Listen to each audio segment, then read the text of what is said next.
I claim this planet in the name of Mars.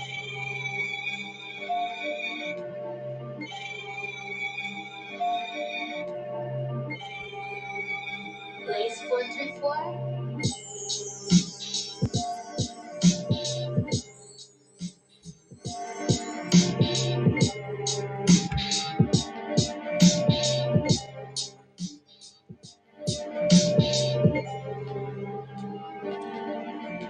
What up, what up, what up, what up, what up, what up, what up, what up, what up?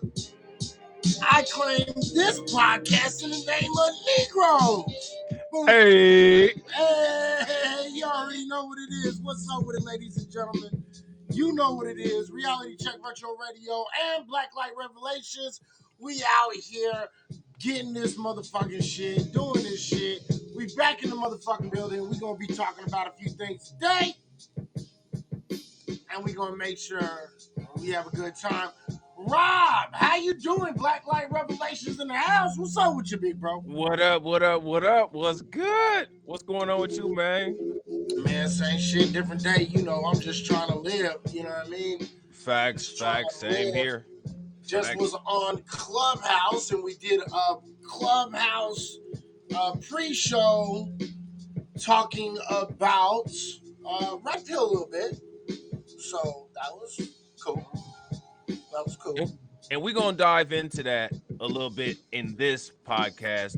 And we encourage people to call in and ask questions. You know what I mean? There is a new Matrix movie coming out, which is actually funny because we had this conversation, like a couple weeks ago, bro. And Right. it was actually because at that time when we had the conversation, I didn't know that a new Matrix movie was coming out. But when the conclusion that we had came to, and then a new Matrix movie, we find out is on the way. So it's interesting. Right. I think that's an interesting conversation that should be had because, a lot of things that we see aren't actually what they are, and then people try to build, foundational theories off of that kind of stuff, and you come to find out that it just doesn't work that way. So we got Ali in the house already, and we got Shatira. What up, y'all? What up with it? So, if you want to call in, make sure that you call the fuck in. I want to make sure that people have the ability to call in. The number is 702-909-1422. So, we're going to put that into the room periodically. Say it one more time, bro. You know what I mean? It's 702-909-1422. All right, that's what's up. 1422. Okay. All right. So, hello. What's up, Milton? How you doing? How you doing? How you doing? Let me see. Shall we fucking start getting on this motherfucking camera right now? Shit. Maybe. Yeah, why not? Maybe. Why not? I mean? What's up, brothers? You think JD dumbass is going to call in? No. Absolutely fucking not. He will not call in. Do you think he will make another video? Yes. Right, absolutely. Can I add to the conversation? Anyone can add to the conversation that they want. So real quick,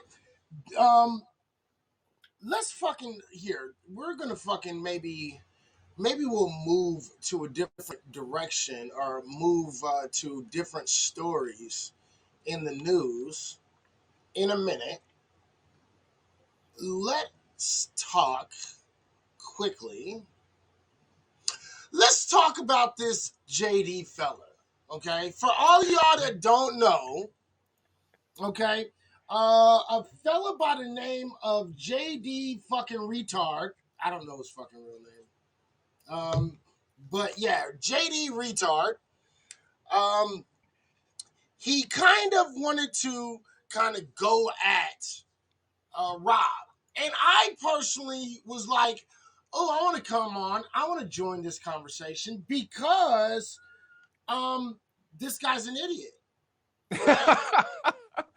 Right. And so Rob allowed me to join into the reaction to his video. So we watched his video, and we did a YouTube about it, and you know, we kind of pointed out some of the flaws in his arguments and why he's a fucking retard and an idiot and a dummy and just low IQ.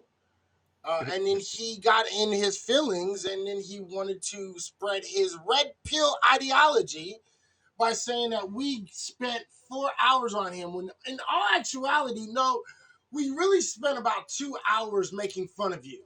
We didn't really give you that much energy. Okay, Right. like that's number one. Let's correct everything. We spent about 2 hours literally making fun of you, not really giving you attention. Okay. Right. There's kind of a difference between giving you attention and acting like, you know, your arguments were sound and making fun of you. There's kind of a difference. Right. Okay. So maybe you should start to learn to recognize the differences between giving somebody energy and being made fun of. Okay. We were the fucking bid bag bullies in high school, and you were the fucking nerd, and Right. we were making fun of you and picking on you. And clearly you didn't catch on to that.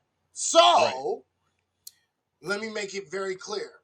You're the fucking short bus stupid motherfucker with the helmet on that we were picking on. Apparently you didn't catch that part of the whole video. Okay? Right. So now that we're at the same level, because you wanted to be like, oh, you know, they were being disrespectful to me. You know, I'm gonna do the same thing. You started it, dummy. Here, Right. I'm gonna get elementary on you real quick, dummy. You started it. Hold on real quick, bro. Give me 2 seconds. I'm gonna just Yeah. get my phones and take them out of here because they beeping loud as hell. Okay. You know what I mean? You started it, dummy.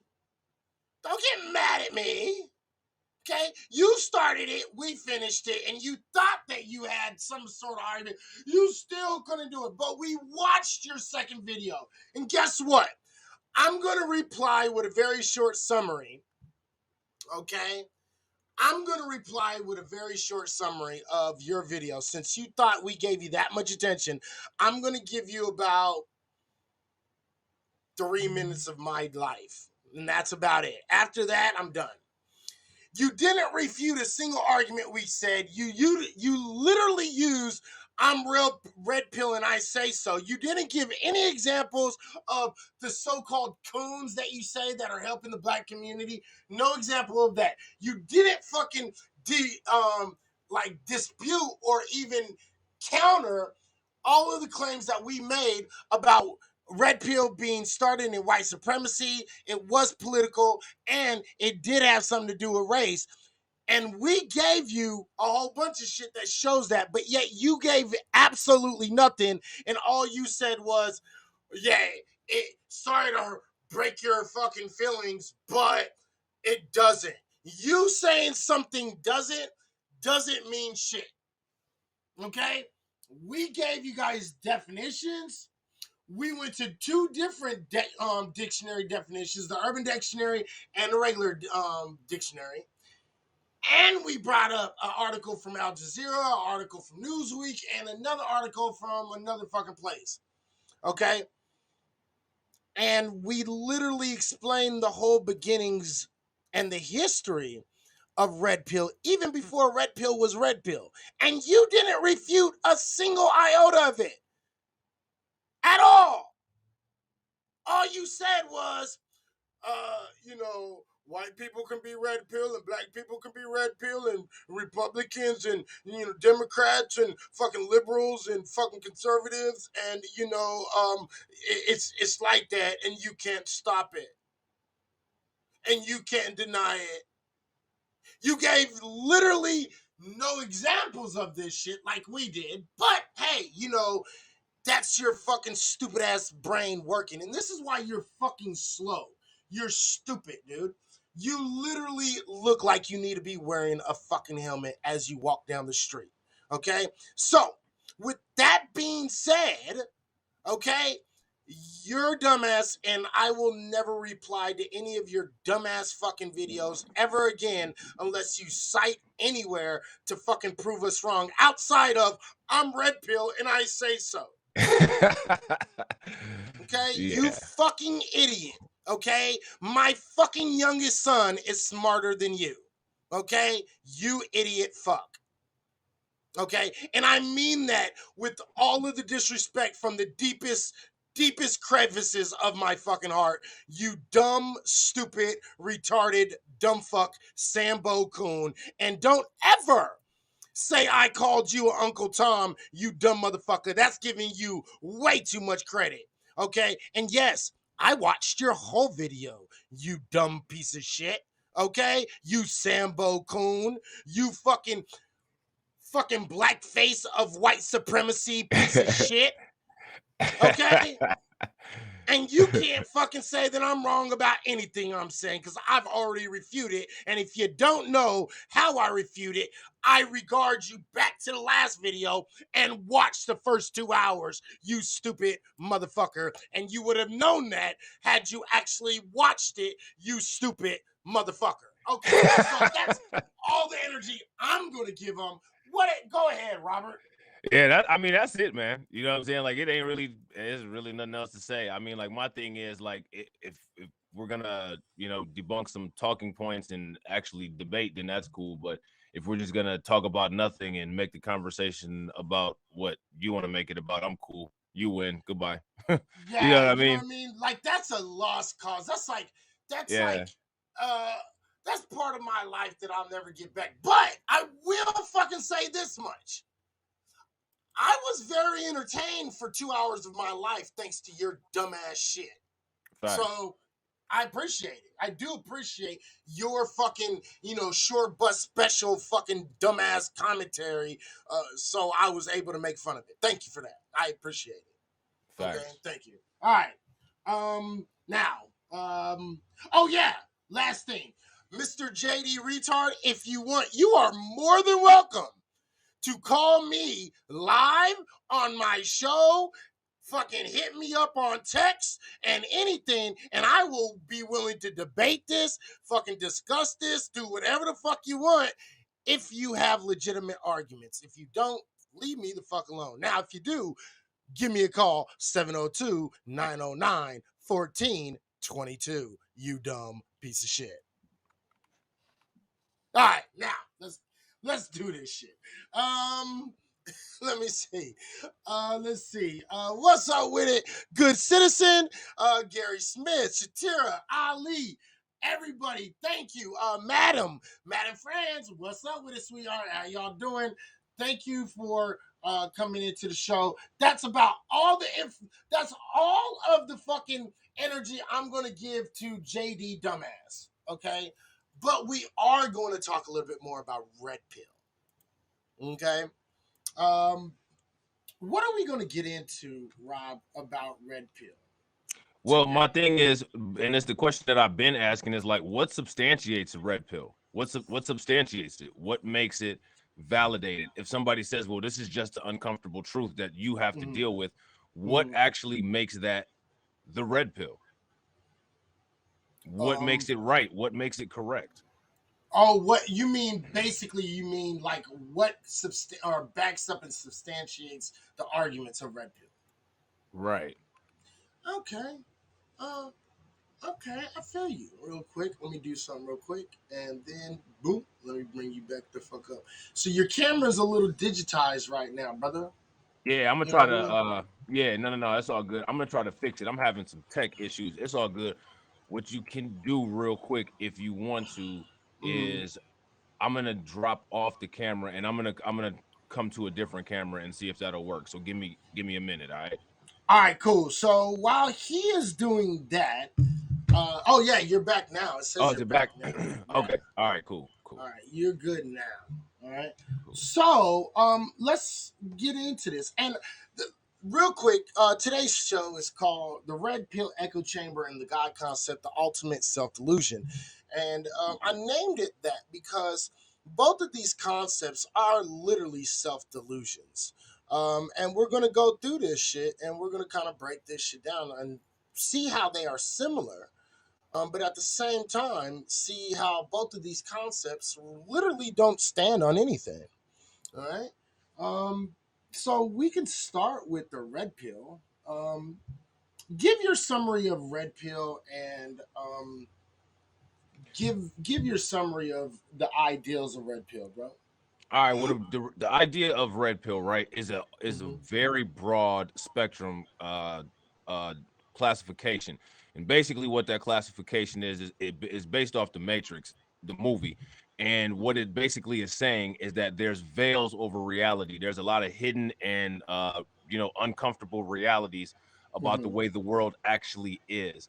And if you're red pilled, then that mean it's alleging that you're like Neo and you take the red pill to get out of the simulation or to get out of the illusions that have overcome what actual reality is, and you begin to become comfortable with and master the uncomfortable truths that have been hidden from you about reality. Right. Okay. All right. That's right. And I've been talking blue pill. It's helped my sexual. He said I've been taking the blue pill. It's helped my sexual gains. I'm not mad at that shit. Um, that's what the blue pill is supposed to do. So do you think that the arguments that red pill people make are bullshit? Do you think they're good, or do you think that it's just a way to basically say I'm right even if I can't prove it? How do you feel about that? Well, I think the first thing that we have to do is we have to separate the arguments from how they validate the arguments. Okay. It's not necessarily some of the arguments that I have an issue with. Now, clearly, there are some arguments that I have an issue with, and we can Right. get into those later. But the issue that I have is the validation or the standardization of how do you verify something as empirically factual. There Right. is no way to do that with red pill. So it's not red pill quote as a philosophy, because technically red pill isn't a philosophy. Technically, it's a classification of a person who has allegedly lifted the veil from reality, and you see Mm-hmm. reality as it actually is.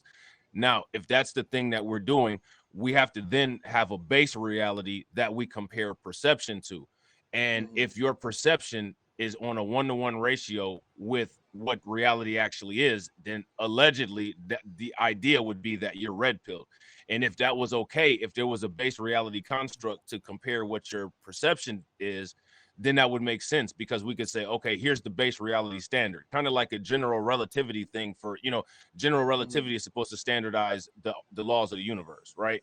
So then we Right. could say, well, how does this work? Okay, well, this works, and then it also applies to general relativity. Or this behavior of electrons works because it applies to quantum theory. So it makes sense. So we have these theories, and then we apply them to whatever the reality construct is, and as long as they match, then that means that you would be red pilled, because you're not seeing things with a filter or a bias. Technically, Mm-hmm. when you're talking about the court system is allegedly without prejudice. So that would be a translation of, well, if you see things, quote, without prejudice, then you'd be red pilled because you're seeing things as they are.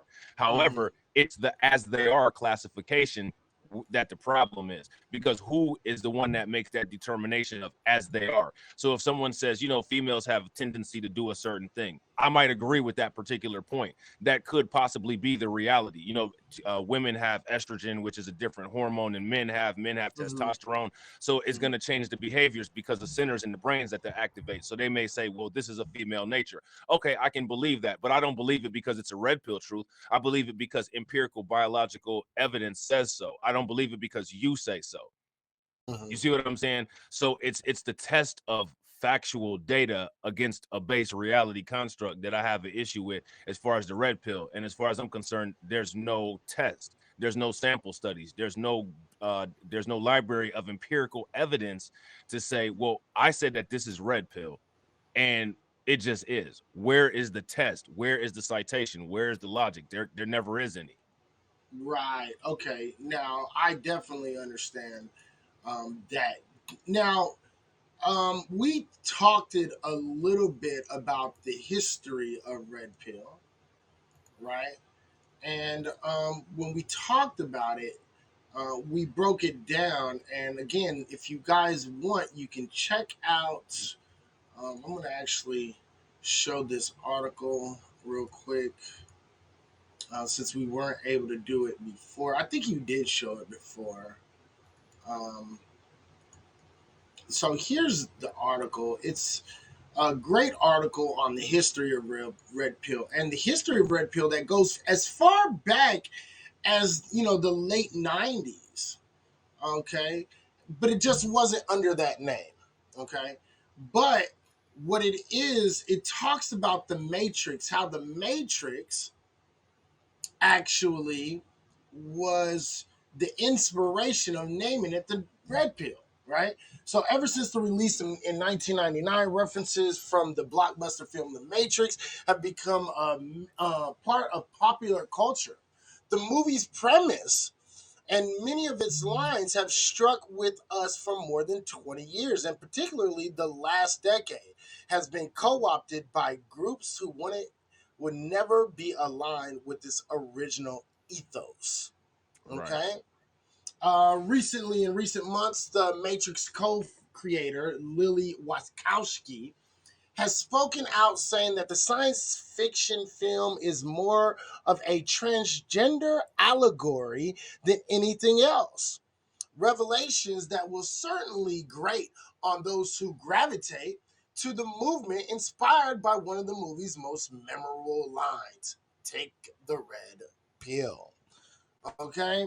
Um, Initially, following the metaphor of how it plays out in the film, talking the red taking the red pill instead of the blue pill meant choosing to see the truth, as we were just talking about. If you take a red pill, your eyes are open to the truth of the world, and you're no longer exist in a prettier but fake world you thought you lived in, basically a fantasy world. If you take the red pill, you see the underpinnings of the world's networks, the push for power from various groups, and nefarious dealings for all those in control to keep the masses sedated and at bay. Okay. Um, so it goes on to talk about it. But I do want to read this last part. There's one true definition. There's no one true definition of red pilling. So red pilling can be anything. Now, this is a true fact.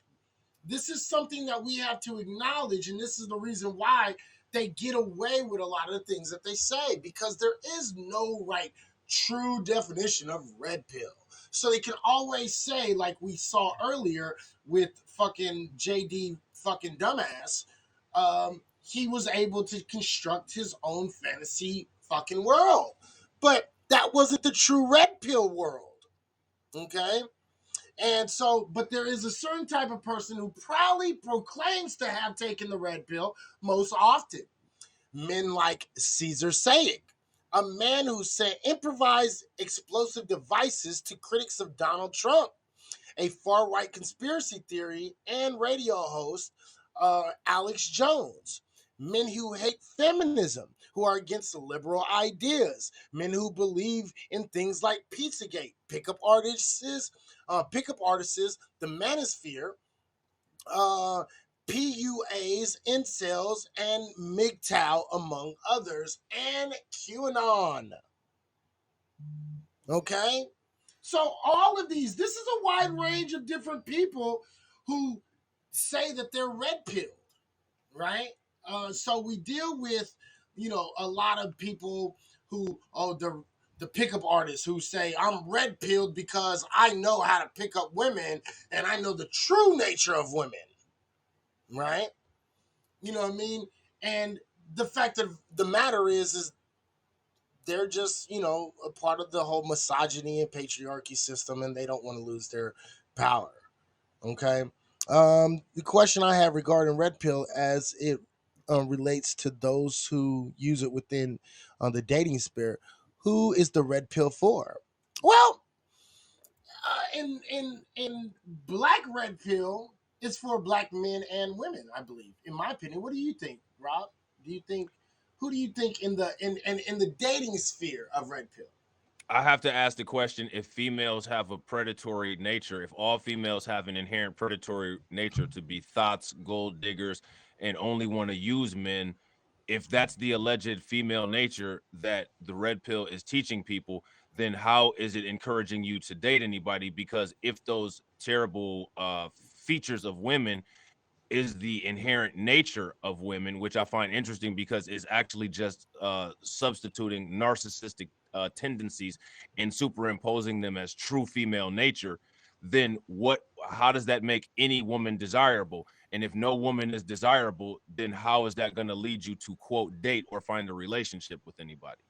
Right, that's absolutely true. But I would actually want to go in the opposite direction and say that for the women who I believe back into this whole red pill ideology, I think one of the biggest groups right now is what they call themselves the divester group. The divester group is red pilling themselves into believing that all black men are nothing but dusties and fucking, pieces of shit. They all cheat. They all fucking are broke. They're all fucking not trying to, you know what I mean? So I think that would be the red pill side for the black women in the community. I don't know if you agree on that, but that's how I would see that. Well, yeah, and the thing that I find interesting about that is, basically it's adopted white supremacist talking points. Absolutely. Absolutely. Because what they do is they promote this idea of, you know, just do not ever go with your own group. Always go outside of your group and primarily date as many white people as possible. Well, I don't think that that's necessarily what I don't think that's necessarily what the quote divestors believe.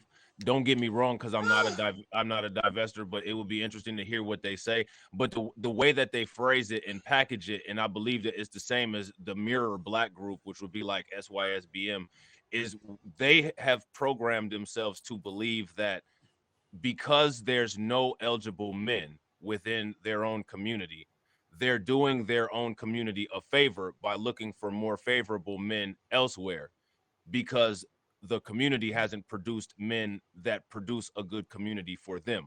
So in their mind, like using that logic, they feel that if they're quote expanding their options, or looking for quote a better man, then they're actually doing what they're supposed to do for the community and improving it by finding a better quality, a better stock of relationship partner. And I think that that kind of mirrors what the mirror black male group does. Instead of just, Well, regardless of who it is that you're want to be with, just looking for somebody for who you like, you're using white supremacist talking points to automatically take anybody who's in your own group out of the runnings for relationship partnership, which I find interesting, because that's we're nobody else has that. See, like, this is what I'm talking about this toxic shit. Like Asian people don't have that. Like, if an Asian person wants to be with a white man, or an Asian person wants to be with a black man, they're with that person because that's a person that they're interested in. They're not with that person because they're running away from either community responsibilities, community failures, or insecurities that they have about being a part of a particular community. That's the issue. If a white person is dating, if a white man is dating a black woman, the white man is not looking at that as like, I'm running from my community, I'm running away from my whiteness, I don't want to be associated with that. You know what I mean? Like, so like, again, I don't have no well, they're problem with yeah, because they're using it because as an they're escape. It's usually escapism. well, no, it's escapism, but it's actually fetishizing. So again, we have to remember at one time white men had access to black women and raped them a whole bunch, Yeah, and then there right? was the wet And mammying and all of that stuff. right, and white mammying and all that bullshit, right? And but then it seemed like there was a very low ability for white men to actually have access to black women. So it turned into a type of fetishization of black women. Okay. In my Well, and personal then these opinion. people, I don't know if you know about this, but like these people had these strange theories about, like, there's these conspiracy theories about slavery, and like actually the true people who were the masters during during slavery was like black women and white men, which is completely absurd. But real quick, I just wanted to give Alicia a shout out on Blacklight Revelations 2 and tell her thank you for the $5 super chat. The reason why I'm saying it late is because I can't see the chat on Blacklight Revelations 2 because it's being restreamed through Restream. I can see it on Blacklight Revelations 1 though. So if there's anybody over on Blacklight Revelations 2 and they're making comments and super chats, it's not that I'm ignoring your comments. It's just that I can't see them because they don't show up on the chat feed here in Haps. So I apologize. Right. And I actually like what Trinity actually said on the screen. He said they said Willie Lynch evolved is what it all is, with different names and classifications. Um I actually agree with that statement right there. It is Now, Willie Lynch in a I'm not in too. in I've heard in people throw names. that around. Like I guess there was some quote Willie Lynch letter or something like that. I Right, don't but know what that's that been is. debunked. Now, okay, so No, Willie I Lynch don't know what letter. it is. I was just gonna Oh, ask if you could explain it. You know what I'm saying? Because I've okay. never heard of it, but I've heard people like throw it around. Like they'll talk about the Mhm, Willie Lynch letter. Now I am familiar mhm, with the Moynihan report and all of that stuff, mhm. but like the Willie Lynch letter is something that that's unfamiliar territory for me. So Right. you know what So I'm saying? there's actually a book about the Willie Lynch letters, and there is this claim that there was a letter that was written by a person by the name of Willie Lynch. Okay, and Willie Lynch supposedly was a white man that went around to a whole bunch of different slave owners' houses and said, "Look, I'm going to teach you how to have better control of your slaves." Now, let me say right off the bat, this letter has already been debunked. We know exactly who wrote the Willie Lynch letter. They are, it was written, I believe, in the 70s. But it still holds true what was actually said in the Willie Lynch letter. So basically, Willie Lynch was to have went around to all of the slave masters and said, look, you can't have them speaking, the same language, so you can't have them of the same groups and the same tribes. That was number one. Number two, you can't keep the families together. You have to separate the families. You have to spread them apart, right? Number three, you have to bring some sort of dysfunction in between the black man and black woman, because if they're always fighting, if there's always infighting, or light skin and dark skin and things of this nature, different hues and complexions, then if they're always infighting, then they can't unite to go against the master, So right? basically, it was the beta version of maximum sophisticated confusion. Right, right, Gotcha. absolutely. And Gotcha. Okay. so it's all of these things to keep black folks fighting, infighting, so they're not paying attention and unifying against the person that's actually subjectifying them and, enslaving them, right? And that's what it was meant to be used at. And it was supposed to be used as an allegory for how black folks are today, or during that time all the way into the present, where there's constant infighting. We're not unifying, and you know what I mean? And all of that is because we hate each other, because we hate ourselves. Now, how do you feel about it? Do you feel that the things that are in the letter are they playing out in any way, or like so? What's the general Yeah, consensus on the letter? I think the letter, because it was written in the 70s, so I think it does hold a lot of credence, and it does show a lot of different things, because it was written at a time where, there was a lot of unity, but there was also a lot of shit that was going on in the black communities that was at that time, right? And we're talking primarily bad education and a really low economic standard, right? And so with these two stresses mixed in with the, with white folks, you know, going against and killing black folks and enslaving, killing them, lynching them, and putting them in jail and doing all these different things. I think the Willie Lynch letter does hold a lot of validity if you look at it in a bigger stance for the whole community, and not look at it as if it was an actual true letter to anybody. You know what I mean? Okay. As an allegory, I think it totally holds up. I think in a lot of different ways. Okay. Yeah. So I mean, it's to me anything about any pre-planned objective to attempt to derange any internal politics with black people is, for the most part, it's been pretty accurate. Right, You know what I mean? They've been doing, you know what I mean? Like they've been doing a pretty good job. right. You know what I mean? And so, like, do you guys want to? Let me see. Let me see. Would you guys like to? There is a book that you guys can actually go look at. The Making of a Slave. It's written by the allegory name of Willie Lynch. Um, what's up? What up, fam? How you doing? How you doing, sweetheart? Tianka. Um, let me see. Let me do this. All right, here. Let me play this. All right. Now this is not true, but pay attention to this anyway. You know, The speech was delivered by Willie Lynch on the banks of the James River in the colony of Virginia in 1712. Lynch was a British slave owner in the West Indies. He was invited to the colony of Virginia in 1712 to teach his methods to slave owners there. The term lynching is derived from his last name. Greetings, gentlemen. now real quick, again, this is what we thought at one time, but this is actually not totally true. Okay, so just keep that in mind, but listen to the letter and listen to what was written. I greet you here on the bank of the James River in the year of our Lord 1712. First, I shall thank you, the gentlemen of the colony of Virginia, for bringing me here. I'm here to help you solve some of your problems with slaves. Your invitation reached me on my modest plantation in the West Indies, where I have experimented with some of the newest and still the oldest methods for control of slaves. Ancient Rome would envy us if my program is implemented.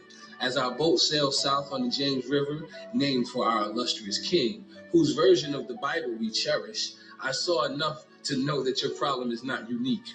While Rome used cords of wood as crosses for standing human bodies along its highways in great numbers, you are here using the tree and the rope on occasions. I caught the whiff of a dead slave hanging from a tree a couple miles back.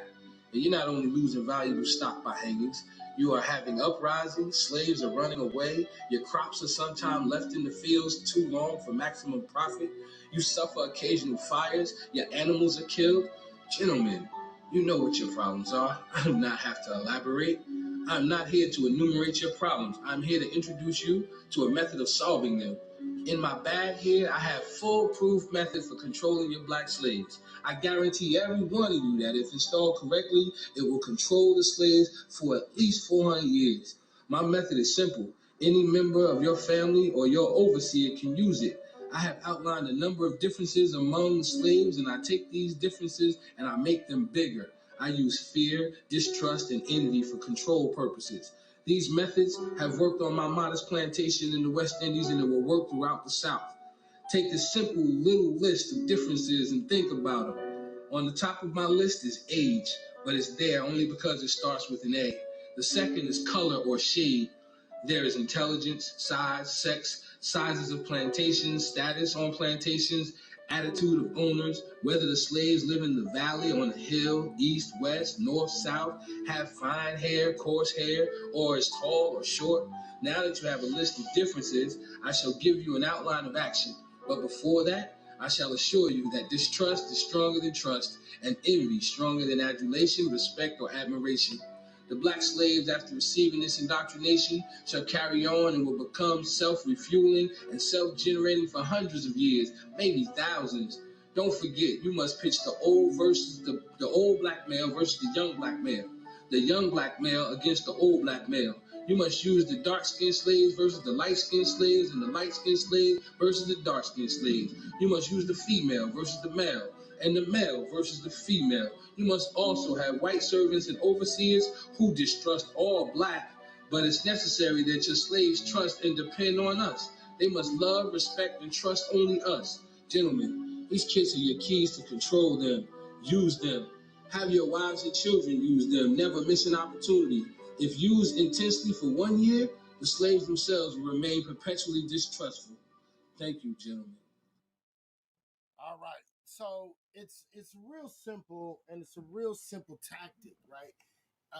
Very, very, very simple. Just use the differences that they have, so they distrust each other. That way, we have full control of their mind. Yep. If anybody in here listens to Professor Black Truth, when you hear him talking about deranging internal politics, that's basically it there. Right. So I think it does hold water, and I think that that's what this red pill society actually does. Yep. It When I it first heard breeds about it, I was like, "It's this is some COINTELPRO shit." right because it breeds contempt and distrust between a whole bunch of different people. You know what I Right. mean? And that's why I say, in the relationship area of the red pill, that's what it does, right? On the political aspect, that's what it does. On the race aspect, that's what it does. When you talk about racism, especially with black red pillars against, non red pill black folks, you know what I mean? You have a distrust for each other.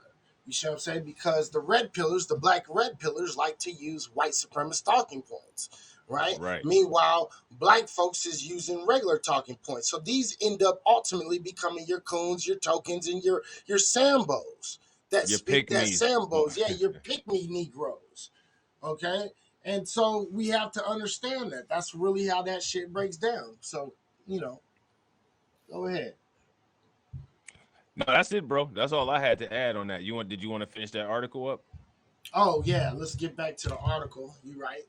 So getting back to the article of this, he says even those who use the term in more mainstream spaces do so without much clarity. In May, Elon Musk tweeted, "Take the red pill" to his 34.5 million followers. It got hundreds and thousands of likes, replies, and tweets, including from Ivanka Trump. But why would Musk type a dog whistle like this? Um, and and does he know what it means? The In the film scene, Keanu Reeves Neo learns that the Matrix, the life he thought he was leading, was the world uh, was the world pulled over the world pulled over his eyes in order to prevent him from seeing the truth. The truth being that he was a slave, just like everyone else, born into bondage, but kept seated by a silly, untrue fantasy land. You take the blue pill, the story ends. You wake up in your bed, believe whatever you want to believe, and Morpheus goes on to tell Neo, you take the red pill, you stay in Wonderland, and I show you how deep this rabbit hole goes. And they love that. Red pill people love this idea of rabbit holes and shit like that. So the hero Neo takes the red pill, which is meaningful to these groups who feel that the world has mistreated them, gathering in online echo chambers. They feel like heroes for seeing the world for what it is, for being brave enough to handle it and strong enough to show others. Little do they realize that their red pill of truth often leads them down a path of delusion, which is very true. The very thing that they think they're rallying the rest of the world against. While red Just like pilling, what I said, they're using the red pill to create their own new matrix. right, absolutely. And that's really what it is. Red pill is creating a whole new matrix that is a matrix of delusion. So you're self deluding yourself when you actually deal with these situations, right?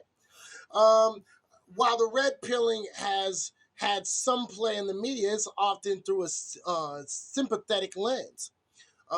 Let me see, a sympathetic lens. Many people do not truly understand the process of being indoctrinated into this type of thinking or what it does to those undergoing it.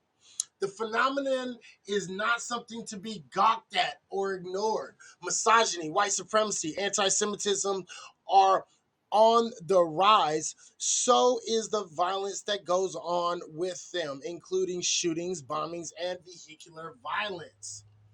Okay, increasingly, these bursts of violence become come months or years after months and years of conditioning with these men undergo.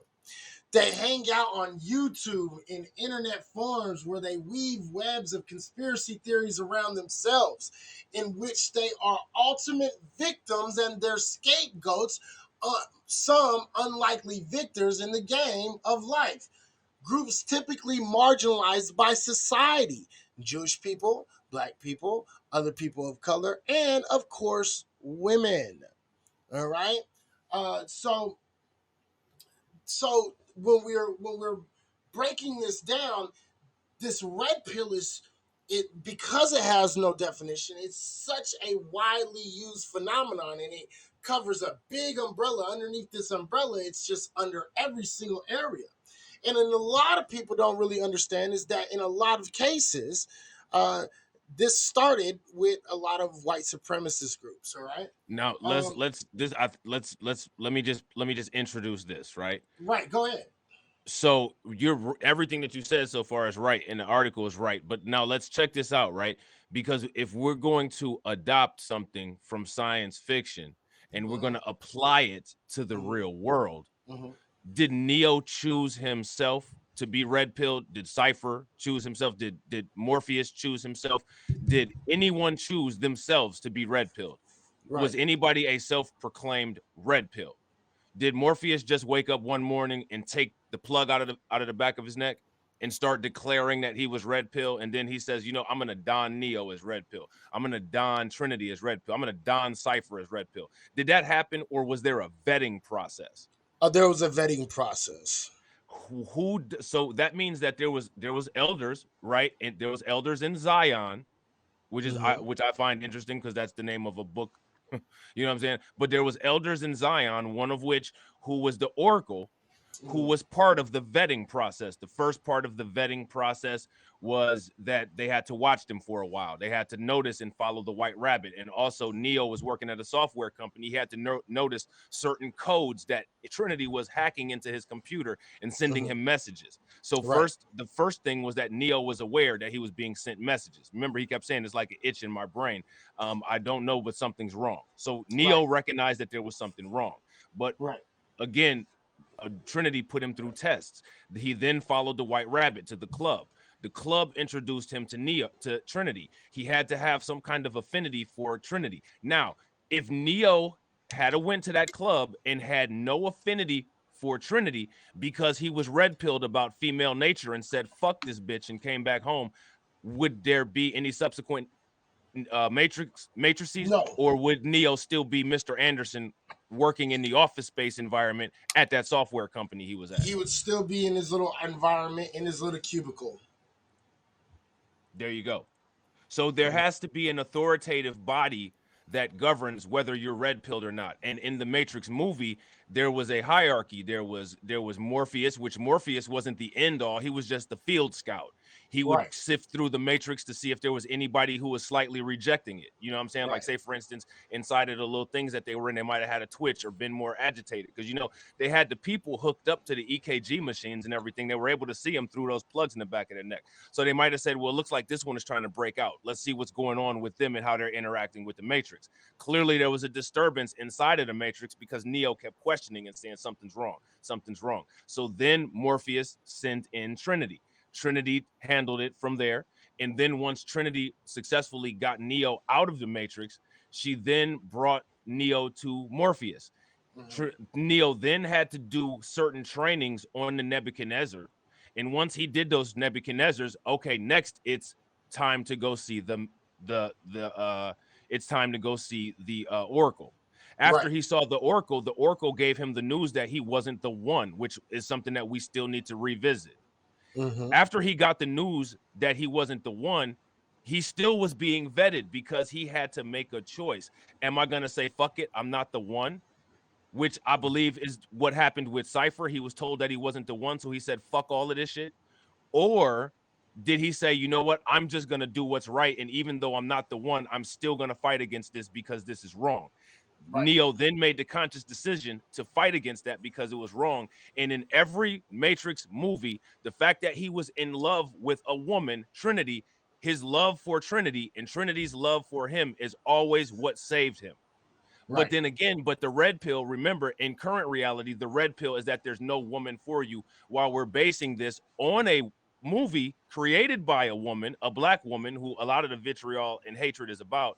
Hmm. And the Oracle was a black woman, and it's all about a man's love for a woman that Right. navigated them through ultimately getting to where they are in the Matrix series.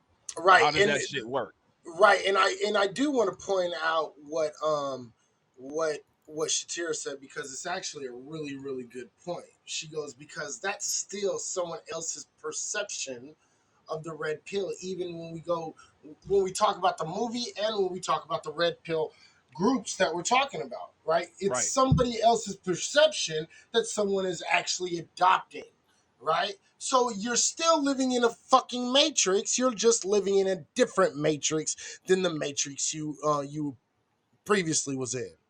Exactly. Saying done, what the fuck, JD Miles, come to the show, my guy.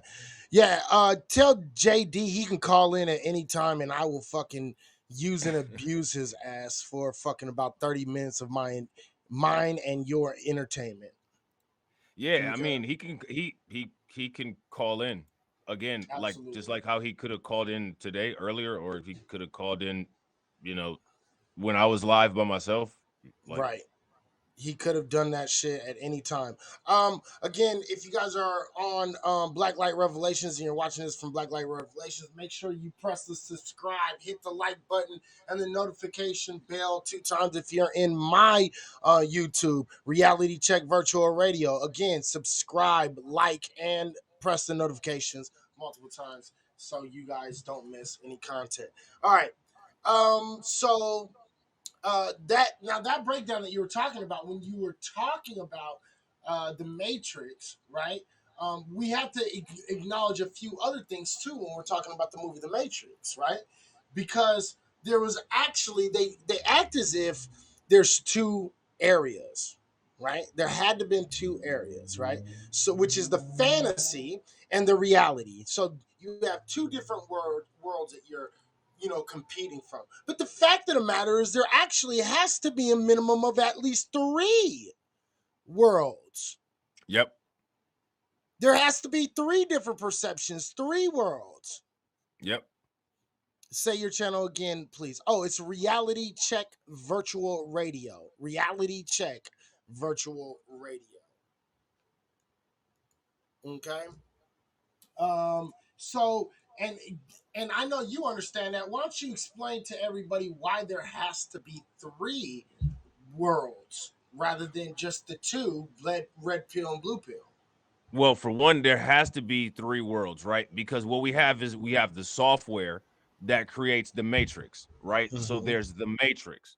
Then we have reality, right? Which would be base reality, which would be like the barren plane of the real, which was what Morpheus was talking about when he had Neo standing on that cliff and he saw, modern day civilization in a post apocalyptic state. Now, there's a third world, and that third world is between the matrix and between base reality. And where that is, it showed up multiple times in the matrix. It's where Neo did all of his training. Mm-hmm. It's one of the areas that the architect had reign over. There was the guy who was running through the train. Remember, I think it was in Matrix 3. It was the train criminal who was running through the trains, and they had to chase him through the trains. These people who can get in and out in between, almost like a merger between the real world and the fake world, and Right. and and that's that third world. So then there's that, and I think that third world would be represented by certain brainwave patterns, and accessing that third world would be one of the ways where people in the Nebuchadnezzar or people in Zion would be able to detect whether someone is completely compliant with the matrix or they're rejecting it. Because if you remember when Agent Smith was in that building and he had Morpheus tied up to the chair, he said, we lost millions of crops because humans kept we made a perfect utopia world for you, and we kept losing thousands of crops referring to humans, because humanity kept rejecting it. Humanity can't accept utopia. Right. Absolutely. Absolutely. And we got to also the last example is the AI that was going after Neo and Morpheus. They were able to, simulate, between the fantasy world and the Matrix. And so where were they created? Right? They had to have been created somewhere. Go ahead. Oh, you're on mute. You're on mute.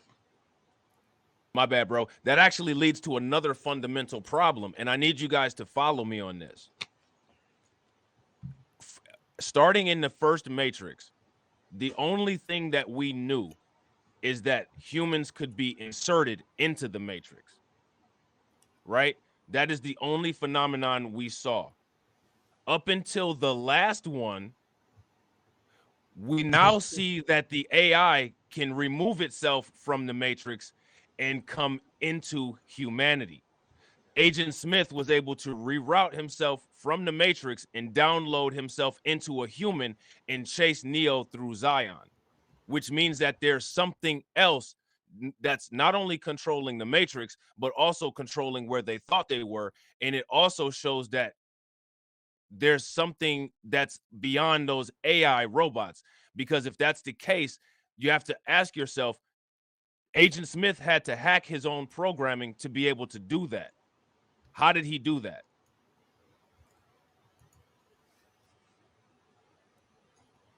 There it is right there. Reality Check Virtual Radio. Reality Check Virtual Radio. Okay, keep on going, bro. Keep on going. No, Shatera said, in which world do we get those awesome patent leather cat suits? I don't know if Queen Cobra is still in here, but she would probably be able to direct you in the right way.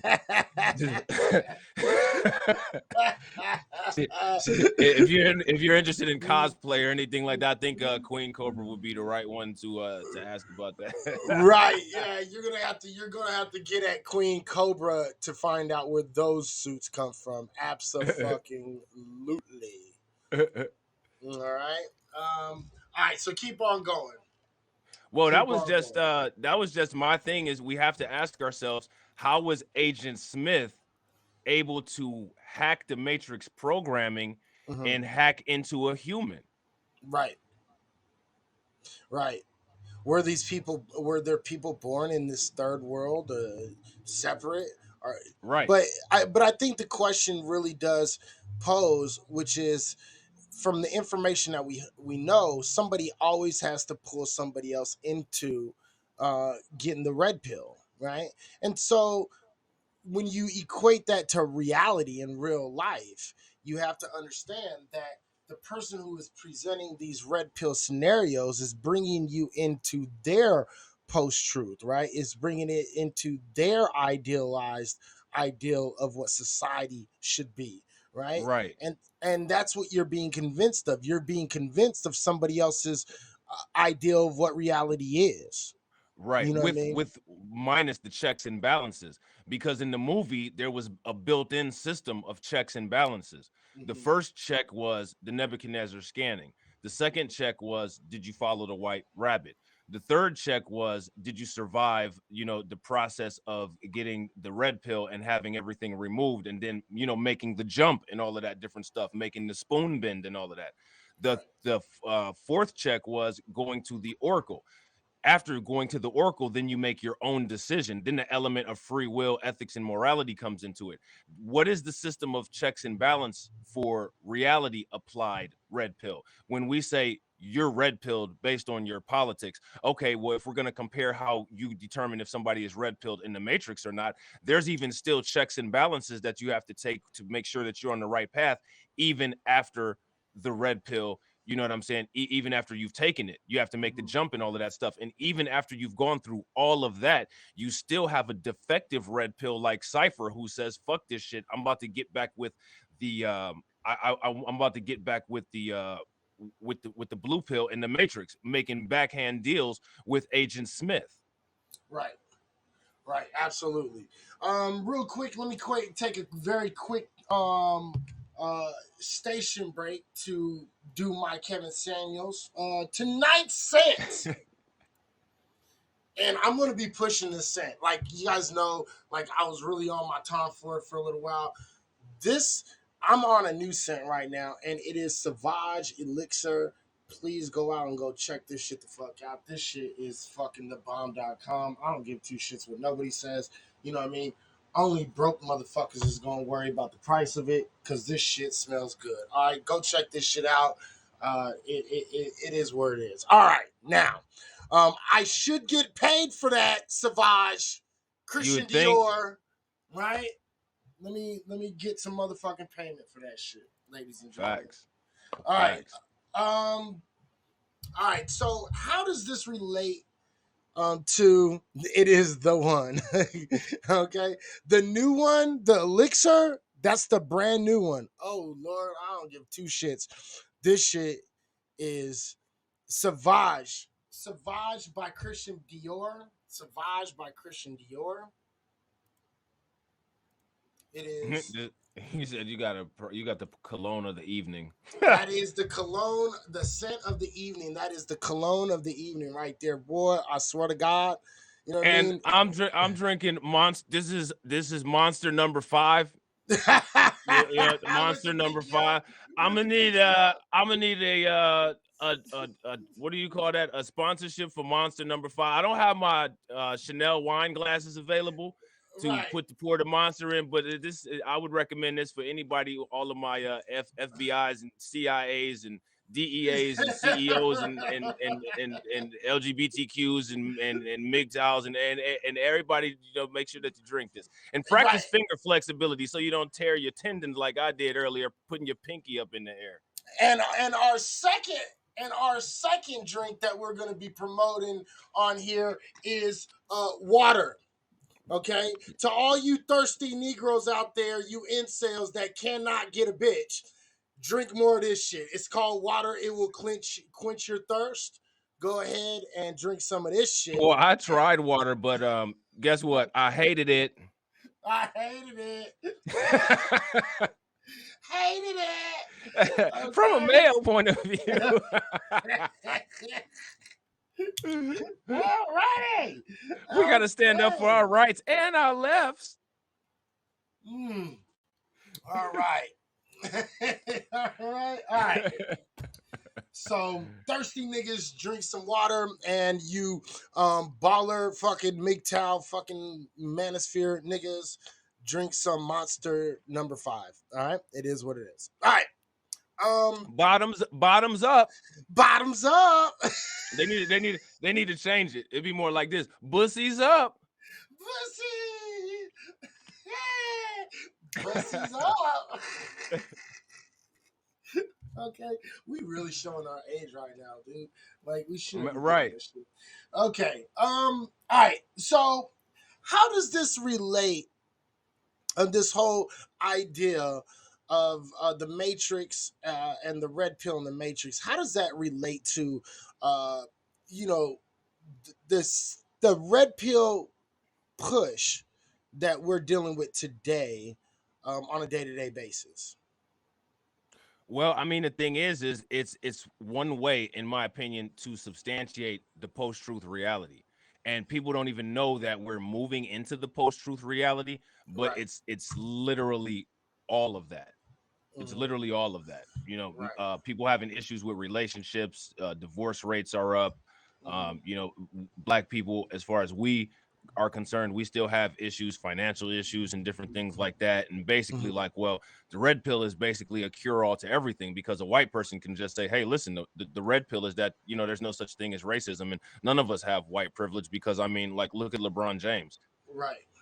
You know what I mean? Right. No, absolutely. And the thing is and that's where they get that idea that people like LeBron James cannot deal with racism. They don't have to deal with racism on a day-to-day basis. This is why when LeBron James had his house vandalized with hate speech, they were like, it's no big deal. That's not a big deal, right? Right. But the fact of the matter is, it is a big deal, because that's where his family lives, that's where his kids live, right? And so that's bringing a very dangerous situation to his home. And we don't know, if you're willing to go and vandalize somebody's house, how do we know that you're not willing to do something even more crazy in the situation that we live in? So again, trying to act like money alleviates you somehow from. Did you put up the wrong one? No, I just wanted to show this. Go ahead. I just wanted to show post-truth real quick. Oh, you put up the wrong one then, bro. Oh, you talking? Okay, never mind. I know what you meant. My bad. Oh, okay. Hold on real quick. My bad. Yeah. I know what you meant. Okay. All right, so go ahead, and then I'll get into what I I get to what I was gonna say. So JD is actually in here, and if he wants to call in, I mean, he can call in. Like. Oh yeah, your slow ass is more than welcome to call in. And here we go, real quick, just so you have the fucking number. You fucking idiot fuck.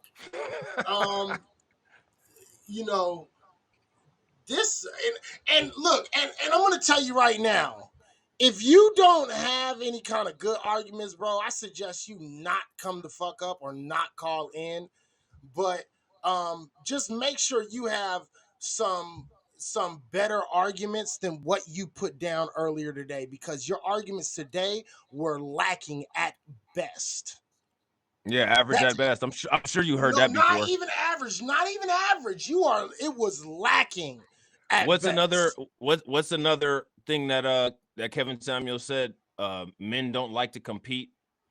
I would have to say that was a very non-competitive dissertation that didn't substantiate anything other than the fact that you're not very good at roasting.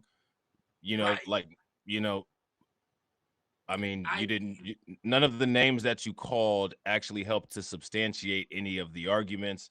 If you're going to actually roast or use names, call people names, make them at least hit punchlines harder. That's one of the things that like rappers do, like Jadakiss and Beanie Siegel when they had that classic battle back in the day. I mean, the punchlines, they had credence, they had meaning. Right. Everything that you said was word salad without salad dressing, and you had iceberg lettuce and not romaine.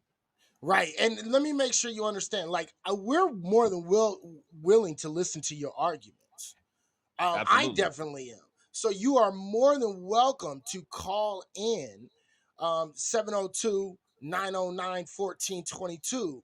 And we are willing to take your phone call and listen to your arguments. And I'll even be polite during the call. But if your arguments are lacking and your arguments are nothing more than I'm red pill and I'm telling you and that's why I'm right and you're wrong, I'm going to clown you. I'm just going to tell you that right now. I'm like literally going to tell you that right now. So I hope if you call in, for your sake, your arguments are better than, well, I'm red pill and I say so.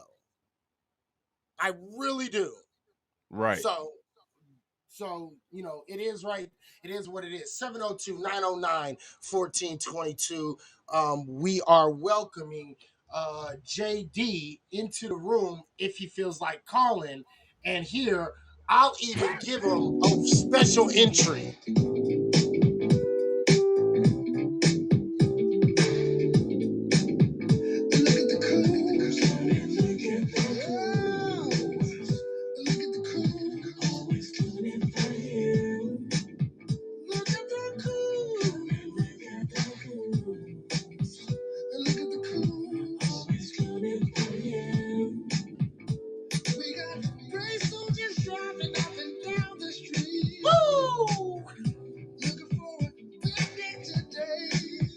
That's what I'm saying.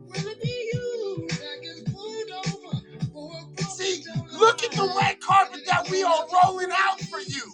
We gave you an intro song and everything, brother. All you gotta do is call up 702-909-1422. That would be 702-909-1422, 709-909-1422.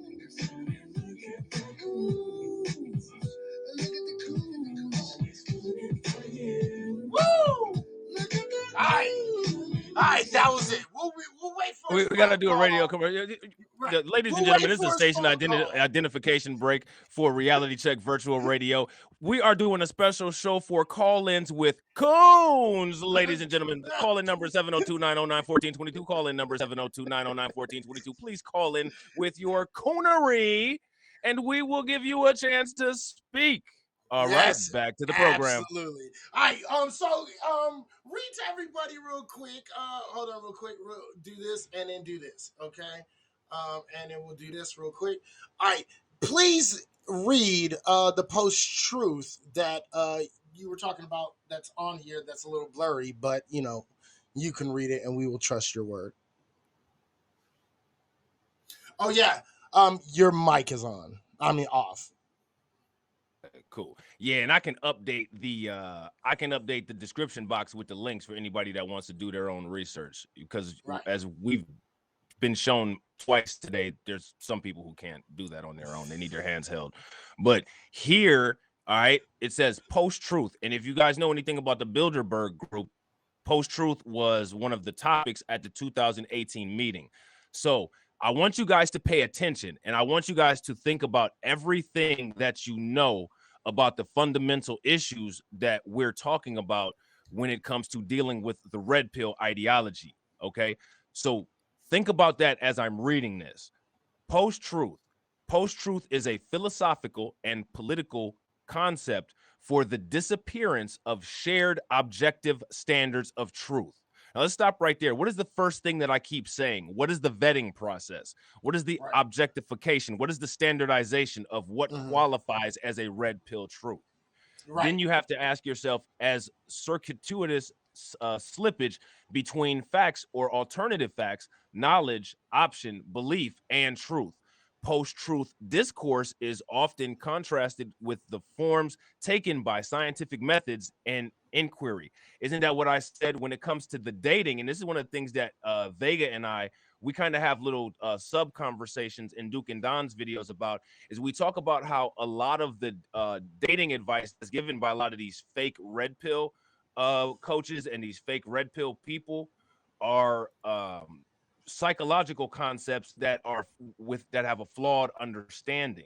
And the thing is that we ask is, well, how come people just don't look at psychology videos? How come people don't just talk about narcissism? How come people don't just talk about toxicity? So then it says the term garnered widespread popularity in the form of post-truth politics in the period around the 2016 United States presidential election and the Brexit referendum. It was named Word of the Year in 2016 by the Oxford Dictionary, where it is defined as relating to or denoting circumstances in which objective facts are less influential in shaping public opinion than appeals to emotion and personal belief. While the term post-truth is relatively recent, the concept can be traced back to earlier moral and epistemic and political debates about relativism and postmodernity and mediacy in politics, including untruthfulness, lies, deception, and deliberate falsehood. So there's that. So I'm gonna take that down only because it's still blurry a little bit here. No, so don't trip. Cool. Don't trip. Yep. You can definitely look up post-truth, and you can definitely get the definition for yourself if you do not believe what he just read. All right.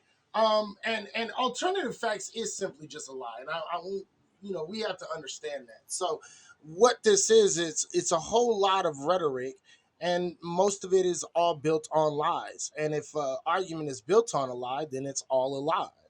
Okay, we have to understand that shit. So, and this is what the ideology of red pill is. Now, we know that there is a red pill in race. We talked about that a little bit earlier. I think Richard Spencer is a red pillar, supposedly. You have what was the other fella's name that you had called out earlier? We got like Steve. Well, you know what? Actually, I have a video. You guys want to watch a short video? Yeah, let's do it. Is this the Steve Molyneux video? Yeah. So I don't know if you guys are familiar with a dude on YouTube named Exposed to Manosphere, but this is actually Exposed to Manosphere's original content. And for people who like to say, oh, these people are clout chasing, this has a sample of a video that I did a while ago in it where I'm questioning these things. So I'll show you guys the video excerpt that Exposed to Manosphere took out and used for his video of mine. All right, so I'm gonna expand the screen here and I'm gonna play it, and we'll be able to, if you want to stop it, what I'm saying, like I'll stop it, and you know how we do.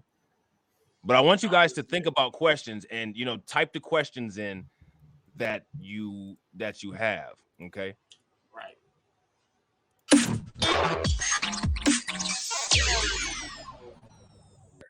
And if you're part of the manosphere, there's a large sector that is on the manosphere.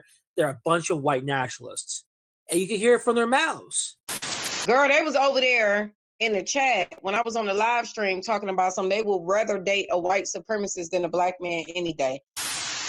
Is that when it comes to this part coming up right here, do you see this? Black women and testosterone.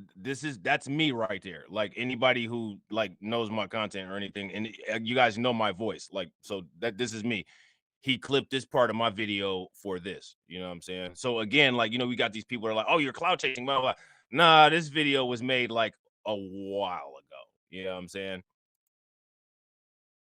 So the back and forth between both black males and black females, they literally use talking points of racists. Where do you think they got these talking points from?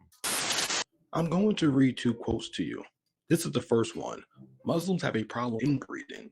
They tend to marry their first cousins, and that is a major problem here because when you have mentally deranged inbreeds, which not all Muslims are, but a disproportionate number are, and you have a hate book called the Quran, you end up with a perfect recipe for mass murder.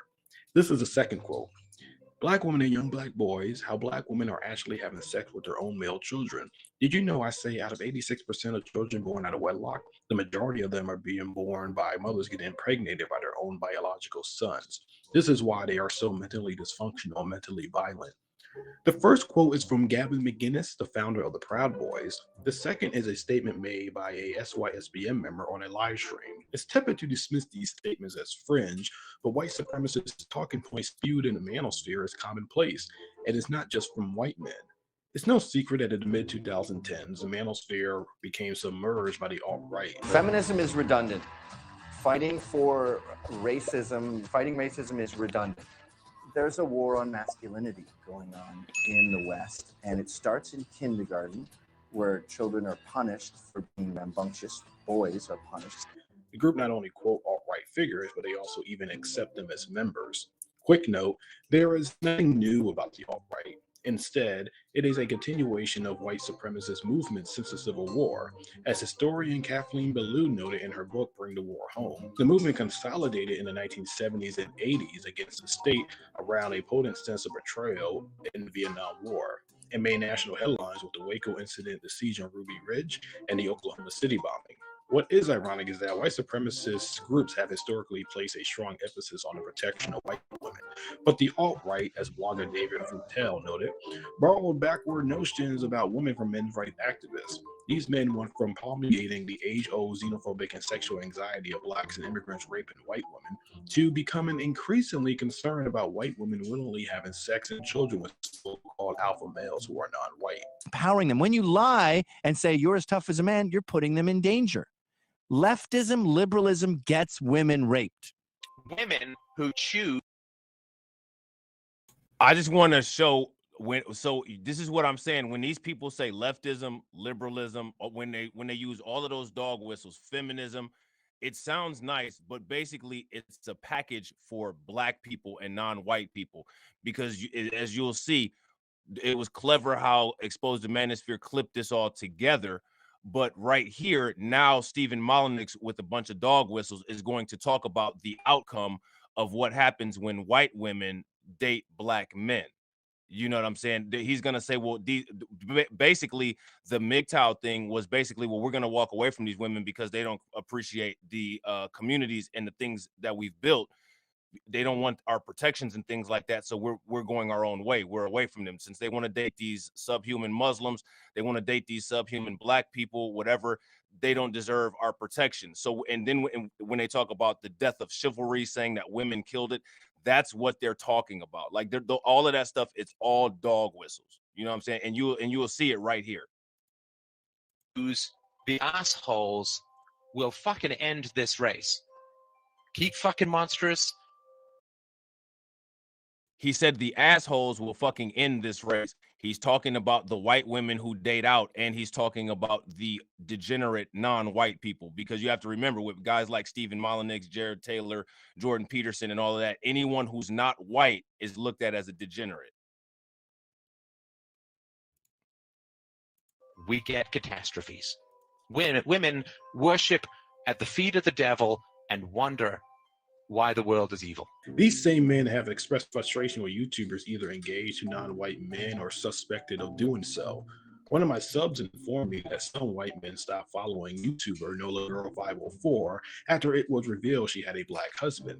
Furthermore, alt-writers were outraged when Lauren Southern shared a photograph of her standing next to a non-white man and suspected that she was dating him. The manosphere welcomed white supremacists into the space. It is common to see Stefan Mulinax on panels, even with Donovan Sharp present. I've also heard men quote him in the space. Mind you, this is a guy who self-identifies as a race realist, believes in biological determinism, and that blacks are intellectually inferior to whites. But in recent years, he gravitated towards men's rights activism. So if you look at criminality, right? I mean, as you know, black males are, young black males, 3 to 4% of the American population responsible for more than 50% of the homicides. You look at what goes on to the South Side Chicago. It's horrible. And yet, in general, it is not, if you normalize by IQ, everybody who has an IQ of 85 has similar levels of criminality. Mumia Abedin Ali once interviewed white supremacists. So there's that. Right? I know you want to say something. Go ahead. Ladies and gentlemen, Steve Molyneux is a fucking idiot and he doesn't understand statistics and he has no idea what the fuck he's talking about, because at the end of the day, you know what I mean? The 1350 fucking bullshit stat, he didn't actually read it. All right. So again, I'll break it down if people really want to understand. No. That Actually, shit. I drank the monster of the evening, so now I gotta go. I gotta go spritz the toilet real quick. So go ahead and get that breakdown, and I'll be right back. Right. Wait. Nasty Dealers. He one of your guys's, or I don't know who this guy is. Yeah. Nasty Dealer is the homie. Yeah, that's my dude. Okay. He's talking about giving a breakdown of these cats here. Oh, right. Okay, cool. So if you guys don't really understand the nuances of the 1350 theory or the 1350 claim, it's basically where they say 13% of the population commits 50% of the murders, and then they try to go even deeper and they try to say, well, black males make up 3 to 6% of the population, and they actually commit 50% of the murders. But the fact of the matter is they get that information off the FBI.gov website, okay, and you can look at it. And when you actually look at it, you actually read the fine print on the motherfucker. You can look at the very bottom of it. It actually is that fucking between 8 and 10% of the population. Well, it's actually how does it go? It's actually less than 1% of the black community commits actually about 50% of the murders, but it's not what it is. It's they're arrested. Okay, those are people that are actually arrested. They don't actually have statistics on based upon conviction rates. Okay, and I need y'all to understand this. This is a big deal. Okay, because when they actually get down to conviction rates, that number actually drops to about 25%. Okay, then on top of that, let me put some more shit on top of your head. 60% of all overturned murder convictions are overturned for black males in this country. So 60% of all of the overturned crimes and murders that we have are of black prisoners, which then would roughly drop down that percentage almost 10% when it goes down to convictions, because most of those convictions, about 10 to 15% of those convictions, are actually wrongful convictions, right? So then you're back to this number where it's about 13% of the population commits about 13% of the murders. Again, bringing that number back to an even kill, which is right around 1% of the population, just like every single other group. So our crime stats in the black community are actually very equal to what our percentage of the population is. It's really, honestly, quite similar. Okay? And a lot of people don't really understand how this shit works. Now, let's break this down a little bit more. If we actually do the fucking math based upon the math that they're doing, the number one group that actually commits the most murders in this country is actually police officers. Oh, wait, y'all didn't know that shit, huh? Right? So police officers actually commit more murders than any group. Okay? Thank you, brother. I appreciate it. Police officers commit more murders across all groups, more than even the public, because police make up around 790,000 people US. In the whole US, there's about 790,000 police officers in the US. And they fucking commit rates of murder almost 3 times as higher than any other group. 3 times higher than any group, and they don't even have 1 million people. This is 3 times higher than the supposed, if you wanted to act like arrest is the same thing as convictions, right, and use those numbers, right? This is 3 times higher than black folks commit murders in the United States. Now do the fucking math. You see what I'm saying? Now, when you know these statistics and you understand how these statistics are ran, then you cannot be fooled by these bullshitters that keep on talking all this shit about black folks commit so many crimes. Now, here's the even bigger thing. Let's break this down even more. The fact of the matter is this. The only statistic that we lead in arrests is murders. White people, murders and robbery. Sorry, I almost told a lie there. It's murders and robberies. White people actually make up the most number of people that are arrested in every single crime from top to bottom. Okay, and they make a significant amount of the people that are actually arrested for crimes when it comes to mass shootings, domestic terrorism, rape, molestation, sex crimes, and even assaults. So again, when you understand these numbers, right, then you actually start to understand how all these theories are actually nothing more than bullshit theories, and they do not hold up to scrutiny when you actually go in and you do actual due diligence and real work, when you do real research. Okay, and the thing is these people get away with doing their half-ass research because it fits their narrative. So as soon as they find something that fits their narrative, that's what they throw out. So that is your breakdown when we're talking about crime. The actual understanding of it is all crime is actually equal and proportionate from 1 to 10% of the population of the group, meaning about 1 to 10% of the population commits fucking crimes out of every single population: white people, black people, Latino people, Asian people. All right. Right. So it's very even, and it's very fucking it breaks down, and it actually breaks down. When you break down it breaks it down to actually proximity too. You see what I'm saying? So when you understand proximity, the whole idea of black on black crime is absolute bullshit, because you usually, if you commit crimes, you're usually going to commit a crime in the area that you know best. Okay, and this is why they're able to fucking actually predict where crimes are going to be committed. This is why they do a lot of these things, right? So if you have a cluster of rapes, right?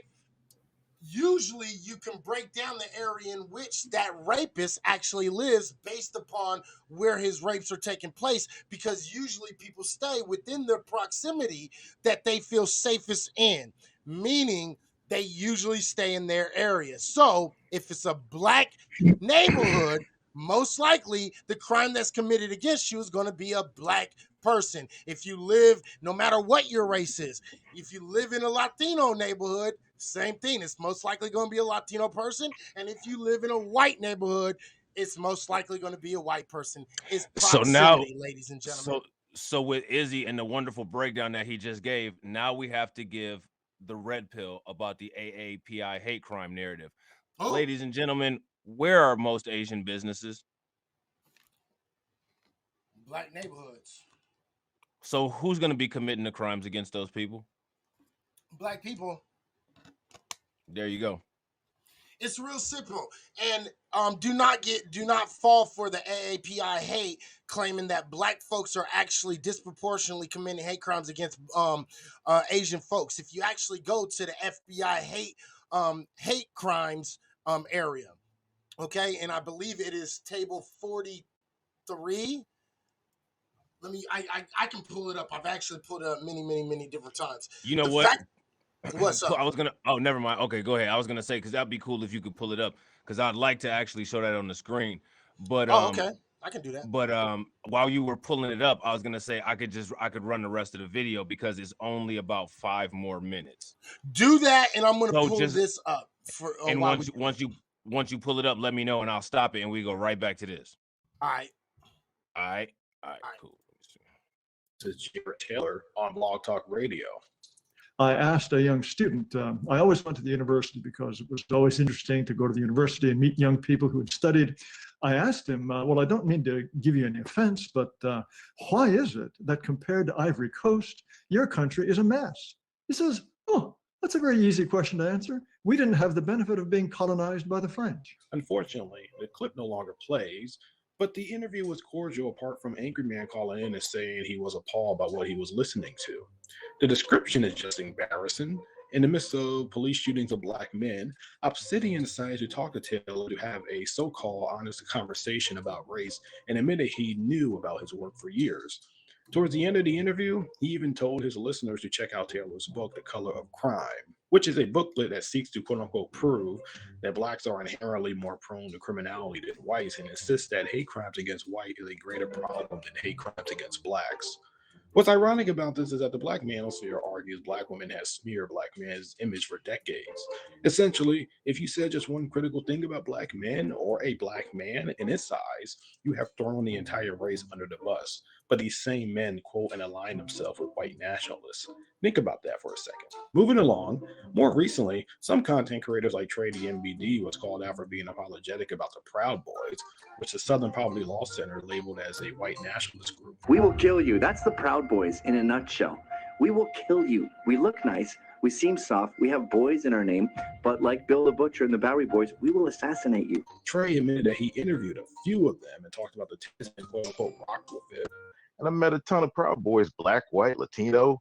And like these dudes, you know, their tenants damn near line up with SYSBM, introducing me more to the movement, telling me more what it was about or what they do. And I'm just like, okay, cool. You know, I support with it, you know. There has also been a controversy in diverse circles about the Proud Boys where followers have tried to justify a black woman dating a member of the group. The last example points to an appalling behavior omnipresent in black YouTube. That is, black men and women who adopt white supremacist talking points to smear one another. I'm not bringing up women to appease my critics, who insist I should talk about anything but the manosphere.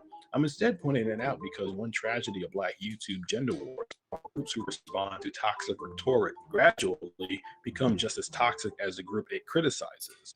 If I don't care what nobody say, if you're a black woman in America, you automatically diagnosed with a mental illness. So I have two concerns. One, that these beasts are gonna come back. I don't want them to come back. We don't want these motherfucking apes. In case you don't know, one of the reasons the black manosphere emerged was because of the racism within the larger manosphere. Ironically, content creators in black YouTube adopt white supremacist talking points to bash one another. For example, white nationalists are notorious for sharing news stories and videos of white women killed and murdered by their black partners to insist that white women are in constant danger if they date black men. In black YouTube, I've literally seen men and women adopt this tactic by sharing news stories of black men and women murdered or harmed by their white partner. The tactic is to shame one another for dating out. There are also plenty of content creators who endorse eugenics. Some insist black men need to reproduce with non-black women because black women have inferior genes.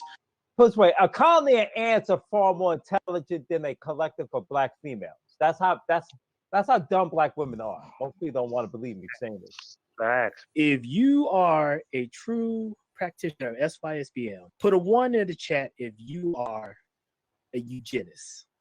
I just want to see the numbers out there real quick. Once you get rid of the scraggle daggle, you eliminate Pookie and Ray Ray. Once you eliminate Pookie and Ray Ray, guarantee you, IQ goes up 50 points. Say not 50 points, probably like 20 points. Where do you think this lack of femininity came from, and when did this start? Where did this lack of femininity come from?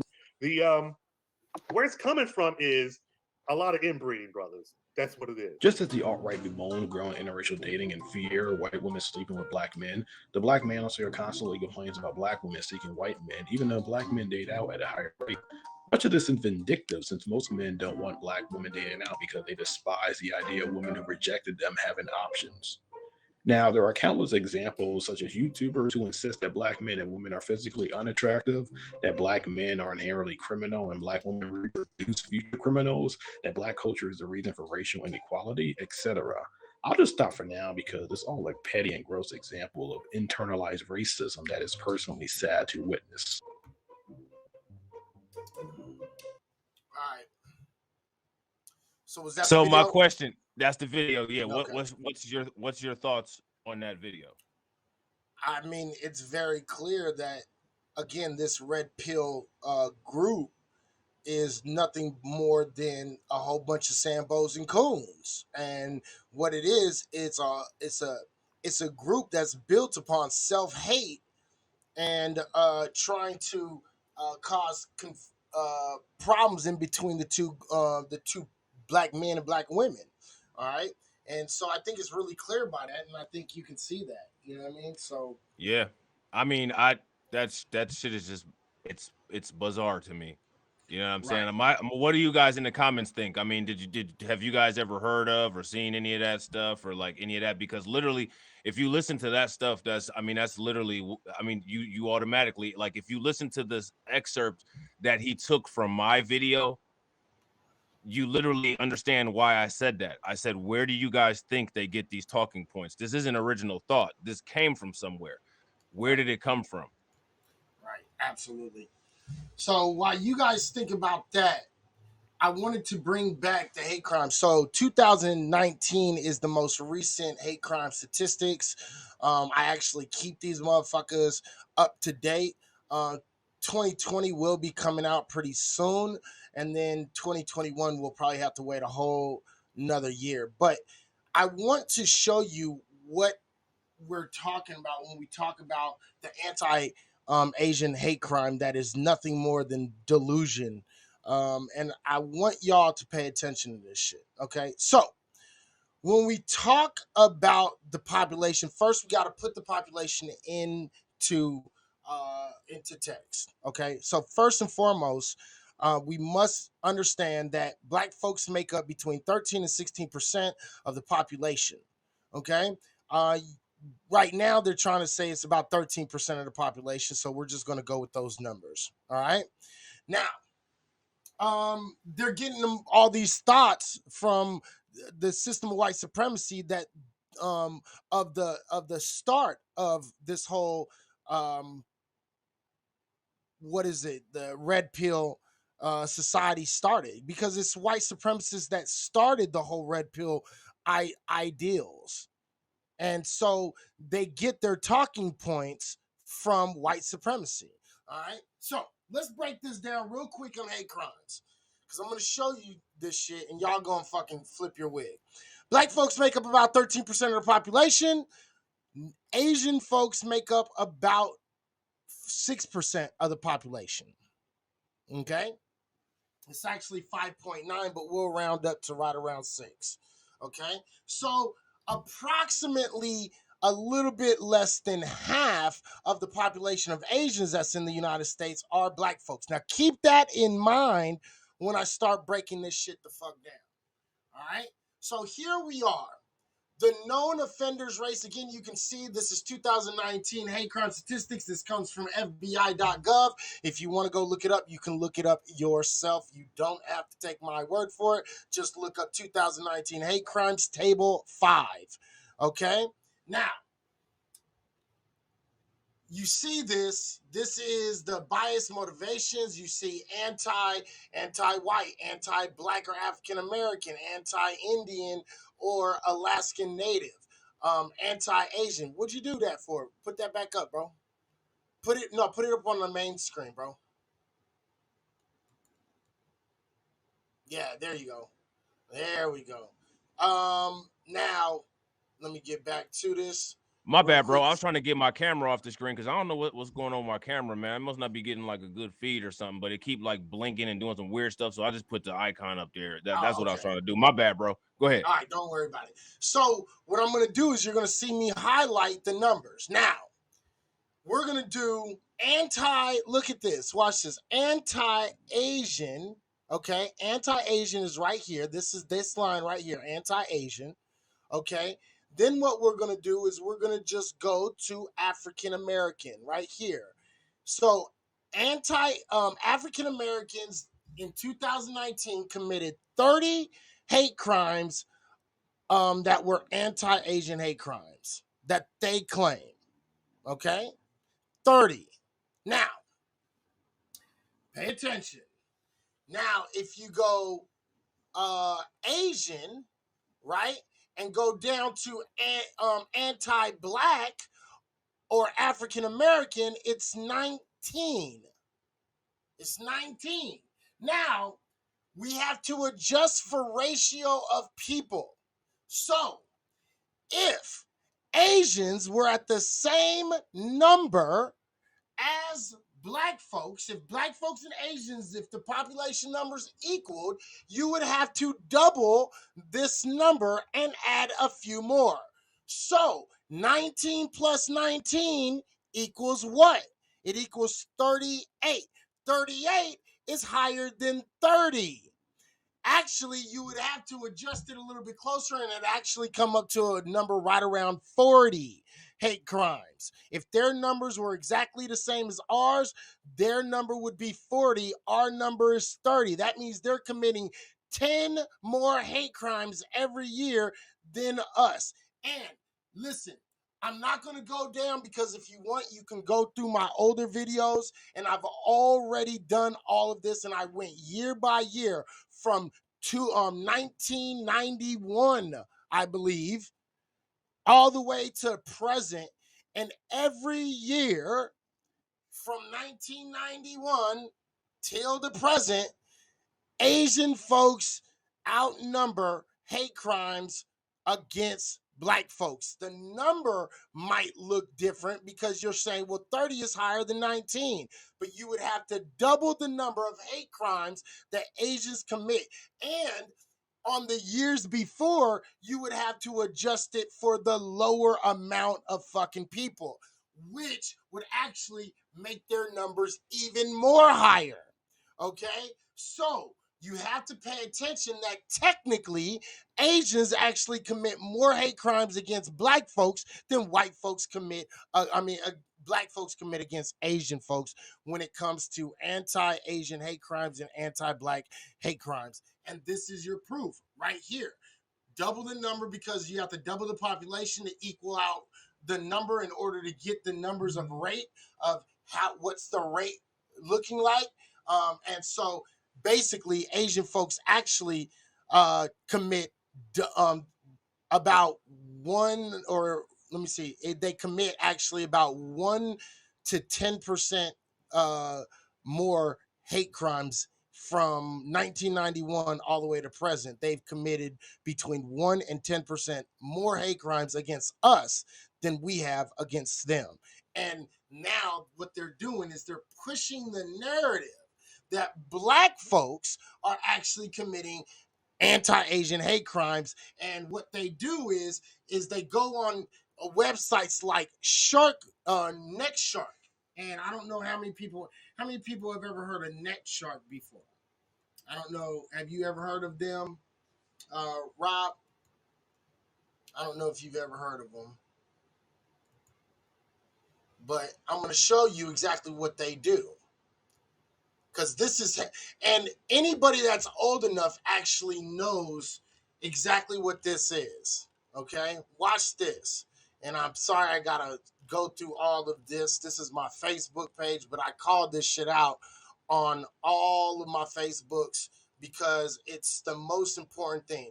Here's one situation right here where we have, okay, where we have this Asian female who literally got famous off of using her little black scent, trying to act like she was black, right? As a way to become actual famous, to become a rapper, right? And then she turns around, and after she becomes a fucking rapper, she has the audacity to tell people that she will never play a fucking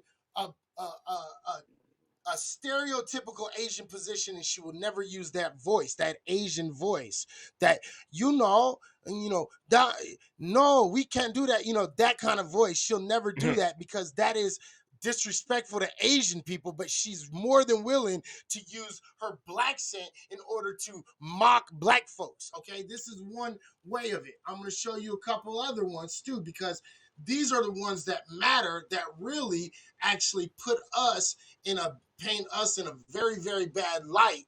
And I want people to actually pay attention to that and why I look for it. Do you have anything that you want to fucking add on to this why I do this shit, Rob? No, like my thing is that what you will find is this is the reverse psychology. It's perfectly okay to make money as long as you're disrespecting or stealing from black people. But when black people stand up for it, it's us being racist towards everyone, and we just need to be accepting. That's complete bullshit. And the problem is that a lot of these male activist rights groups or whatever the fuck they want to call themselves, red pills or whatever, they sit there and hold hands with these white supremacists where they get their talking points from and say, you niggers are just being victims. You're using the victim mentality. We're all one big happy family. But we're all one big happy family as long as you know who the stepchild is. You know what I'm saying? That's basically what it is. Absolutely. Because if we're just one big happy family, then why is it that there are multiple groups of these groups? Why isn't there just one group? Why isn't there just one men's group? If there's no such thing as racism and everybody's equal and it's all about men's right, all about men. If it's all about men, then how come it isn't just men? Right. Absolutely. So I'm sorry it's taking a little while because I kind of post on Facebook to find certain things and make sure I have the article and I don't lose the article. So I post it on Facebook so I know it's on there, right? But I know it's coming up soon. Is this it? No, that's not it. It is because I actually wrote a big old long ass tirade on this shit because I've been trying to expose Next Shark for all of their racist content, their anti-black demonization that they've been going out of their way to do. Okay, so here's one of the stories that I'm talking about. Okay. If you look at this story is by Next Shark. Father devastated after son dies in an NYC shootout while working a new job as an Uber driver. Okay. What's going on? Dude, I'm telling you, man, like Haps. It's Haps. Well, we're gonna try this again. I'll put it up. Fuck these motherfuckers. You think I'm playing? I don't play with my shit, bro. Right. You know what I mean? There you go. It's back up. Shit. There we go. All right. So if you go into this article, okay, what you'll find is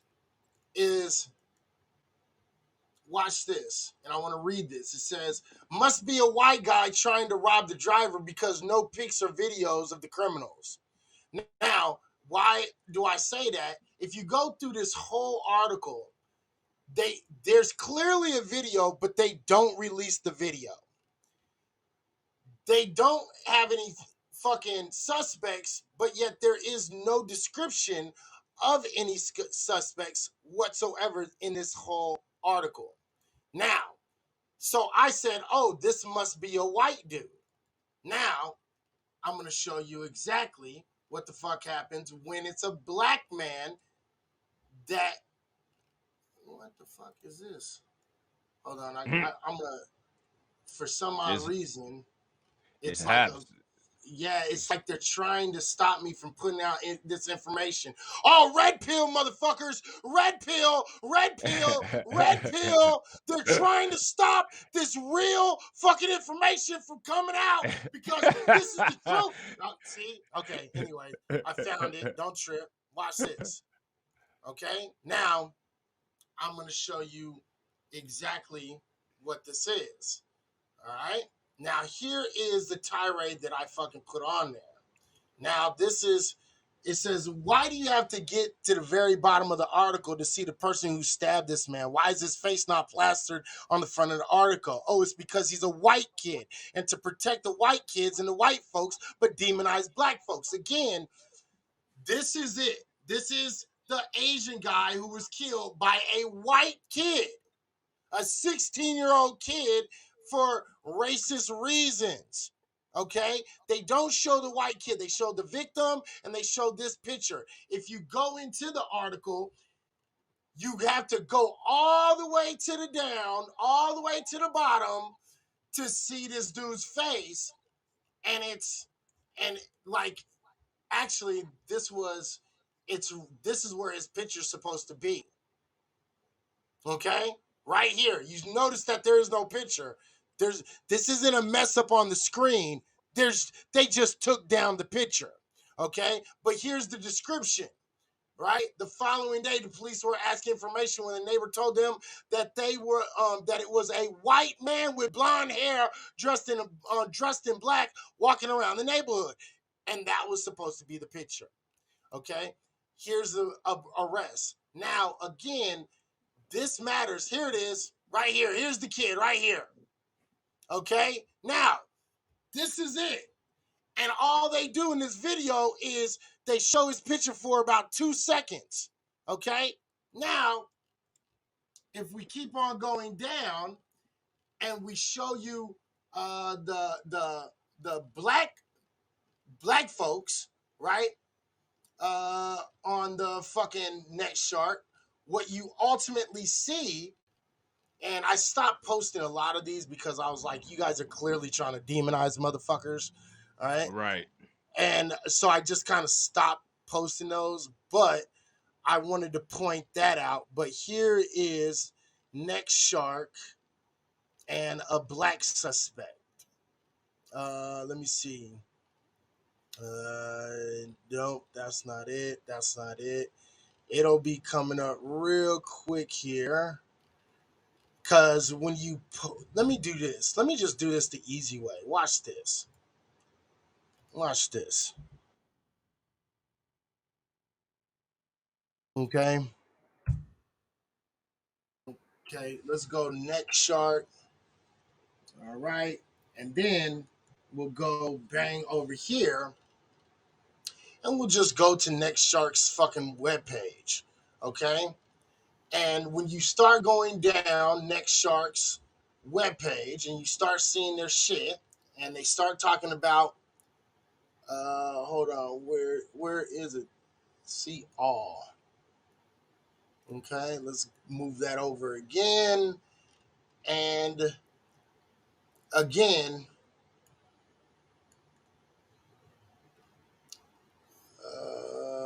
here, where's the crimes at? Because what they'll do is, no, they have hella more shit than fucking this. See, they're trying to limit their shit. Maybe what I'm doing is fucking making a difference because they are really trying to hide their shit. But if you show them, oh, come on. No, let me see. Yeah, like I have to find it out. Let me just find the article what I'm talking about because I know I have a whole bunch of articles on them, but they're way down. So I'll look for it.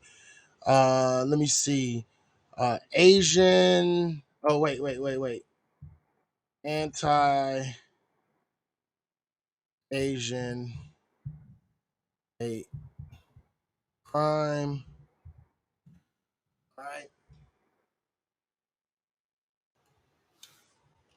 And then you show right here. Here it is, right? Check this out. So if you show this, oops, that's my show. Okay. That's actually my show. If you guys want, go to my show and watch it. There it is. There's another one. There's another one. I'm looking for a very specific. There we go. Right. Here we go. Right. And There it is. Here's one of them. They plaster black men's faces right on it. Okay? This is the anti-Asian hate that we're talking about, because they say these men, right, went around robbing fucking a whole bunch of Asian fucking women, right? But what they refuse to add on, which is, what they refuse to add on to this is that they say that these men, they targeted Asian women. And that's what they said in the article. They target Asian women. But they forgot to add on the last part. Why did they target Asian women? And these guys said, well, we targeted Asian women because Asian women don't deal with banks and they tend to have the most money on them at any particular given time. So the reason why they're targeting is not because they hate Asian people, but they wanted to twist the narrative to say, oh, it's hate of Asian folks. It was because Asian women tended to have, from their experience, had more fucking money on them. So again, what all this is anti-black demonization, and it's actually pushed by everyone. Now, this is another form of the red pill that people try to use. Well, what about the anti-Asian hate that black people have for Asian people? Yeah, we don't have that. Yeah, it's well, I mean, if you want to call it a smart crime, you can call it a smart crime, but I mean, what it actually is a crime that people thought about. Well, who has the most money on them at any given time? It Well, tends and to that's be the thing. You have to ask, well, we have a branch of crime called organized crime. So you have to ask, like, when somebody asks that question. So basically what we're saying is if we have 3 suspects like this who appear this way, then the automatic assumption is that they're too dumb to be organized, which is one of the reasons why the New York Police Department and the mafia worked in unison to take down Nicky Bonds and Frank Lucas. Anytime there's any kind of inkling of any intelligence or strategization, strategic initiatives that comes from people that look like this, it's not consistent with the United States mainstream media and population at large narrative. So it has to be blanketed or advertised as something else. This can't be organization. It can't have anything to do with looking. It basically, we have to advertise this as basic racism or savage impulse, right. when in reality, if this was a barbecue place, they would have robbed it. You know, if this was a car waxing place, they would have robbed it. If it was a barber shop, they would have robbed it. Right. I mean, it's funny how. Go ahead. No, it really is based on, if you go look at the supposed anti-Asian hate crimes, especially from the Bay, in California, because I live in the Bay. I live in the Bay Area, so I can get all this information really easy, and we get it right off the bat, right? A lot of those crimes were not hate crimes at all. They were crimes of opportunity based upon the COVID situation and based upon the people who had money. So we're talking about people who don't deal in banks, people that deal in cash, people that don't, so people like spiritualists, spiritual people, and fortune tellers were getting robbed, and fucking small businesses who fucking didn't fucking keep money in banks, but they kept the cash, and then they came back the next morning with a whole bunch of cash. They would literally just be yanking their purses, yanking their money bags, taking it away from them and running away. You see what I'm saying? These crimes, they are, well, see, here's the thing. They're not labeled as hate crimes. They're labeled as hate crimes towards the greater society, but none of these black men, a lot of these black men have not even been charged with hate crimes. But what they're doing is the media is posting it as hate crimes and anti-Asian hate crimes when they are not anti-Asian hate crimes. Am I saying that black folks do not commit anti-Asian hate crimes? Absolutely not. What I'm saying is they do not commit anti-hate crimes in the numbers that these people are trying to push in the media. That's what I'm trying to, and I can back that all up. I can show you every single one of the so-called hate crimes that was pushed in the media, and I can show how every single last one of them were not hate crimes, and they were all simply fucking crimes. So, Rob, go ahead. Why are we talking about crime? We are trying to establish race. No, we're trying to establish race. Are we trying to establish race? I don't even understand what that even is supposed to mean. Crime is crime, yeah, but it means something when it's anti-Asian or a hate crime. There's a reason why that is so important, sir. And again, let me look at you real quick. Elliot, I'm gonna look at your profile because I need to know who I'm speaking to. All right, so Elliot is clearly a white dude. Okay. So my question for Elliot is, crime is crime, but when it's black people committing the crime is hate crime. But when there's white people or other, then it's not crime. See, this is the problem, and this is where things are disingenuous, because now we have to talk about the 3 teens who murdered and burned a family of Senegalese people in Colorado. Right. See, like now we have to talk about this.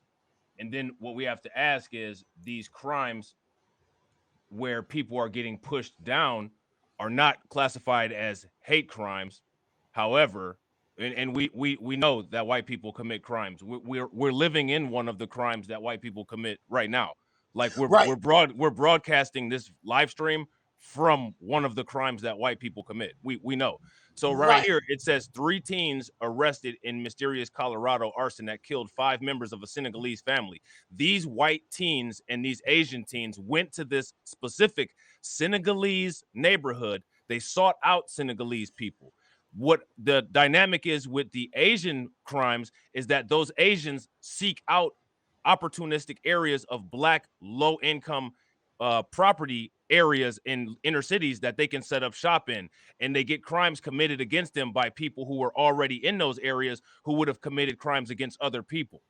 But see, what we're gonna do is we're gonna act like we don't understand that. It's a very simple concept. I think it's actually white people that claim that they created geography, but now we're gonna act like we don't understand proximity. I don't understand where the disconnect is. And the thing, why is this so important that we're making these distinctions on hate crimes and crimes? Well, it's really important because what happened is, with a matter of around 6 months of promoting and demonizing black folks and saying that black folks were committing hate crimes, Asian folks became a protected class, literally. Asian folks became a protected class. Meanwhile, while people are committing hate crimes against black folks, they keep on telling black folks, well, we can't make crimes that are specific. Hey, we can't make laws that are about hate crimes specifically against black people. That's why we have hate crimes, but yet they do it for Asian people. They do it for Latino people. They do it for fucking all these other groups, except for black, number one. Number two, why is this important? The second reason is because now what you're starting to see is a lot of young black men they are trying to actually charge them with hate crimes now, in order to normalize the idea of black hate crimes being perpetrated against a whole bunch of people, and they're charging them with these special crimes, and it's giving them more time, and it's building a false narrative that black folks is going around committing hate crimes against a whole bunch of motherfuckers. All right. And here's the thing. So he says here, white people commit racial crimes just like other races do as well. That's not true, because white people's racial crimes have literally changed the entire map of the world, and no other group has done that. That's an irrefutable fact. And also, white crimes are always excused. Like with this instance here, teen arrested in mysterious Colorado arson that killed 5 members of Senegalese family.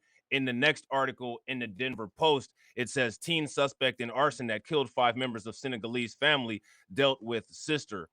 dealt drugs with sister, court hearing reveals. So there's always an excuse. The guy who decided to shoot up all of those people in Atlanta, well, he was having a bad day. The guy who shot up all of those people at the store in Boulder, Colorado, well, he wasn't white, he was Syrian. I'm sorry, but in case you didn't know, white people classify Syrians as white people, not only from DOW versus the United States of America in the Supreme Court, but also they Arabs fall under the classification of Caucasians from the United States government. So the thing is that what you're upset about here is you're upset about all of these classifications that have confused everything that were classified by white people. We didn't even come up with this classification of hate crimes. However, you all perfected the act of hate crimes. Right. So again, all of these crimes, you're modeling these after things that you engineered and then trying to assign them to other people. Right. Now, the last thing I want to point out is this. When we talk about these hate crimes, these are significant because what these are used to do is to keep black folks into prison a lot higher at longer rates. Now, again, remember a few years back, you had the Chicago 6. How many people remember the Chicago 6? Nah, I don't remember that. Tell us about it, bro. Oh, and then also this dude wants to know if he can jump in, but I don't see why you can't just start your own video and just say whatever you want to, because we're not even talking about this. This is a side note, and unfortunately, we determine what the show is about, not you. So we were talking about Red Pill, and this is part of the Red Pill. Right. Okay. See. Okay. Now the Chicago 6 was straight up racist. Okay. Now again, you stay in, Elliot, and I'll have a conversation with you after we get done talking about the Red Pill shit. Okay. But actually, the Chicago 6 wasn't straight up racist. That's and this is the number problem. one. Like this is an individual who's never experienced racism, attempting to assign to everybody else what racism is and versus what isn't, which is one of the reasons why I don't think that white people should be teaching critical race theory, because how can you, who have never possibly exerted racism or experienced racism, you only have experience in exerting it or practicing it or being compliant in it, how can you possibly teach anyone about the effects of it? You can't. You have no basis of qualification. Racism truly is at all. The only argument between white people and black people about racism is the fact that white people want to dominate the definition of what it is, to downplay what was historically done to not just black people, but pretty much every non-white and other white groups on the planet. Right. Now, real quick, just to make my point really quick, everybody remembers the Chicago 6. If you don't, basically 6 Chicago kids, 6 black kids, okay, they took this kind of mentally challenged individual and they kind of bullied him and they kind of beat him up a little bit and did some shit to him, cut him and videotaped him and a whole bunch of other shit. Okay. Now, they didn't do anything but cut his clothes, gave him a little cut on his arm, got a fucking, he got hit a couple times. They called him some names and shit like that. All right. But that wasn't racism. But change that to the Idaho 3. Now, this group, literally 3 white boys, literally, and I'm gonna show you the difference between what you consider black racism and what racism against black folks really looks like. Okay.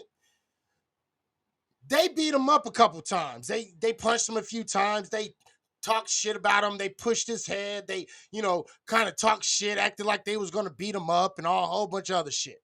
Okay. But they really didn't do anything to him. That kid got bandaged up, got a couple Band-Aids, and was released that same night. The Idaho 3 white boys who took a mentally challenged black kid, took him into the bathroom. They beat him up. They raped him with a fucking metal fucking hanger, a metal fucking hanger, raped him with it, sodomized him with it, beat him up, and on top of that, called him niggers and a whole bunch of other names, and forced him to sing a white supremacist song about lynching black folks. Okay? Now. Sounds about white. Now, the Chicago 6 got between 10 and 20 years consecutively on every single person that was charged. those 3 white guys who sodomized, raped, and fucking assaulted this kid with clear racist intent received 2 years probation with the opportunity for all of their records to be wiped clean after 2 years, as long as they didn't get in trouble anymore. There's a difference between what happens and the kind of justice black folks receive rather than the justice that white people receive. That little white boy didn't fucking deal with nearly fucking a fraction of what that young black man did, but yet they got more time. Not only that, but that little boy said that those were his friends and didn't want them to get in trouble.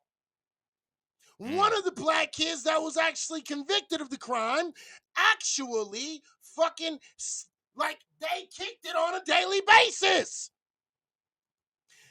They robbed the little kid. See, there's a difference between how racism is dealt with in this country.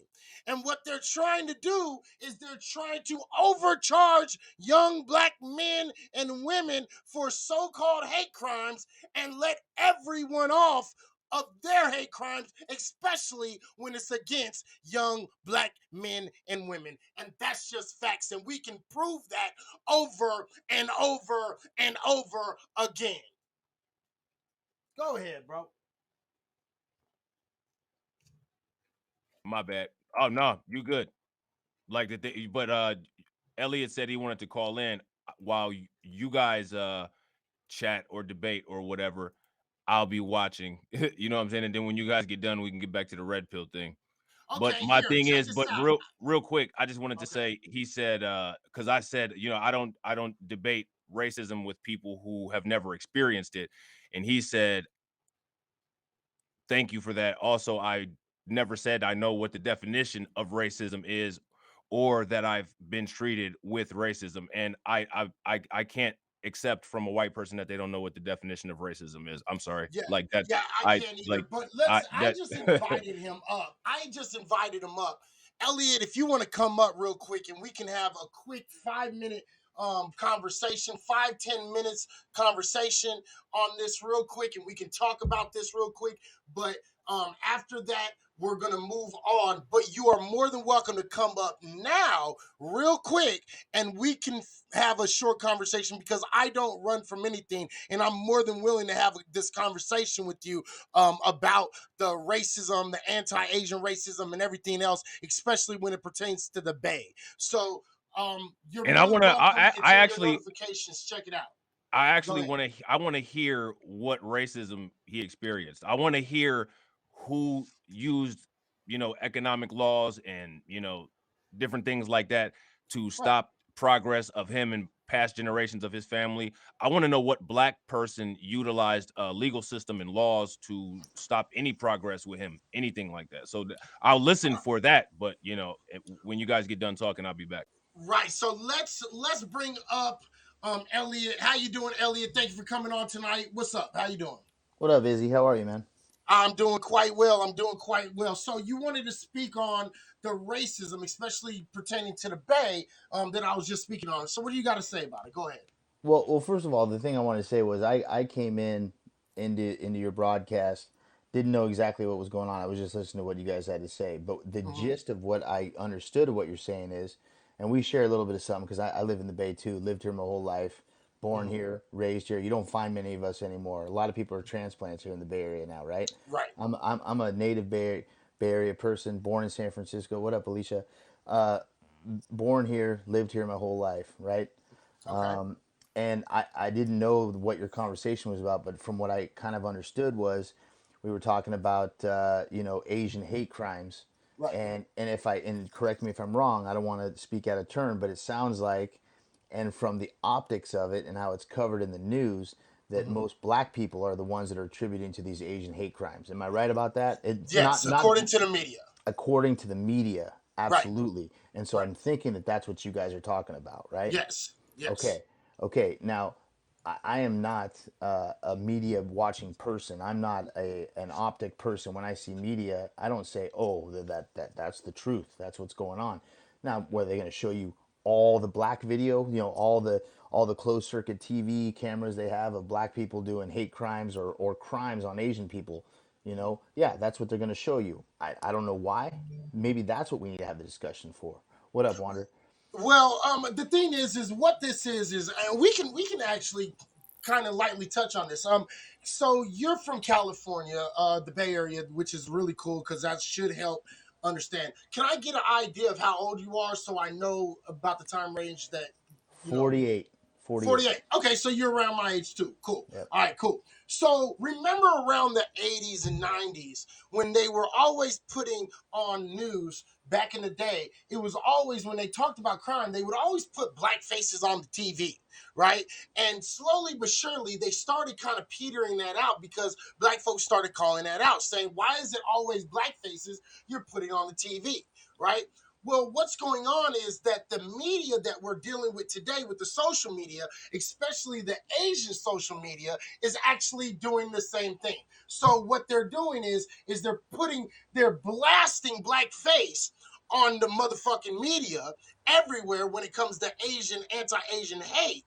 But whenever it's a white person that is doing a hate crime against Asians, they never show the video. They don't put his picture up. And if they do put his picture up at all, it's somewhere deep down in the article, way I at the saw. Yeah, I bottom. saw. Yeah, I saw you doing that. Yeah, yeah. Right. So what I'm saying is they're taking a playbook out of this old school tactic in order to get these kind of ideals.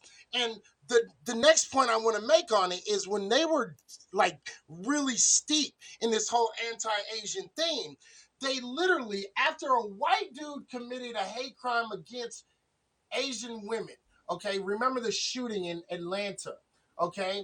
What happened of all these Asian people, and the white dude went in there and they said he was just having a bad day.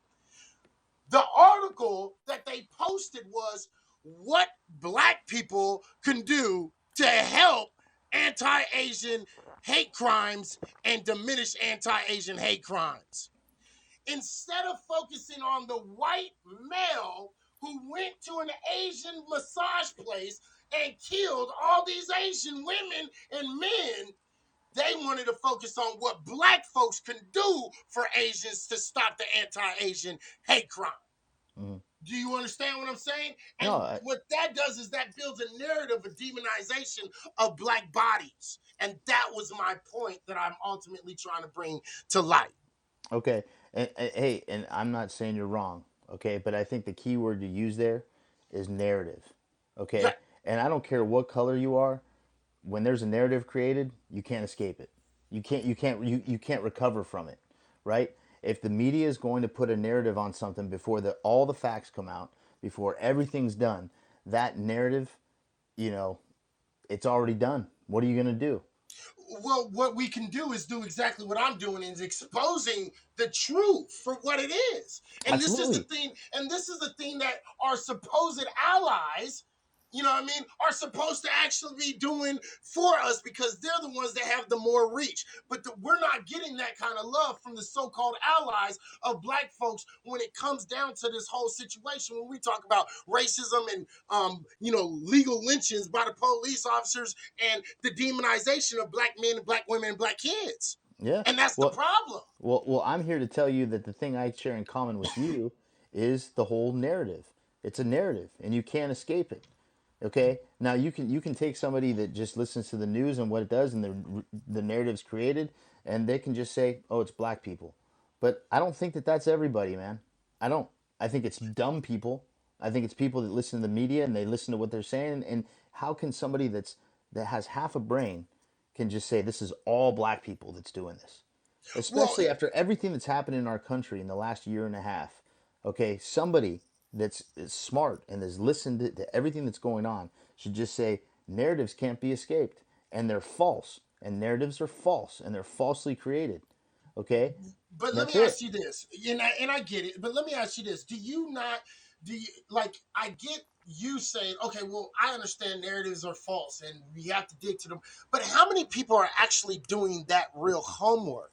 Okay, how many people are actually not just looking at the narrative but digging deep into it? I agree with that. I'm doing that, and I'm not here to toot my own horn or anything. And like was saying before, how can a white person talk about what racism is, and how can they say that racism has been committed against them when they don't know what it's like? I'm not saying that I've been something's happened to me bad racially. No, I can't say that. I agree with black light, but what I can say is I know what a narrative is, and I know how it can be constructed in the wrong manner to get ratings on mainstream media. And if Absolutely. and if people can't understand that that's what TV is, TV is on TV because it's if they're not getting ratings, they're not going to stay on TV. So if anyone's smart enough to realize that, to say they're not getting the full news, what they're getting is whatever's going to be on the news, whatever keeps them on the news. They're not getting the full thing. And if they're not smart enough to dig deeper and look deeper and create their own idea of what's going on, then there's a problem there. But I think with everything that's going on in our country right now, with COVID, with racism, with everything else, that I think there are people now that are taking everything in and hopefully are saying that what I'm being fed is not real. It's not Right real. now, let me ask you a question. Do you or do you not think that maybe you're giving people a pass when you say, well, there's stupid people that aren't looking for this? Because I don't believe there's anything, I don't believe in stupid people. And I don't believe in dumb people and they're just dumb and that's why they're not looking into it. Because I do believe that actually white folks totally understand exactly what's going on and they accept it. Would you disagree or agree with that? Well, here's the thing. Now, and I'm not trying to toot my own horn, but what I'm trying to say is, I think that I'm not going to use the word smart. I've just lived long enough, 48, like I'm the same age as you, lived in the Bay Area. I've seen enough things to know that not everything I see on the news is real. And I think that with what's going on and with how much diverse, crazy, and how much people are separating from this or that, I think Mhm. people are starting to understand, what's going on. I'm not saying that everyone's doing it, but I think that it's provided an opportunity for people to say, I can't believe everything that I'm seeing on TV. Right. More so than I've been alive. More Right. so. More so. do, do you think that black folks can be racist and do you think that white folks racism can be perpetrated against white folks? Yeah, yeah, I think so. Yeah, You I do. think so. I think somebody can say this. You know what? I'm tired. I'm tired of white people being racist towards me, and so guess what? I'm gonna retaliate, and I'm gonna retaliate. And I'm not saying I can put my finger on something about this, but I can use my head and say that there's been enough of white people committing racist crimes that black people or any other sort of minority are going to say I'm tired of it, and I'm going to commit the same thing on that person because I'm tired of it. I think that Okay, happens. so let me ask you But what is your in that definition? case, if they're purely doing it, I'm going to go do this to this white person because I'm tired of everything that's been going on. Isn't that racist in itself? Is it? How? Give me your definition of racism if you could. Fear of the unknown. That's what racism is. Fear of the That's unknown. what you think racism is? Absolutely. Fear of the unknown. Yeah, that's not racism, bro. What? Okay, that's my definition of it. Yeah, but and as much as I respect that that's you what you call your Mayo, explanation of it, Mayo babble. but that's not the definition of racism though. Okay, well, And so what's the definition of why are racism? we going off and why are we changing the definition of words? Well, okay, well That's let's establish what the definition of racism is. well, I mean, My definition is not convenient. It's what I feel. I'm not saying. See that to me. I think that that's racism in itself. I'm not. His definition is convenient. So what are we trying to achieve here? That's my question. I can agree with you, which I do. I agree with you on a lot of things. But what's our end game here? What are we trying to achieve? Are we going to try to continue to be on one side and another? This race over here and this race over here? What's our goal? What's the goal? Just to What do you keep mean? complaining about? Like, what's our goal right No, now? you have to be able to understand racism in order to defeat racism. I mean, there's a brother by the name of Nellie Fuller Jr. that said, if you don't understand racism, white supremacy, everything else will only confuse you, right? And so when you take this ideal of what you perceive racism as rather than what it truly is, what happens is then now you now have a reason uh, or a excuse to now not have to actually go off and actually fix racism. So let's break down racism, Okay. right? Yeah, yeah. And we have the definition. There's two definitions of racism, and one is based off of a very old ideal based off of racialism. Okay, this was one of the very first ideas of racism way back in the day, but this definition is actually based upon a totalitarian version of ideal of racism, which is a belief that a race is a fundamental determinant of a human traits and capacities, that racial differences produce an inherent superiority of a particular race. Okay, now Yep. that's based upon totalitarianism, which is not exactly the same as westernized racism. Okay, and but that is in a lot of senses, it's what people are actually trying to present as the definition of racism, which is totally not true, right? But racism is a systemic oppression of a racial group to the social, economic, political advantage of another group. Okay? So Okay. we're talking a political or social system founded on racism and designed to execute its principles. Okay. Okay? And those Okay. principles is to make sure that one group has a distinct and overt advantage over others. Okay. Okay? Okay. Now, when we talk about that, this touches on every single aspect of the life that we're living. It's not simply I hate you because you're a fucking cracker. That is prejudice, Okay. right? Mm-hmm. You know, I hear you. and Mm-hmm. and there's a very clear difference between prejudice and racism, Okay. right? I, And yeah. so when we talk about this idea that even you're talking about is what you were talking about is more of discrimination or phobia even, but it wouldn't be racism, because racism affects me judicially, educationally, economically, socially. Okay, Yeah. all of these areas are actually impacted by racism, and that's why it's so important to understand what racism is, because if you don't understand that racism is textbookly inherent to every single aspect of life, then there is absolutely no way to destroy racism. Because then you have a lot of people that just say, "Well, it's not racist no more. We're good. We had a black president." Yeah. I mean, I'm reading some of these comments. Someone says I must be a liberal. I'm talking, whatever the comments are. So, but I guess my question to you is, do you think that someone can be a racist? I'll just break it down. Do you think a white person can be racist and not know that they're racist? Yes, absolutely. Okay. I actually give three different areas of racist, white people being racist, and a lot of people don't like this when I say this, but I believe about 98% of all white people are racist, right? And but they come in three different categories. They have your overt racist, right? The So do you know overt. do you know do you know do you know of any white people that are not racist based upon those three different versions of racism? I know very few.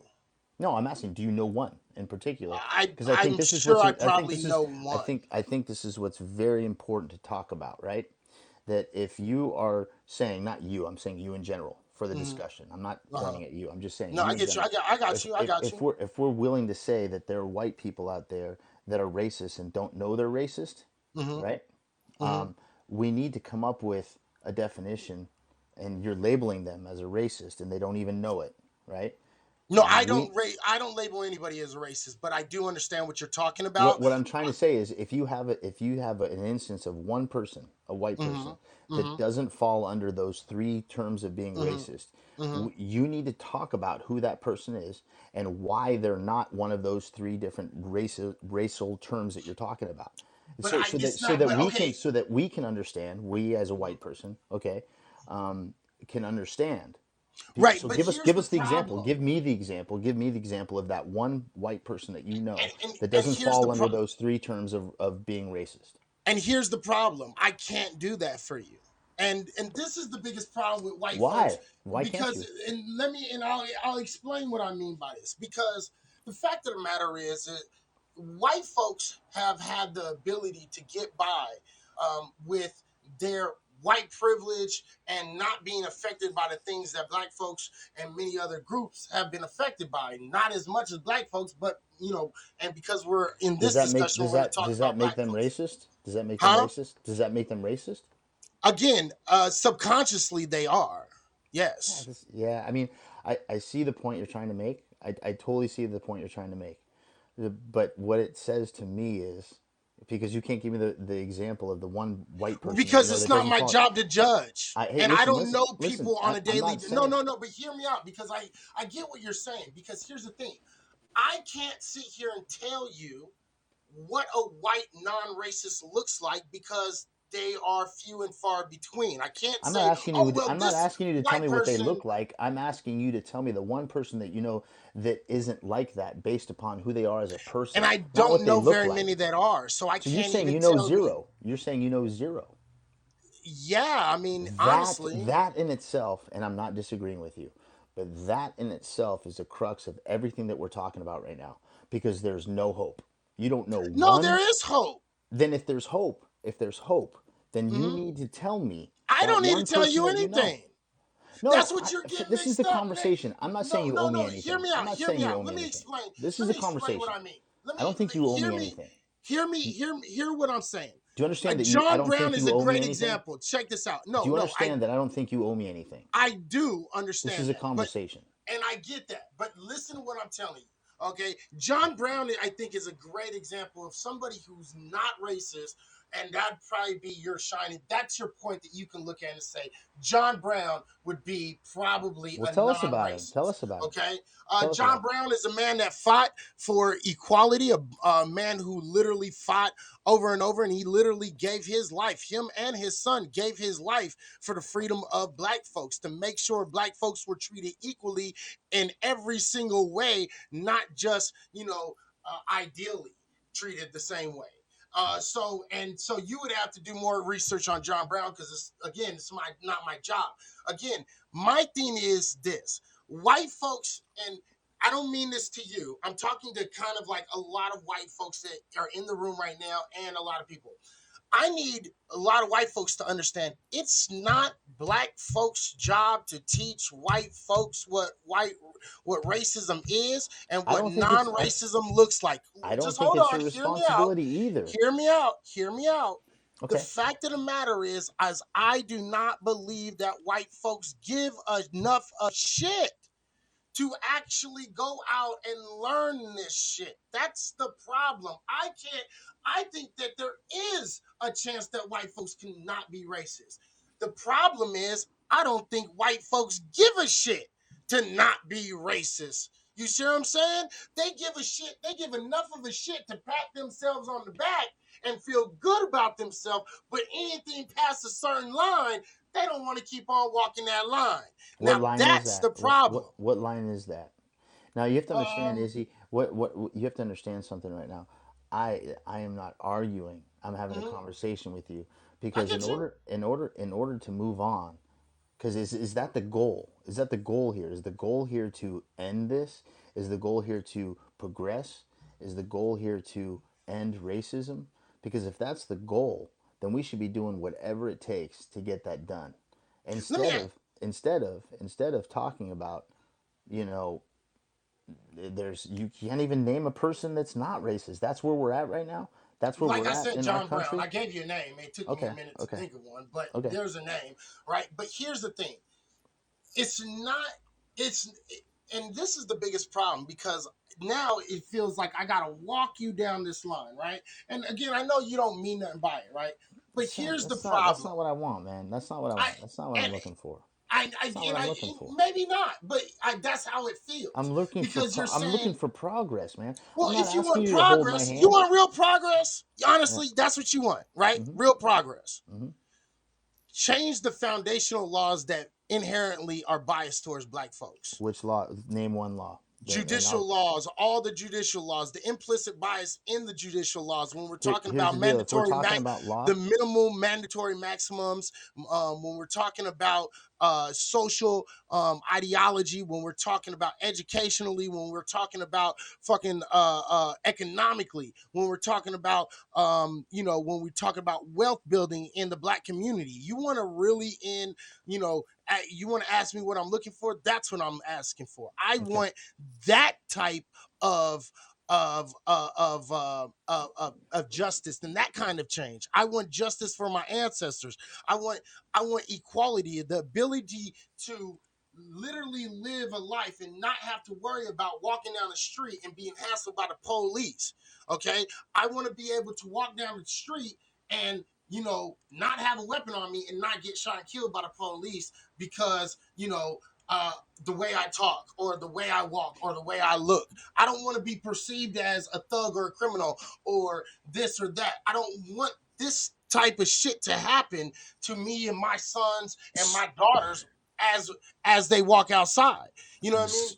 Those are the kind of changes we're talking about. Go ahead, Black. No, I was just gonna say, okay, so I'm actually listening to the conversation and I'll actually engage. I have a couple questions.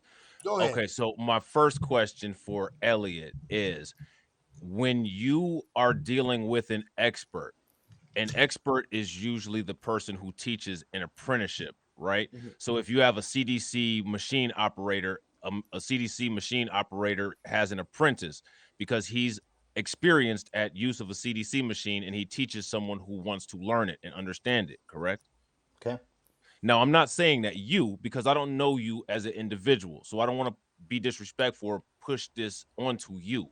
I Hey, want we're you to having a understand. discussion, man. This is what it's about.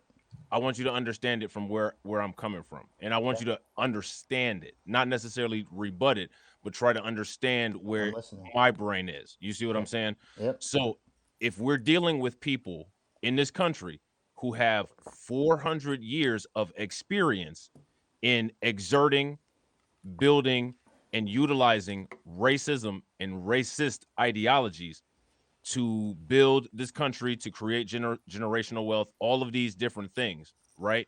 The expectation for people who have not had that 400-year experience curve cannot be to instruct those people in the flaws of their ways.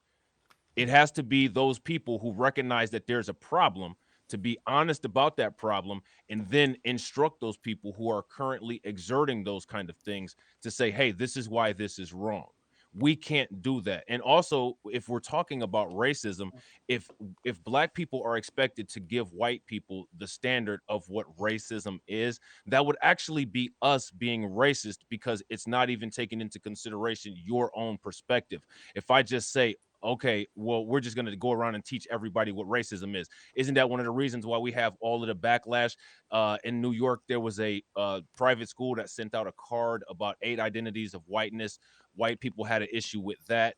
Now, the thing is, right, one of the classifications in that 8 identities of whiteness was, quote, white abolitionist. That was listed as wrong. Ben Shapiro had a big issue with it. Candace Owens, a bunch of other people had a big issue with that. They're saying, well, white abolitionism is like traitorism. Well, okay, well, let's talk about a white abolitionist. A white abolitionist, like Izzy was talking about, and like I put in the comments, is a man named John Brown.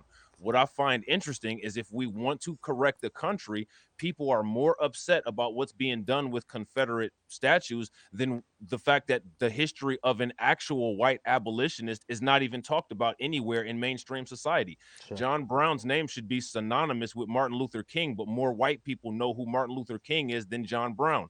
So my question is, we have to go and then ask, well, who's running the education system? Who's running the curriculums? Well, when we deal with that, now we have to deal with in Oklahoma. There was a race riot in Tulsa. Those schools want to take talking about that out of the education curriculum. Then we have the issue about critical race theory. We have people offended by critical race theory who don't even know what critical race theory is or how to properly explain it. So we do have these conversations on the table, but because a large majority of people believe that they are outside of critique, they want to be able to be the ones to frame the discussion. And the big problem that we're having now is, okay, well, someone like you may say, okay, well, let's have a discussion. Okay, well, let's have a discussion. You're actually having a discussion and you're actually taking in a lot of this information. And what you have to understand is, Elliot, even if you disagree with everything that you and me and Izzy are saying, you could go off of here and say, you know what, I don't even agree with anything those two guys were saying. The fact that you called up here to listen to what we have to say, even if you don't agree with us, you're still a minority. You understand that most people won't even tolerate anything that we're talking about? Right, and let me give you an example because we have some examples in the room right now. We have one dude by the name of Get Real who keeps on talking, brings up bullshit points that he thinks Yeah, are all over the smart. place. Over the There's place. Yeah, yeah. right. There's Right. another dude in here that fucking said, he said, well, look, St. John, this dude named by the name of St. John, he said, go look at Southside Chicago. These are all misnomers and bullshit points. This has nothing to do with the conversation at hand, but yet Hey, this is what we have to deal with when we talk to white folks on a daily basis about racism. hey, I can't can I force ask a you. question? Can I ask Hear a me out question? real quick. Okay. Hold on. Hear me out. I can't. It's kind of like, that old saying, you can lead a horse to water, but you can't force him to drink, right? You know what I mean? And the thing is I can tell all these white people and I can debunk everything that these white folks are saying, these aggressors in this room right now that are trying to fight and trying to act like black people are the most racist people in the world and all this other bullshit. I can debunk all of it, and they still would not Can I just fucking hop in listen, and say something real and they quick? would So, and they would still go off and act as if hold everything on. I'm saying is Black wrong. light. I got. Real quick, Elliot. Okay. Let me just throw this one sentence in, and then the All right. floor is all yours. I just want to All right. address Get Real quick. Okay, so Get Real says Chicago is a war zone. You completely ignore. Actually, nobody ignores Chicago being a war zone except you, because I guarantee you that you're ignoring the war between the citizens there and the criminality there. There's literally a march against gun violence there every week. But you know what's interesting? You don't You know don't about hear that. about it. Do you Yep. know? Do you know about that war about the black people who Correct. live there against the violence? Do you know Right. about the war there of poverty, where there just recently was a black woman who opened the first coffee shop in Chicago there? So you're sitting there telling me what I completely ignore without having a conversation with me. It's So actually this is happening. It's No, actually you live happen. in It's right. You actually live happen. in. Go ahead. It's Go actually ahead. happening in Izzy. I'm hoping you know this too. It's actually happening in Oakland as well. Right. Oakland's police chief is talking about nonviolence constantly, but there's a ton of violence that happens in Oakland, which is right down the street from where I live. You Right. know, and he stood up and said he talks about nonviolence all the time. Same Right. thing in No, you're Chicago. absolutely 100%. And see, and this is the problem. He says, no, I live here and it's not true. No, you live in your part of town and you're not getting it on your news because it's not even on your nose, Get Real. So how about you get real for a half a second and quit trying to act like you know something, bro, because you clearly don't. Not only that, but hey, if we really want to start talking about, oh, black on black crime, here, let's also talk about white on white crime. Let's talk about mass shootings of white folks against white people and other people. Let's talk about white folks that are committing sexual assault against fucking every single other fucking group. Okay. Let's talk about that. Hold on, John, and I'm not talking to you. This is for him. The fact of the matter is this, sir. I want to make sure you understand. Don't talk about my backyard until you clean your own fucking backyard. And guess what, buddy? Your backyard is dirty as fuck. And I got the FBI.com stats to back up what the fuck I say. So guess what, buddy? Deal with your backyard. And when your crime statistics across the board say 0, then you can come and talk about fucking black folks' crime statistics. Until then, bro, you ain't doing nothing but talking out your ass. Go ahead, Elliot. All right, real quick, and then I gotta go. And I appreciate you guys letting me come up here. I appreciate the talk. I don't know how good it was, but I appreciate it. Here's the thing I want to say, is and I'm asking one question, not because I'm downplaying anything you guys are saying at all, but just because I want a perspective, right? We talk about America that's been around for less than 400 years, slavery being part of that, racism being part of that. But what I'd like to know is, and we don't know because I don't know, you're my age, Izzy. Do you think that there's been any progress made in the less than 400 years that this country's been around? Has there been any progress made at all? And that's I that, and now I'm not trying to use that as my next point I'm trying to make. I'm just simply asking that question yeah, because in if a we're very gonna in a very simple answer, yes, of course, there's been progress. Has there been enough progress? No, but okay, has there been progress? Yeah.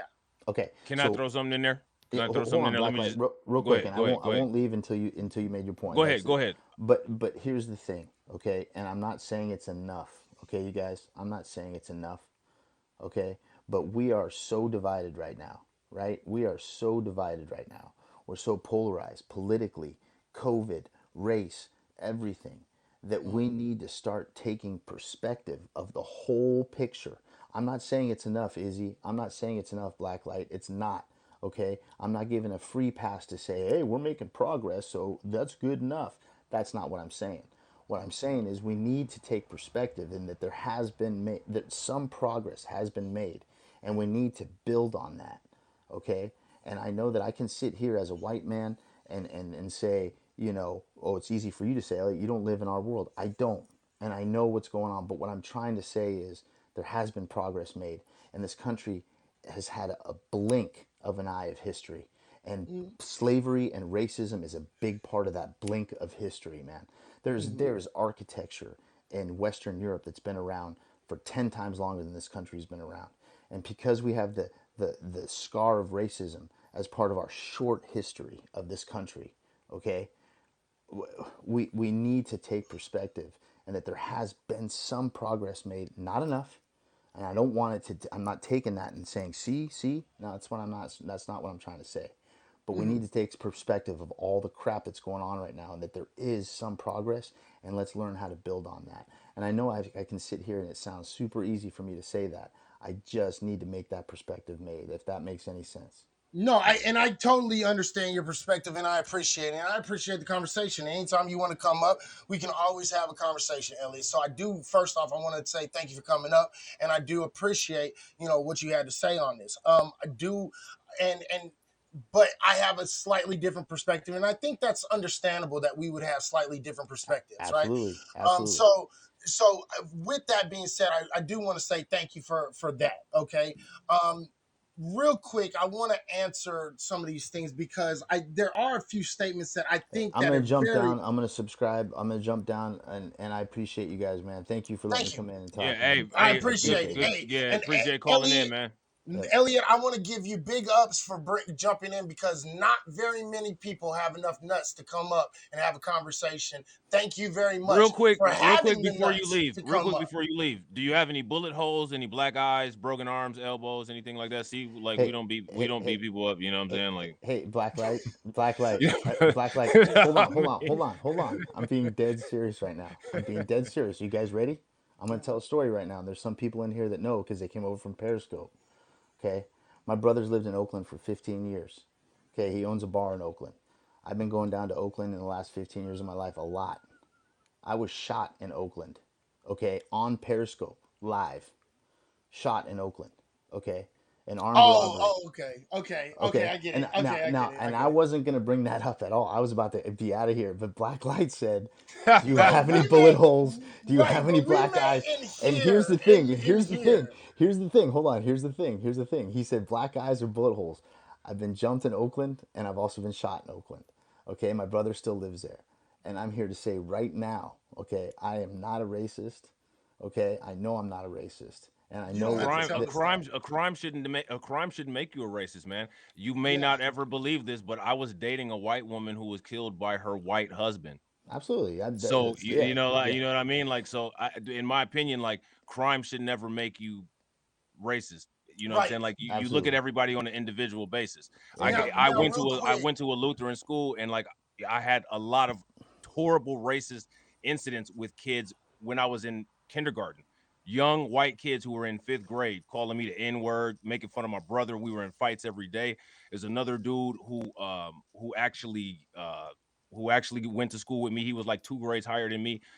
Teachers never did anything about it. I don't look at people that way. I had to grow out of that shit. I had a lot of anger. I was upset, but I had to grow out of that shit. You know what I Right mean? now, real quick, I just want to point this out real quick. Hey, we met kind of up here because a lot of people be scared to come up here. So we didn't beat you up. We didn't shoot you. We didn't fuck you up. We didn't do so.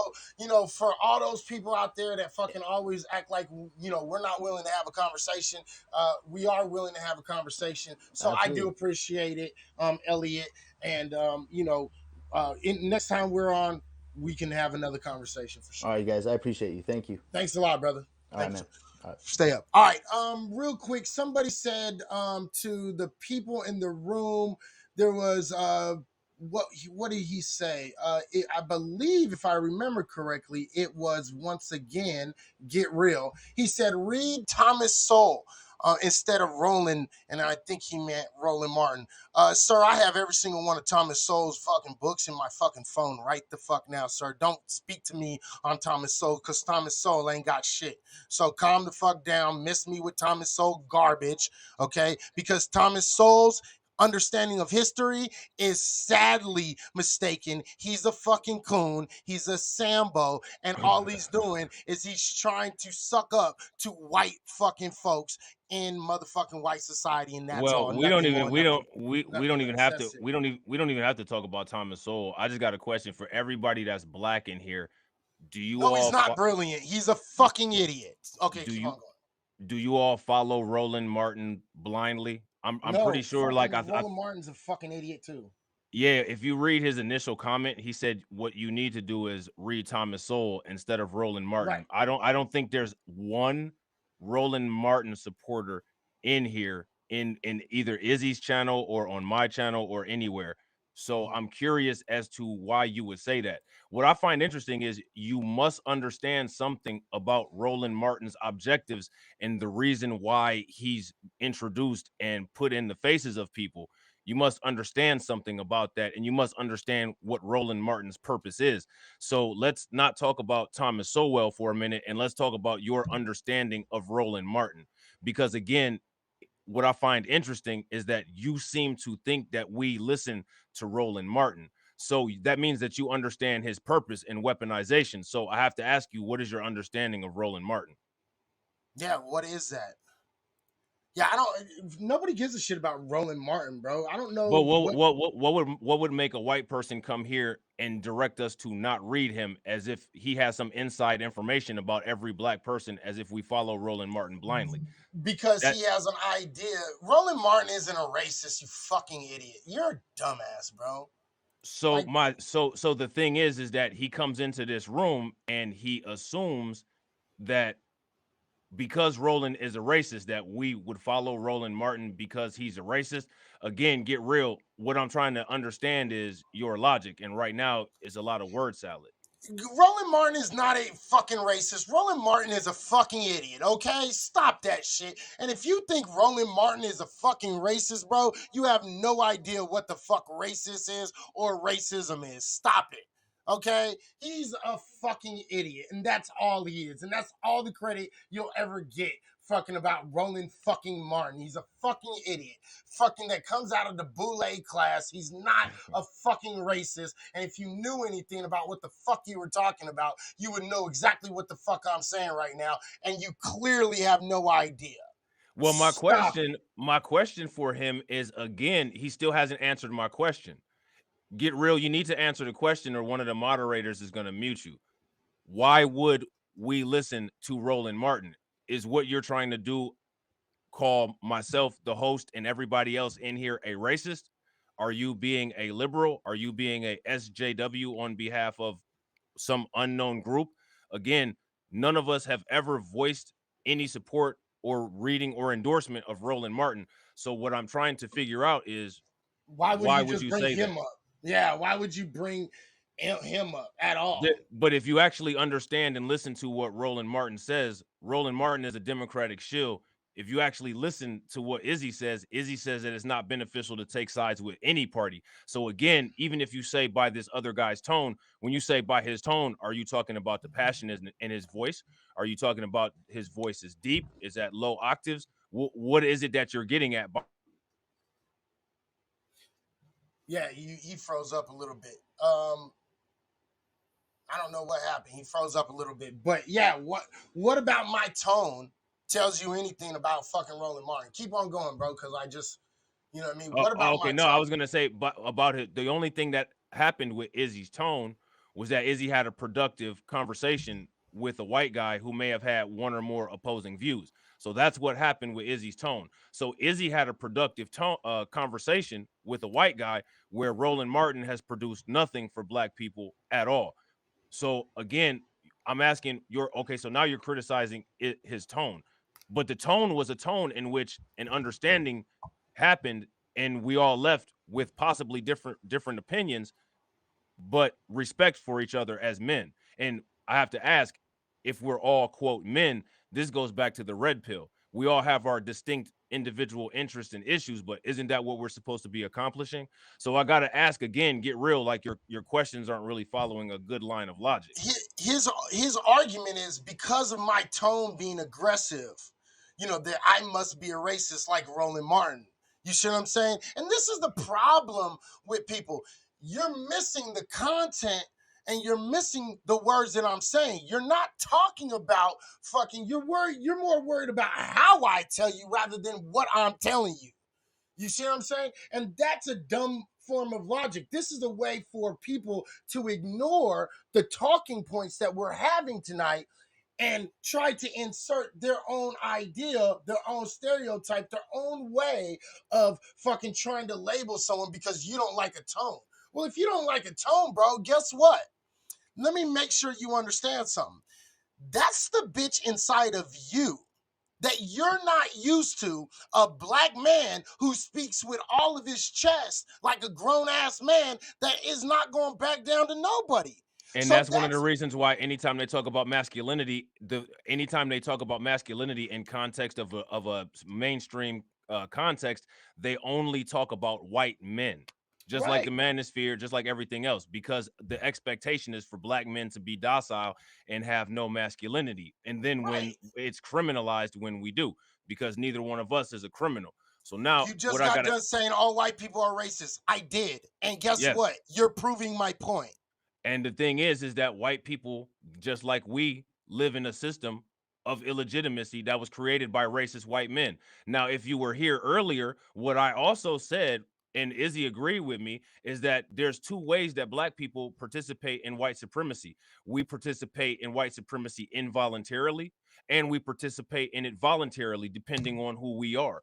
We participate in it involuntarily by doing things like tax money that funds police that kills us. We're doing it by things like living in cities and purchasing goods at businesses that put money back into the governments, that create policies and back things like eminent domain, taking places like Manhattan Beach. So we're participating in that. However, we can limit our participation by not being somebody like a Thomas Sowell or not being somebody like what's that other dude's name? I'm gonna do this shit. You know what? Fuck this shit. Because you know what? Get real. You seem to have a lot of shit to say. And you keep on trying to fucking put words in my mouth. So what I'm gonna do is, I have just invited you up. Come up here and make your fucking argument. And I'm going to literally fucking destroy everything that you've had to say tonight. So go ahead.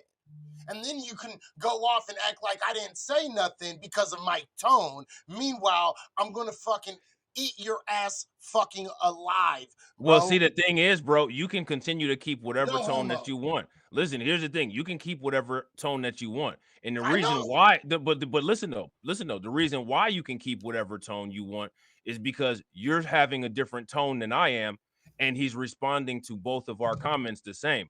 I'm hitting him with some questions that he needs to answer, and I'm not being mean, aggressive, or anything. I had a normal tone, and he's not answering my questions, and he's not answering yours either. But he's only addressing you and saying he's not addressing your tone. So again, I have to ask, how come you haven't addressed anything that I've asked you? Because I haven't called you any names. I've just asked you questions, and you won't answer any one of my questions.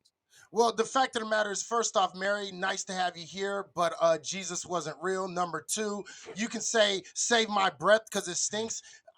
Just check this out. You don't get to come into my room and not respond and answer any of the questions or not come up. So you have one choice, and that is to use the invite or not ever come into any of my streams ever again. That's your choice. Those are the two choices you have. So if the next thing that you say isn't I'm coming up, then you won't be here for very much longer. I don't play with ignorant motherfuckers that think that they know something that they don't really know. You have no idea of what the fuck you're talking about, and you've read a couple of books, so you think you're smart about something. But I clearly can tell you're not fucking smart, and you don't even understand the books that you're reading. So try again, buddy. You know what I mean? I don't play that shit. I'm not playing that shit. And the thing is this is why I gave Elliot a little bit more leeway than I would usually give people, because Elliot had the nuts to come up. Yeah, and Elliot wasn't trying to talk over anybody or be like No. crazy. Like, you And know what I'm Elliot saying? didn't Like, get offended by what the fuck, how I was talking to him or anything, because Elliot understands, yeah, let's just have a discussion about this shit. and like We I talk said, in different ways. and No then big again, deal. there's different degrees of people. You know what I'm saying? Like, just like how we always talk about like the different kinds of black people that there are, there's different kinds of white people too. And the thing is like, okay, he still may have hung up from that call and not agreed with anything that we said. But again, he's still a minority within a majority Right. because, you know, he decided to actually have a conversation. Well, that You know was what I the end mean? of that. Most won't. Well, that was the end of that motherfucker. Have fun, Elliot. I mean, fucking get real. Have a great night. You know what I mean? So, you know what I mean? What? That's the end of that shit. You know what I mean? Bye, get real. That's hilarious. Look, the fact of the matter is I don't deal with fucking like ignorant motherfuckers. If you disagree, come on up. Let's talk about the disagreement. You know what I mean? Yes, I did say that I think, that about 98% of all white people are racist. Yes. And even though I wasn't able to explain all of them, I was able to fucking explain this. That listen, there are three types of fucking racists in this world. Okay? The fact of the matter is there's overt racists. Okay, people who don't give two shits about how anybody sees them. They don't care. They have their feelings, and they are upfront about them. Okay, they don't like black folks. They don't like minorities. Period. That's it. Right. And then there are what I like to call closet racists. Right. So they're only racist to people that's in their close circle. Right. They talk their shit to their close friends, to people around them. That's who they talk shit about, right? Or talk to about with their racism, right? And then we have the last group of people, okay, which is what I like to call subconscious racists, okay? Subconscious racists, the best description that I can give for a subconscious racist is maybe one of these super ultra liberal Democrats, right? Where what they do is they go around here, they, want to march with Black Lives Matter, and they want to fucking try to talk about equality and all this other fucking bullshit, right? But once they've done their little bit of marching, they pat themselves on the back and they fucking walk away, right? Yeah, somebody Now, like Rachel Nichols or Bill Mayer. Right. And then they go off, but then you catch them slipping up because they'll say some shit, they'll call somebody a nigger when they get really pissed off. They'll fucking, they'll fucking really be like, you black son of a bitch, you know what I mean? They hide their racism because fucking they think that they're not racist until they get upset or they get triggered on something, and then that racism come flooding out, right? And then what they immediately do is, oh, I'm so sorry, you know me, I'm not that type of person. What's that lady's name? That Rose McGowan is another one. Right, Rose McGowan, right? So you have those three types of races, right? And then there's that 2% of white folks that are not racist. Now, when he asked me, do you know anybody that's not a racist? Again, originally, at first I couldn't bring that shit, couldn't think of anybody right off the top of my head until Rob said John Brown, right? But my reason that I don't really think about that is because I don't judge people. Right. I don't tell white people that you're not racist and you Well, are racist. and I don't even say that John Brown isn't racist because I don't know him. I don't know his family. I know he had Right. businesses. I know he owned a lot of businesses. And Mhm. the only thing that he might have said was like, okay, you know, listen, I wouldn't want my daughter with no black dude, and I don't want to be around these people. However, this shit is just fundamentally and absolutely wrong, and this is just unacceptable. And because I see white people as a better race of people than doing what they're doing to these people, some of y'all motherfuckers got to wake up and understand that this isn't right. And so I'm gonna fight against this shit, because if I fight against this shit and show these motherfuckers how it's wrong, it'll ultimately prove how much better we are than everybody else. I wasn't inside of his head. I don't know. He could have actually had, you know, nefarious purposes for doing what he did. It's not a, I mean, it wouldn't make sense because literally his whole family ended up getting killed by the Confederacy as a Right. result. And 9 times out of 10, you know, if you're kind of being manipulative like that, you're not going to put your whole family, Right. you know, at risk for something like that. But that could have been his thoughts. People have done crazier shit for less. Right. And so the thing is I can't judge you. I can't tell you if you're a racist.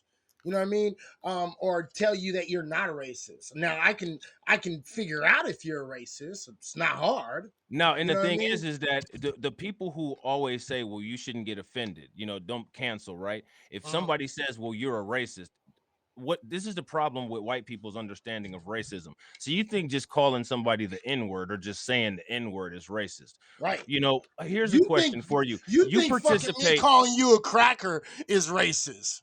Right. There's a lot of white people who benefited from the stolen stem cells of Henrietta Lacks. And my question is, you've paid those pharmaceutical companies that illegally extracted her tissues from a biopsy. You've paid them money for the treatments that were created from those, but that family is still impoverished and hasn't won anything in the court case, which established consent, informed consent.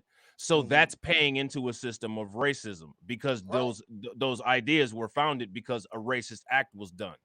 Right. Is anybody, you know, is anybody paying or doing anything about that? Is there anybody saying all lives matter, all medical rights matter for her? No, they're not. So that means that you're participating in racism. Just like black people, we participate in self-hate all the time. Black self-hate is Larry the result Elders. of black self-hate is the result of being in a culture where anti-black racism is a part of it. We're taught to hate each other by the society at large, so we participate in it. We participate and live in a system that is created to subjugate and kill us involuntarily because we just happen to be here. So what I find interesting is that white people get offended when black people say, well, white people are all racist because you participate in this system, but we take accountability for it by saying we involuntarily participate in our own demise. We say that. We admit to that. Sure, silly ass question. Absolutely. So the thing is like when we break this shit the fuck down, like if you get offended, right, by anything that I say as, you know, as a black man talking to, you know, different white people that might be in the room, I want to make sure you guys understand the old saying that fucking black folks used to say, only a hurt dog holler. Only a hurt dog holler. Only a hurt dog hollers. Yeah, again, St. John, you can use this bullshit narrative all you want. As a matter of fact, look, I'm gonna do this shit because So I got a question. Wait, let me just hold on. All right, go ahead. Hold on. St. John, you've just been invited up here. Why don't you come on up here and tell us about the history that you think you understand real quick so I can school your dumb ass too? What do you ever I'm curious, St. John. If you're ever at anybody's bar mitzvah, you know what I mean, anything like that, do you ever talk about the people who are involved with that culture who were in the SS Reich? Do you ever spit that back at them, or do you not do that because you're fearful of the consequences because they have power to crush you if you say anything disparaging about their history? You know, Right. they'll wipe you completely out of existence one way or another. They'll use their military branch. They'll take you off of social media. They'll use the ADL. You never know. You might be in front of a judge. That's part of that history. So you won't say that because what it shows is that you're cowardly. You understand that saying something like that to a black person is highly disrespectful, and that we have no means of exerting the appropriate consequences that are necessary to correct your defective mind state. But you won't ever mention the people involved in the atrocities that happened in World War II, who were a part of that culture, who took part in those people's demise. You won't say that. Nope, I mean, sure won't. I mean, as a matter of fact, let's give it a shot. Why don't you create a Twitter account and tweet that, and let's see how long that Twitter account lasts. St. John, why don't you come on up, bro? I'm waiting for you to come the fuck up, because I will fucking eat your ass alive with facts, bro. You clearly don't know what the fuck you're talking about. See, this is what I do for a living, bro. So bring your funky ass up here. Bring your unwashed motherfucking mayo fucking splaining ass the fuck up here real quick, so I can give you this fucking work, bro. You know what I mean? Because your understanding of history is very skewed. You learned some very bullshit shit. I don't know why you're even speaking on it when you clearly have no idea of what the fuck you're speaking of. And not only that, but I can give you motherfucking books to read, you dumb motherfucker, that will tell you how fucking wrong you are. History books done by professors. I got a question. Let's just say what he's saying is real. Would that constitute the United States as being under the jurisdiction of the RICO Act for mass human trafficking campaign? Because my question would be, who's those people who sold us? I don't care who you read. Bring your funky ass up here, Mr. Mayo fucking militia motherfucker. Bring your ass the fuck up here. What I want him to do is I want him to answer my question. So what you're talking about is a transaction, right? What you're saying is that people who are like us, people who are like me and Izzy, sold us, our ancestors, right? Kind of like that whole thing where, there's a history of white people that are called Slavs, because they were called slaves too, because the same thing was done, which is kind of another argument that shows that humans really aren't that different across the globe. But that's another story for another day. My question for you is that in a transactional situation, if you're buying stolen goods, then both parties are guilty, correct? So my question is, who did our ancestors sell those people to? And what do you feel the appropriate consequence to them and people who have benefited from their sale should be? What do you feel would be an appropriate consequence? Because if I bought your car stolen and I utilized it for benefit, you'd be entitled for some of that benefit because I bought your car stolen, and I'd be involved in aiding and abetting a crime. I purchased stolen property. So there were black people. That logical with him, bro. He's not gonna answer you. Well, not answering is the answer, and then we can move on. You know what I'm saying? He's not gonna answer that shit, bro. You know what I mean? At the end of the day, look, the fact of the matter is, when you understand fucking the actual history, and let me school you on this shit real quick, dumb fuck. Okay, the history is white folks took advantage of the slave trade in Africa, and the slave trade in Africa did not run the same way that the slave trade worked out here in America. So trying to use that as some sort of motherfucking excuse or some sort of point that you made means absolutely nothing. The slaves in Africa were not treated the same way that they were treated out here in the Americas. Now, by so no wait a minute, stretch hold of on. imagination. So here he says, yes, I'm not saying it was right. You also need to pay the soldiers who fought in the Civil War. Why? No, you don't. Why do they need to get paid? They didn't No, fight you to don't. do. They didn't fight to do anything for black people. They fought to punish the South, which is why when the Civil War was finished, a property release called the Emancipation Proclamation was done. Property has no rights, which is why property was not written into the Constitution. What happened was the Union seized the Confederacy's property. The property was released to no one, which is why black people were in oblivion, and it took us to 1960 to get human rights. No. They were given, that property was seized and then given back to the slave owners. What are you talking about? And given back to slave owners. Yeah, I'm not talking about the people, but yeah, you're right, though. Yeah, you're right. Because they got Not only reparations. that, You're right. yeah, not only that, but they were paid. They were The paid. union they were paid for their slaves up to $300 to $500 per head. So my question is, 40. They did not get 40 acres and a mule. You no. stupid fuck. Right. And on top of that, let's just say what he's saying is true. So what we have is a situation where white people were fighting other white people. All of those white people were involved in illegal trafficking and in human trafficking. And what ended up as the net result was those humans who were trafficked and their descendants were released with no rights. So my question is, why does there need to be any compensation from black people for that? Wait, Because why the fuck is he even bringing? Dude, he clearly has no. I'm done with this motherfucker. No, we're done. No, this dumb motherfucker just said slaves got 40 acres and a mule. You're a stupid fuck, dummy. Okay, first off, they were never supposed to get 40 acres and a mule. It was 40 acres and $100. Dumbass, number one. Number two, they didn't get that 40 acres and a fucking $100 at all. And the reason why they were supposed to get 40 acres and $100 is because that $100 would have paid for, it was right around the price for a mule at that time. So they just changed it to 40 acres and a mule, number one. Number two, they never got that land at all. Andrew Jackson came behind them, and Rutherford B. Hayes, actually, and Andrew Jackson both voided that fucking whole shit, okay?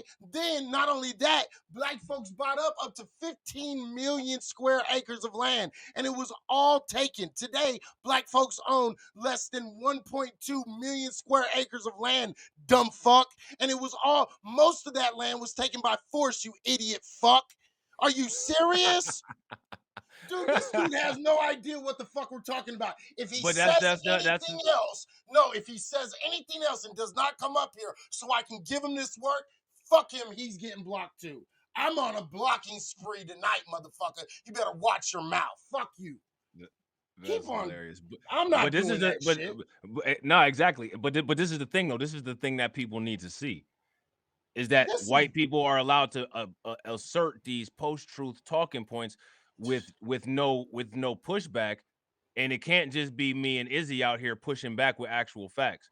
We have a responsibility to understand what we're entitled to. We have a responsibility to understand our loyalties and understand our political interests, and every single person that's out there should be equipped to deal with this kind of nonsense. Bye-bye, bitch. The way that we are. You know what I mean? I mean, that's just how it should be. Shit. Like, I'm done with this shit. Like, you're not gonna come in here and try to spit this bullshit. The fact of the matter is, look, when we talk about fucking what we're talking about, okay, white folks from the South actually got reparations for every single slave. They got their land back in a lot of cases. Some people did not get their land back. Then after slavery, we went into Reconstruction. We went into what was it called? The Industrial Revolution? No, it was Reconstruction and what the fuck is the fucking name, dude? I forget the fucking name. Somebody help me out. I know somebody in here knows exactly what the fuck I'm talking about. It is what is it called? I think it starts with an S. It's why am I fucking ditzing out right now? It's when the motherfuckers went back into servitude for the fucking for their old masters, and not emancipation, right? And then they did work for them, and then when they did work, they got paid for it, supposedly got paid for it, and they got land, and they got food, and they got money. It's called what up, JMO? Let me see.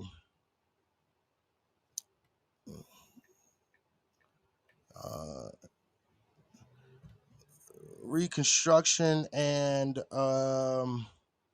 he said food for thought said sharecropping. Yeah, that's it. Sharecropping. That's what it's called. Thank you. Sorry. So the thing is these two things brought black folks literally back into servitude. Then on top of that, we can go into the convict leasing program when we're talking about black code, pig law, and motherfucking Jim Crow, right? So when we talk about these things, people don't really understand what the fuck they're talking about, because when you talk about fucking sharecropping, Reconstruction, and then the criminal, the criminal, Criminal justice system. convict leasing. Sorry, convict leasing. Those three things are the ways that white folks kept black folks in their possession, and they really didn't lose anything after fucking slavery. Did I freeze up? Yeah, it's looking like you froze up, but Okay, there there we it go. goes. You I'm back. back. You back. We back. All right, We cool. back. You see what See, I'm that's saying? Haps. So, yeah, that's Haps, right? So the thing is, yeah, exactly, and that's why I'm just keeping. That's why I'm just kicking them out. If they don't want to come up here and fucking get learned something, then they don't get to stay in here. Period. I don't play that bullshit.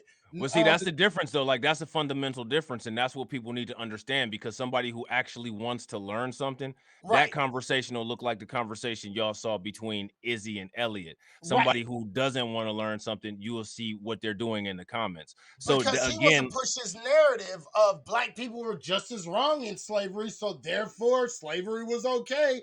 Get over it. That's the narrative. right.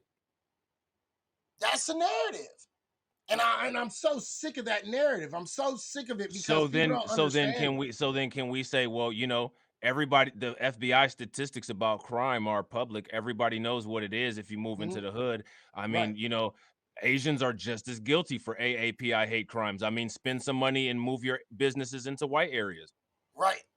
You're just as guilty. And you know what? That's just the unfortunate truth. That just happens to be your red pill. See how that works? Right. And absolutely. Hey, food for thought is right. He said, let me see, let me put this on the screen.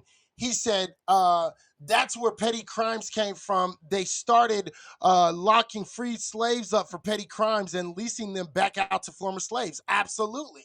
And you know what I mean? And we have to all understand the different tricks that they went about. Again, if you go read the 13th Amendment, the 13th Amendment doesn't fucking actually end slavery. 13th Amendment just says that you can't be owned by like civilians, day-to-day civilians, right? But you can be owned by the state. Which is now you can go into the prison system. Right. You can be owned by the federal government. State property. You get buried at the jail if you die in jail before your sentence is up. Right. So all these little fucking bullshit, and I think these are all terrible fucking excuses when they talk backdoor slavery, absolutely. And then, you know, they bring up this stupid shit like, you know, fucking, well, Chicago, crime in Chicago. Okay, and you know what I mean? Why are you so worried about? Well, if all lives matter, here's how they phrase it. So we got to do it exactly like the way they do it. Well, you know, if all lives matter, right? If all lives matter, well, we have to have that difficult conversation about why don't white men value their own lives and why are they killing themselves at the highest rate of everybody else? I mean, Absolutely. we can't have the conversation about all lives mattering when we have a particular group of people who's killing themselves and they don't even see their lives matter. Right. Right? You see how that works? Like that doesn't feel good, does it? Right. Yeah, let's talk about the suicide rates, the sexual fucking, you know, predator rates of white people. Let's talk about fucking the white on white rates, 83 fucking percent to 87%. Let's talk about fucking white on fucking Latino, white on black, white on Asian fucking crime statistics. 74% of all hate crimes committed against Asian people is done by white people. You know what I mean? Fucking something like 63% of all hate crimes done to Latino people is done by white people. Fucking something like 60 fucking 4% of all hate crimes done on fucking black folks is done by white people. You know what I mean? Like Let's you know, talk like about- and if blue lives matter, right? If the blue line matters, then we have to talk about what the blue line did to Angelo Quinto. We have to talk about what the blue line did to Zachary Gifford. We have to talk about what the blue line is doing to all of these non-white groups. Right. Let's talk about fucking if police lives, blue lives matter so much to white people. Why do white people kill fucking police officers at a higher rate than any other fucking group, hands down? Uncomfortable conversation. That's you know, before we address any other issues, we'll have to address those issues. You see how they do? Right. If See, we we can want to play do this that too. game, we can play this game, but I don't like to fucking move goalposts and shit. I like to stick on a conversation. Why is it that 97 out of the fucking 100 most poorest towns are all Republican cities that fucking are ran by white Republicans? Why is that? Why Right. is the biggest group of largest group of poor people in this country in the South and are white? Why are white people fucking out of every 4 people on fucking out of all 4 people for every 4 people on fucking welfare, why are 2 of them white? Why are white women the group that benefits the most from affirmative action? I mean, Why do white if we're gonna talk about how if what we have to have that uncomfortable conversation if we're right? gonna talk about how effective and for uplifting minorities, we have to talk about why the majority group of women is the one who benefits the most from it. I mean, that's just an uncomfortable conversation we have to talk about. You Right. see how that Let's shit talk works? about let's talk about the number one group that commits fraud against the fucking country when it comes to welfare, which would be white people committing the highest amount of fraud against motherfucking welfare and taking advantage of welfare. That'd be white people. So, like, the thing is that this is nothing more than media propaganda, and the way that we just did, what me and Izzy just did, is literally the 24-hour bombardment of what Fox, CNN, MSNBC, the New York Times, New York Post. It's literally what every white media outlet does. This is But the dumb fucking arguments that people use in order to try to distract from the conversation of racism. Let's talk about real quick CRT. Why are white people so against CRT? When CRT says, well, let's assume all white people are not racist. Let's say that we eliminated racism on an individual basis. Would we still have systemic problems across the board, social, educationally, economically, governmentally, and judiciously? Yes, because they are literally written inside the laws. So even when you give white folks the credit of all white people not being racist, when we know that's clearly a fucking lie, why do you guys have such a problem, understanding CRT and how that shit works? better question: why was there crickets when the AAPI hate crime was billed? Was passed? You didn't hear anybody talking about social justice warriors. You didn't hear anybody talking about liberalism. You didn't hear anybody talking about that. And the reason why you didn't is because white people had a clear-cut understanding of how nefarious of a chess move the AAPI hate crime bill was. And what it was a dog whistle to AAPI people saying that you've been lifted over black people, and you also are. This is our olive branch of protection for the system of illegitimacy. Right. And Vince, that's a great question. You said, why is it a theory as racism does exist? Right. Because the theory, and the reason why it's a theory is because it's talking about the system and how it detrimentally affects black folks compared to all other groups, especially being white groups. Well, and You see what I'm also saying? It's a it's critique also. yeah, well, critical race theory comes from a body of logical tests called critical theory, and critical race theory is critical theory applied to the legal system and results of numerous legal cases that took place in the United States, and it places the question: did race have anything to do with the verdicts? Right. Right. And we know that, and we can show plenty of evidence that shows that it does. So again, when you hear white people say, "Well, I'm not taking my kid out of this school because it just teaches that white people are inherently and biologically racist," we're talking about the legal system. Right. The legal system. We're not talking about biology. We're not talking about chemistry. We're not talking about genetics. We're not talking about anything. We're not talking talking about the about legal system. And last right. time I didn't know that children were of age to be lawyers, judges, police officers, or anything involving the criminal justice system. Right. And the thing is critical race theory makes a point of eliminating, as I said before, individual racism, meaning it does not say all white people are evil. It does not that has nothing to do with the theory whatsoever. There's no test of moral turpitude in critical race theory. So to say somebody is evil versus not evil based on any results that come from critical race theory is not even valid if you apply it to the theory. Right. Absolutely. You know what I mean? Like, it's kind of like, why do we teach about Abraham Lincoln? Why do we teach him, right? And it's because he wrote the Emancipation Proclamation, right? And why did he write the Emancipation Proclamation? He did that in order to go off and fucking save the Union, right? He wanted to keep the North and the South together because it was an economic issue. It was not a race issue, right? Which is why the end result of the Civil War was an asset seizure of a property release called the Emancipation Proclamation. Go ahead, my bad.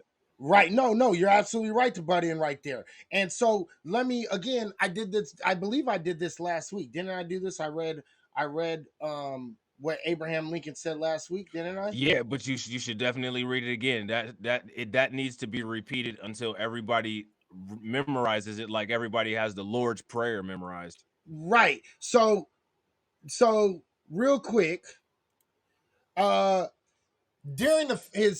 during Abraham Lincoln's famous debates with Stephen Douglas in 1858, you can actually go still read the transcripts because they still have them. Okay, he was asked by the crowd, how does he feel about black folks, right? And he says, and I quote, "I am not, nor have I ever been in favor of bringing about in any way the social and political equality of white and black races. I am not, nor have I ever been in favor of making voters or jurors of Negroes, nor of qualifying them to hold office, nor to intermarry with white people. And I will say, in addition to this, that there is a physical difference between white and black races, which I believe will forever forbid the two races from living together on terms of social and political equality.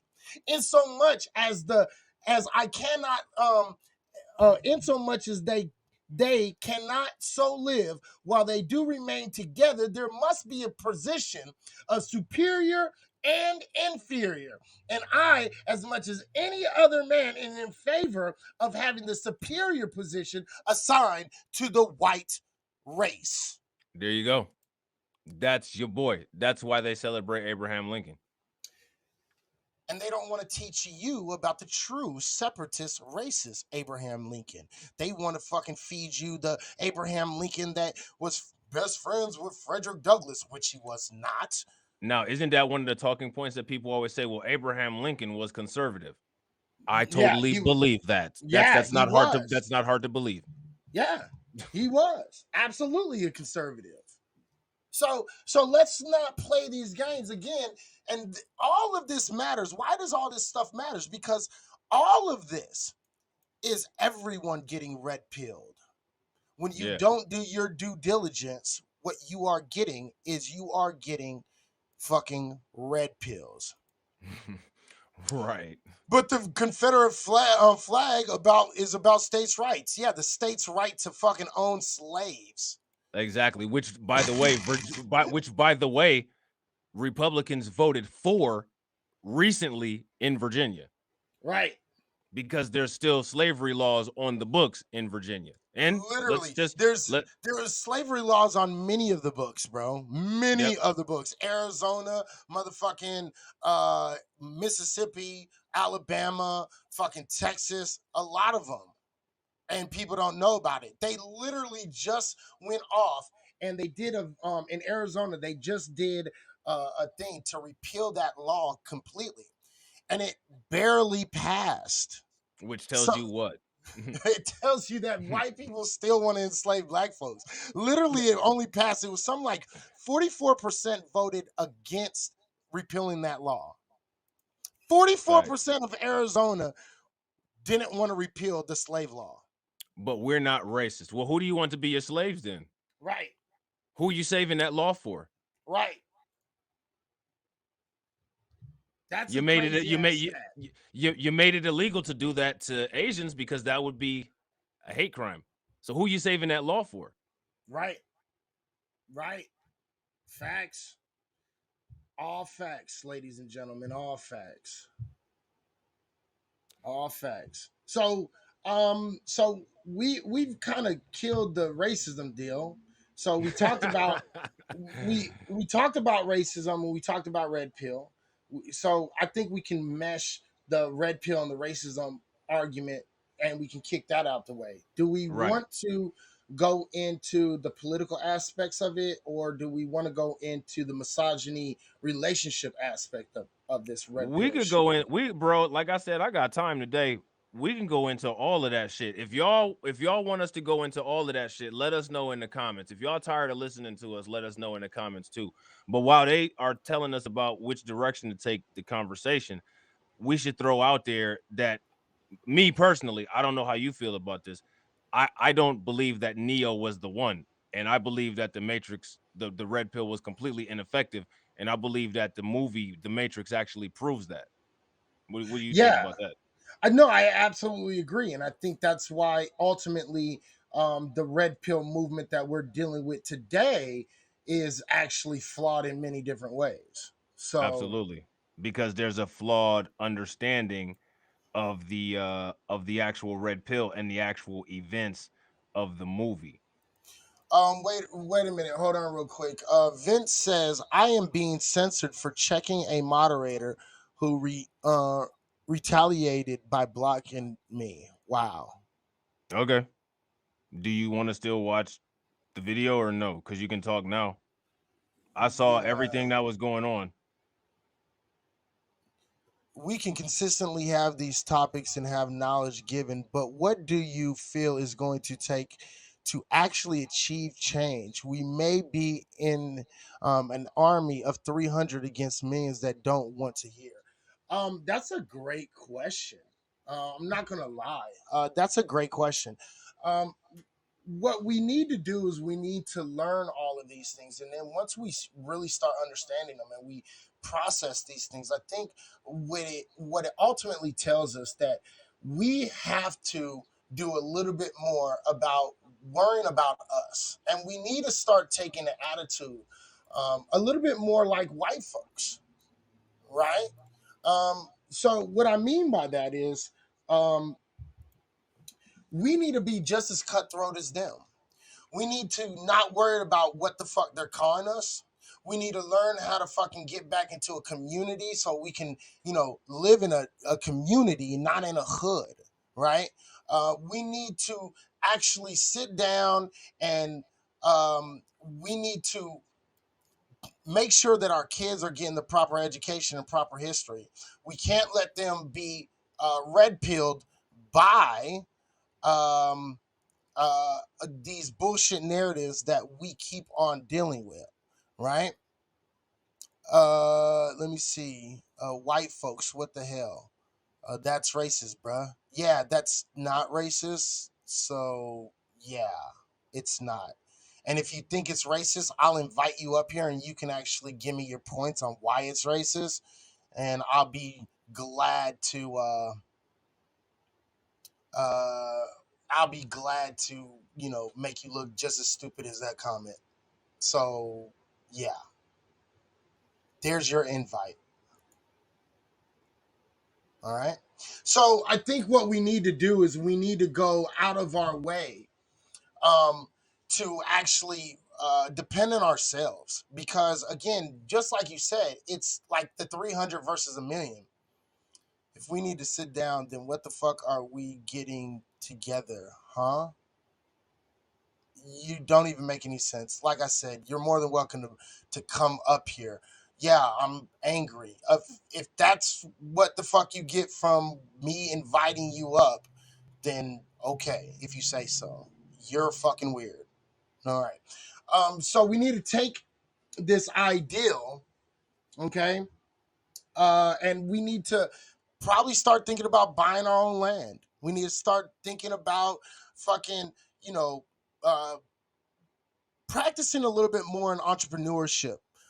We need to practice a little bit more on building our own shit, arming ourselves, doing the militias that we are guaranteed ability to do um, based on the Constitution. We need to start taking advantage of all of the same thing that white folks take advantage of. And we need to do it unapologetically.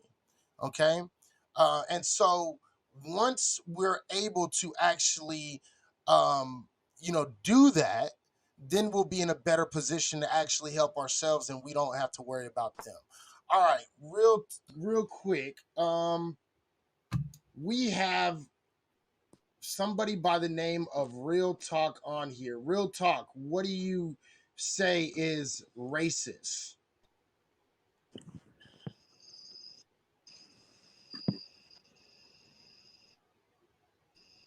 Okay, I'll ask one more time. Real Talk, what do you say is what about what I said was racist? What did I say that was racist?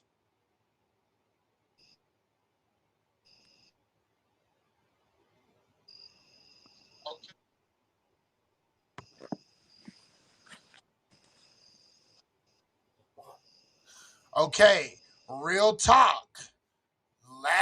Okay. So they okay, Real Talk. I was able to hear you. I can I'm hear you having now. connection problems. If you hear me, I N- don't know. No, you're not But my having we can hear Wi-Fi's you just fine. so I am trying to be.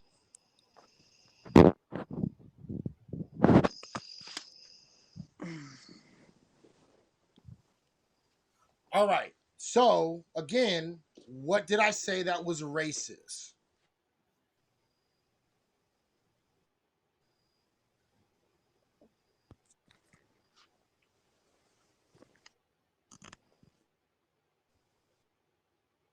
I know it is literal crickets right now. I don't, you know.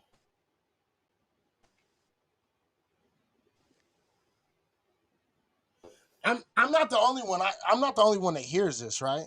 You guys can hear this, right?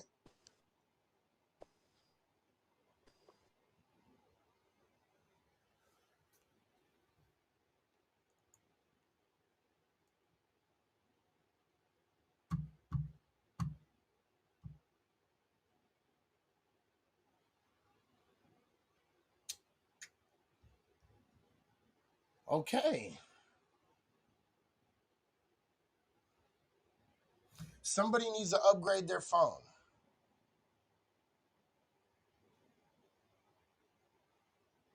Cause I heard her just fine.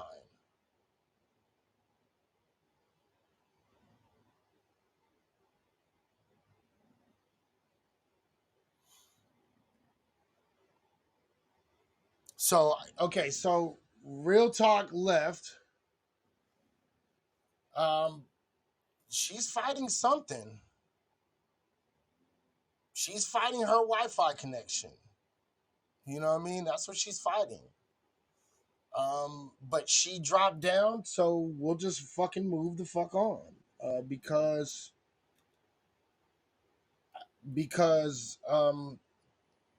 she said that she was having connection issues. I don't know how,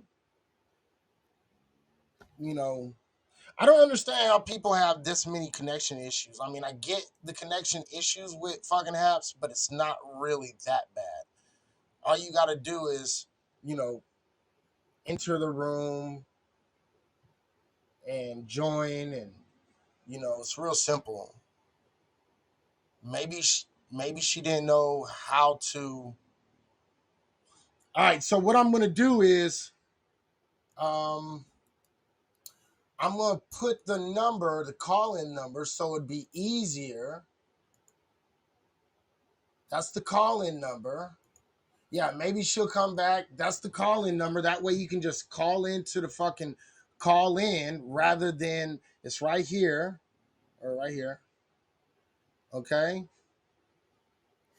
Yeah, I'm interested in hearing it too. So, Real Talk.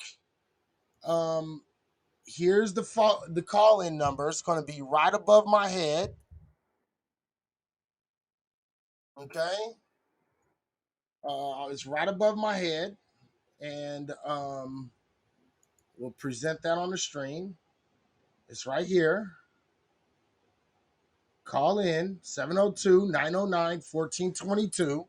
That way you don't have to get on camera. You can just call in and everybody will be able to hear you. All right? All right? Let's do it that way. Maybe if we give her an easier way to contact us, it'll be a lot easier that way. How about, maybe that'll work. You know what I mean?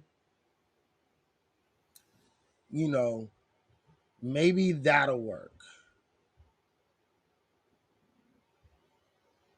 And if that works, then maybe we'll be in a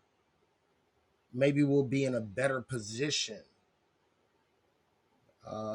But until she's able to come back in, we're just going to keep on going on, because we can't sit here and wait for her the whole time. All right, Rob said he will be right back. So, what do you guys want to get into until Rob gets back? We can talk about this red pill echo chamber. I'm really interested in one. I really want to know what Real Talk had to say. I'm a little disappointed. I'm not gonna lie. I'm really disappointed. I really am.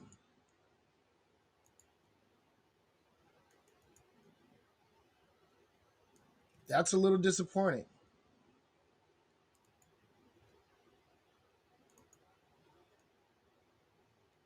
That kind of sucks.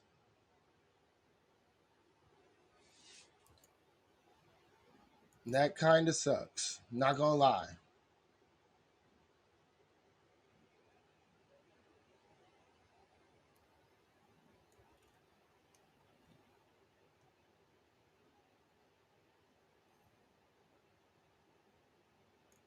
All right. Well, she's not coming back up yet.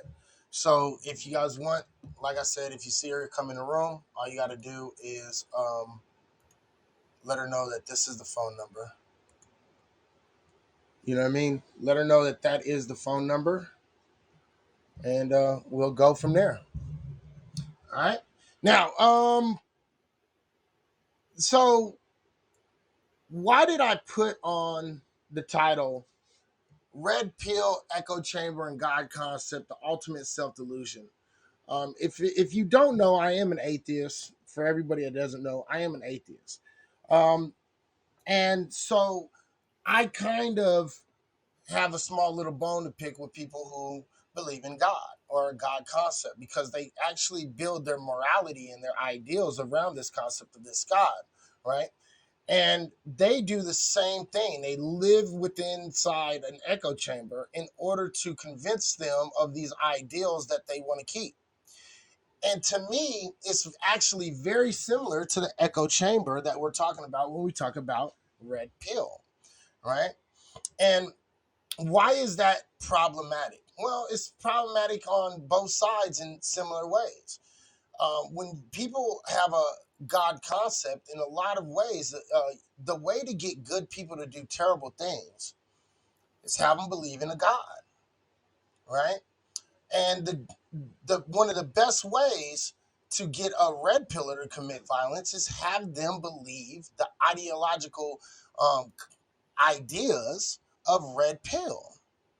You understand? So when we fucking show these two things as being similar, they do match each other in many, many different ways. I once asked, and I actually asked a lot of believers this, right? How many believers do we have in the room, like believers in God? And I'm not gonna like go after you, but how many believers in like a God, primarily a Christian God or Jesus God, that the Abrahamic God, not a Christian, but an Abrahamic God? How many people believe in that? What up, Rob? Welcome back. You are What up, bro? You are mute. Oh, now you're not muted, so you're good. All right. I just want to know. I just want to get an idea so I can word this properly, and I don't want anybody to take any kind of offense to this. All right. But I, I, I actually ask people a lot, especially on Periscope. Right. I used to ask a lot of God believers a question. And if there are any God believers in here, you're more than welcome to answer the question too. And the question is this: If your God, for me, not for you, type thinking, all right? If your God came down to you and you were able to, however you needed to, confirm that absolutely that was your God, Christian God, Islamic God, whatever God you believe in, you can confirm it was God based upon the Abrahamic belief systems. And then he said, I want you to kill your mother or your father, what would your answer be?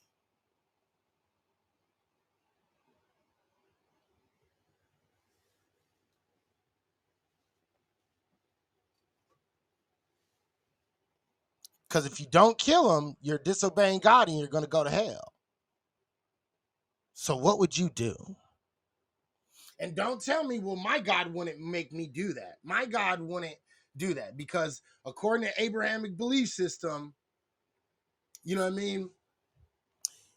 According to Abrahamic belief systems, your God has done that many times over. Again, God is going to tell you because I want you to. Red pill. God runs everything, which means that he runs me. The So would you do uncomfortable it? truth is that to serve me properly, well, you got to take the firstborn of Egypt, Azrael, you know. What would you do?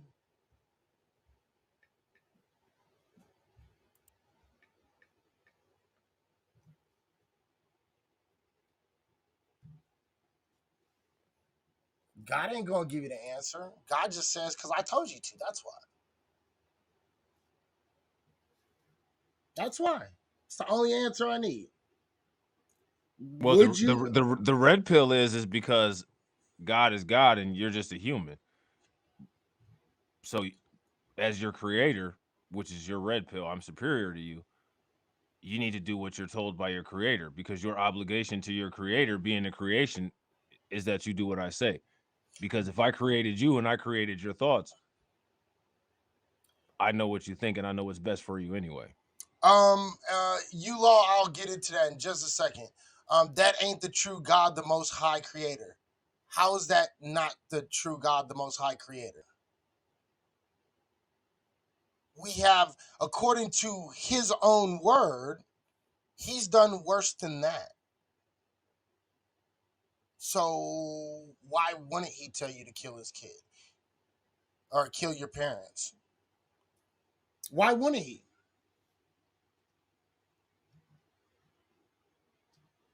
And that's the question.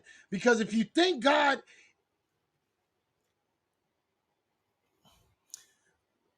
you felt like that was written by people who wanted to excuse the killing of family or excuse of killing family for some sort of gain, whether it be land, etc., based on the way certain people think. I mean, the Bible was written by who? Okay, so now you're taking away power from your God? I'm kind of lost on that.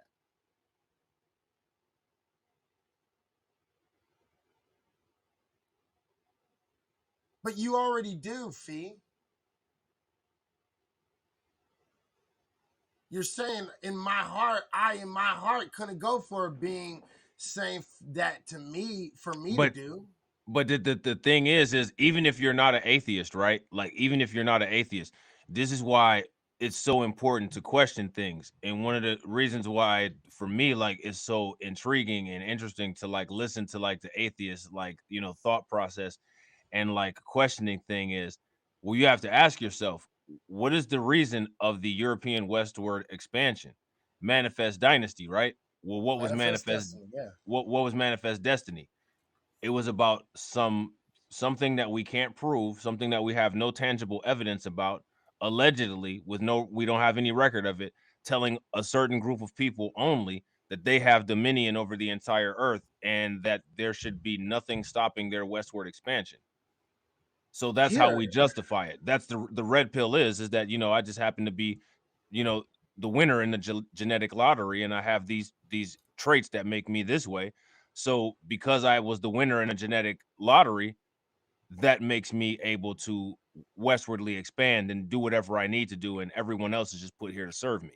Right. Now, Fee, the thing is that's great. And you said, you see, what you did was you said, I'm a spiritual, and I just believe that we have a higher power creator God, right? But the problem is this. I was very specific about the God. I said, how many people believe in an Abrahamic God?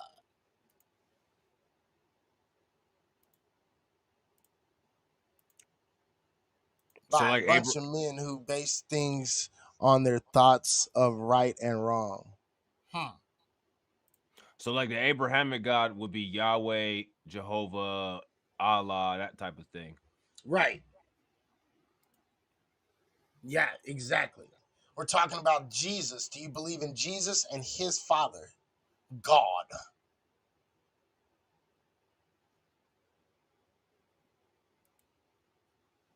In any way correct? Okay, so, okay. And this is where the problem starts coming in. Okay? Is that Secrets? Is that the name? I can't even see the name. You talking about Skrells? Oh, Skrells. Is that the name right there? Yeah, Skrells? yeah, that's All right. Skrells, yeah. So check this out, Skrells. So check this out. You believe in the Abrahamic God, but yet you don't believe the writings that gave you the whole concept of the Abrahamic God. And you believe that God, your God, that you learned about from the Bible, you believe that his Bible is a mistake, and therefore you're creating your own God. You do understand that, right? That's what you're doing. You're creating your own God, and now you don't believe in said Abrahamic God. This is the problem with people who believe in religion.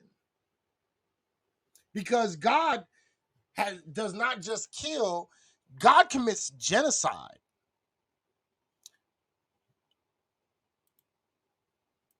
Okay?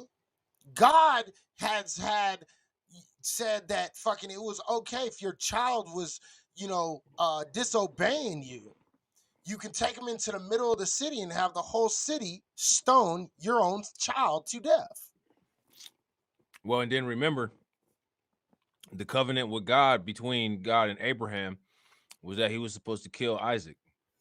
Right.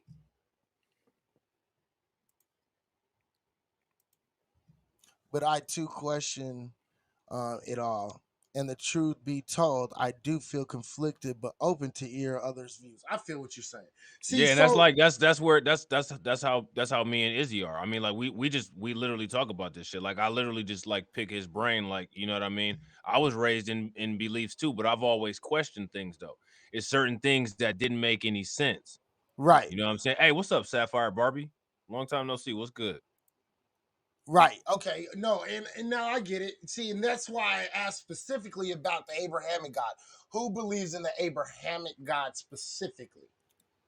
You know what I mean? And so, the reason why is because gods across the spectrum have commanded murder, genocide, rape, pillaging, killing of your own kids, killing of other people's kids, killing of kids, period.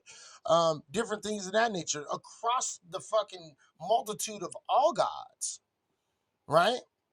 And so if people are now coming up with the concept of a God, right, where did that concept ever come from?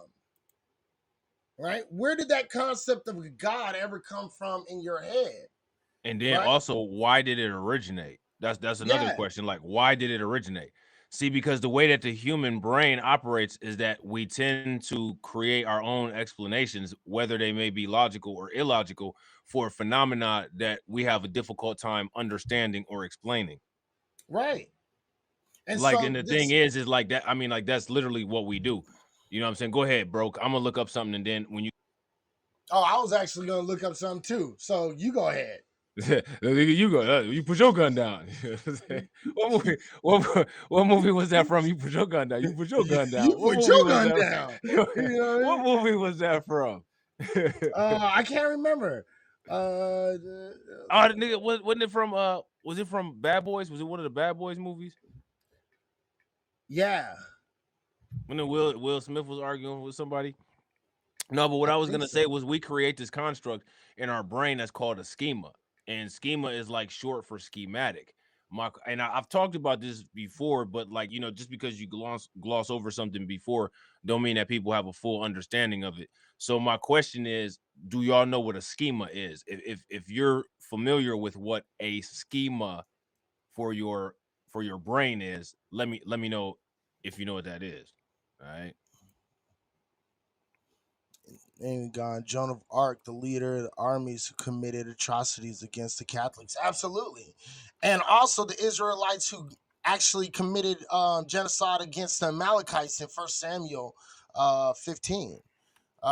When in Second Kings, when we're talking about fucking the 42 little kids that was actually killed by God because he controlled the she bear. When we're talking about the Passover, which was literally people celebrating the death of the firstborn children of Egypt. You see what I'm saying? This is a death cult right there, right? And this is the same. And let me just get to my point that I was going to say. When you talk to people who actually believe in these Abrahamic belief systems, and you ask them this question, a lot of them will say, "Yeah, if I knew it was God, for sure, I would do it." You see what I'm Right, but that's saying? good. But the whole fundamental problem, which is my whole fundamental problem with quote red pill, is what's the for sure? What's Right. the final defining aspect that is a definite yes or no for the for sure? You know what I mean? That's my question. Right. And that's the question that we have to ask, and that's why I asked the question I asked. You know what I mean? This red pill is an echo chamber that can devolve into violent rhetoric that can actually end up hurting a lot of people, right? And and people can put violence upon other people based upon this ideal of red pill, same as religious individuals who believe in God concepts. Okay. Because the red pill becomes your god. The red Right. pill becomes your fruit from the tree of knowledge. See, Right. like and it's interesting that the apple is always represented as that fruit from the tree of knowledge, and the apple is what color? I don't even know what the color is. Usually, I don't think usually, it.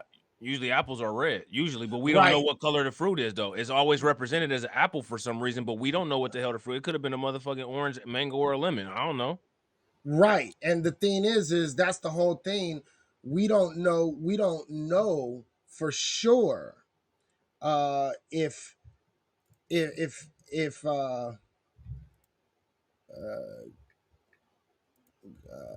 let me see. We don't know for ooh shit, vomits. Wow. I'm over here writing oops. Wait, I was like, wait, what? uh What's going on? yeah. So the thing is we always have to take this all into account when we talk about this red pill type shit, and when we talk about all these other fucking ideals that we're bringing up, because all these things are self delusions. These are ways that people convince themselves to do really terrible things under ideological belief sets that don't make any kind of sense. You see what I'm saying? And that's why this red pill shit can be actually super, super dangerous. And people need to kind of pay attention to the red pill and don't get too caught up into it. You know what I mean? And so I think that's really, I know I don't speak for Christians, but I think it's the good values that Christianity and Catholicism supposedly tends to preach that uh, they want to portray. Love thy neighbor, honor thy parents, etc. Right. And don't get me wrong, yeah, absolutely. Absolutely people want to portray that. But the problem is my question is where do you get the good morality outside of them just saying, love thy neighbor and honor your parents, etc.? Well, and Right? I got another question. Like, who even sets the standards for what morality is? That's a bigger question right there that a lot of people don't want to talk about. Right. Because what is morality? Because see, like is like how Izzy don't believe in God, like I don't believe that there's a differentiation between good and evil. I don't believe that there's differentiation. I believe that good and evil are subjective adjectives, and whoever bases what they make, if somebody else has created a moral framework, then good and evil are based on your interpretation of a moral framework that someone else created. Like, I Right. don't know if you guys watched The Walking Dead, but if you guys recall the Survivor versus Savior war, when Negan and Rick's teams fought, when they finally won and they put Negan in jail, Negan said, well, you know what, from what I was doing, I was the good guy. I was Right. taking care of, I was protecting my people. I was doing what was necessary to take care of us. From our Right. standpoint, we were the good guys. And I mean, they were, because the survivors might have been doing whatever was necessary, but look what they were doing. They had an Right. organized colony. People were safe. People were eating.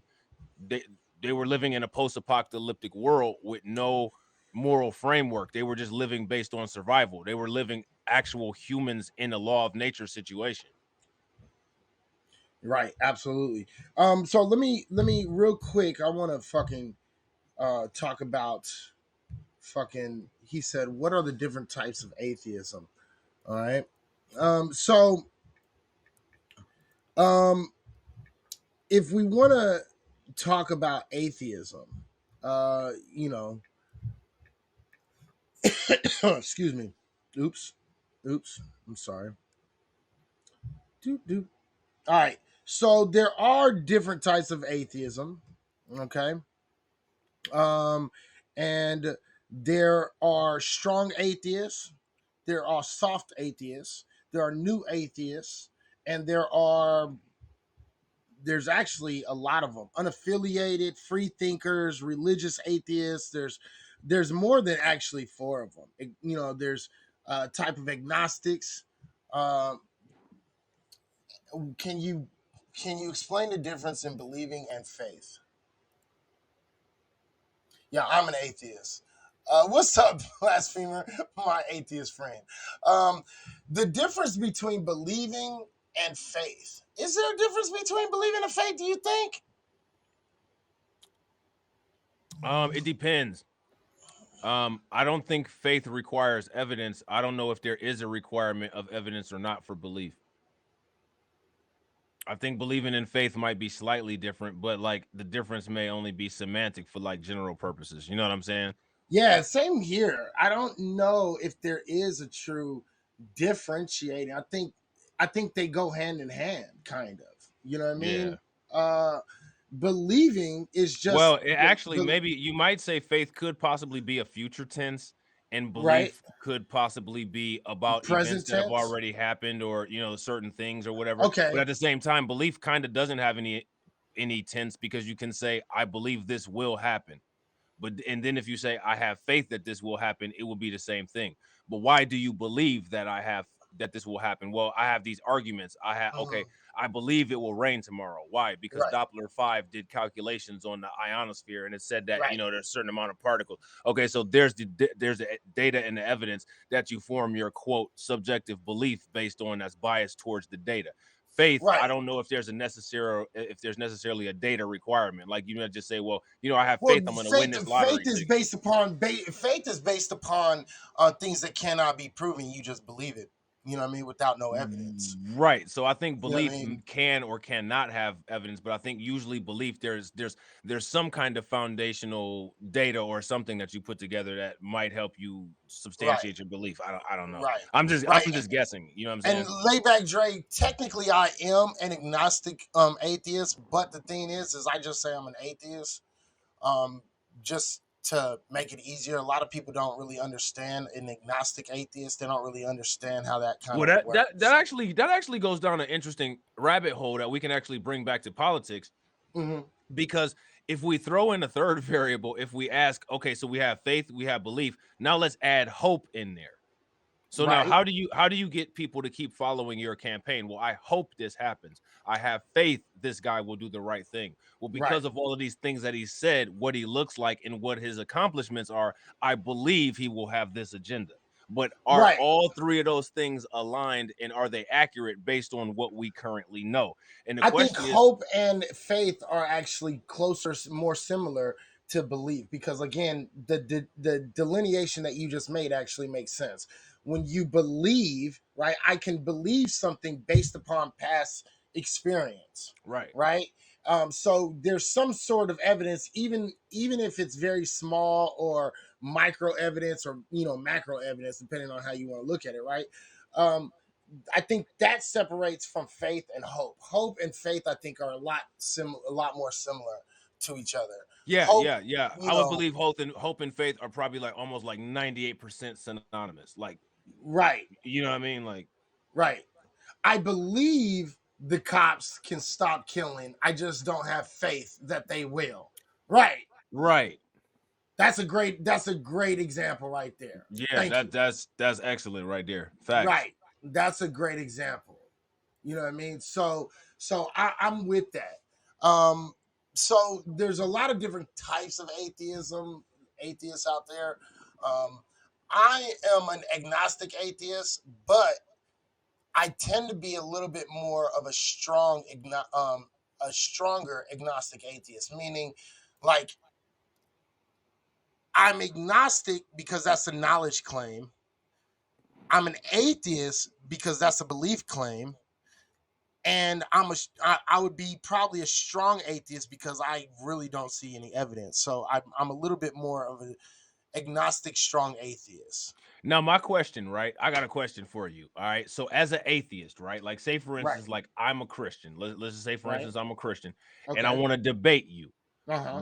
What would be your satisfactory requirements for me to convince you that there's evidence of a God? Because I think that when Christians and atheists have debates, Mm-hmm. one of the fundamental breakdowns in the debate is I think that atheists have a clear understanding of their Mm-hmm. requirements for evidence, and I don't think they really understand the evidence requirements that atheists have to satisfy, quote, what will be evidence of a God. Because what you have a lot of times is when you have a Christian and atheist debate, people will say, well, this creation is evidence of a God.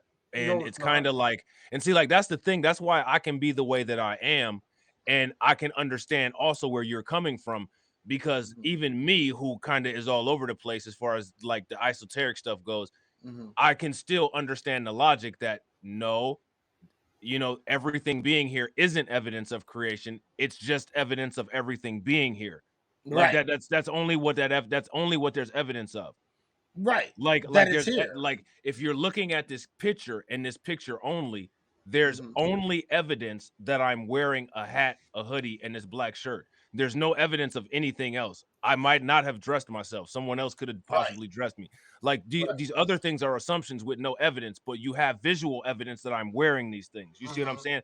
And I Mm-hmm. think that stuff kind of gets lost in semantics because they don't particularly partake in these kind of debates, so they don't know how to deal with the kind of line of questioning. You know what I'm Well, saying? see, for me, I'm gonna be straight up as possible. The fact of the matter for me is, when you say, "Well, what would be evidence for a God for you?"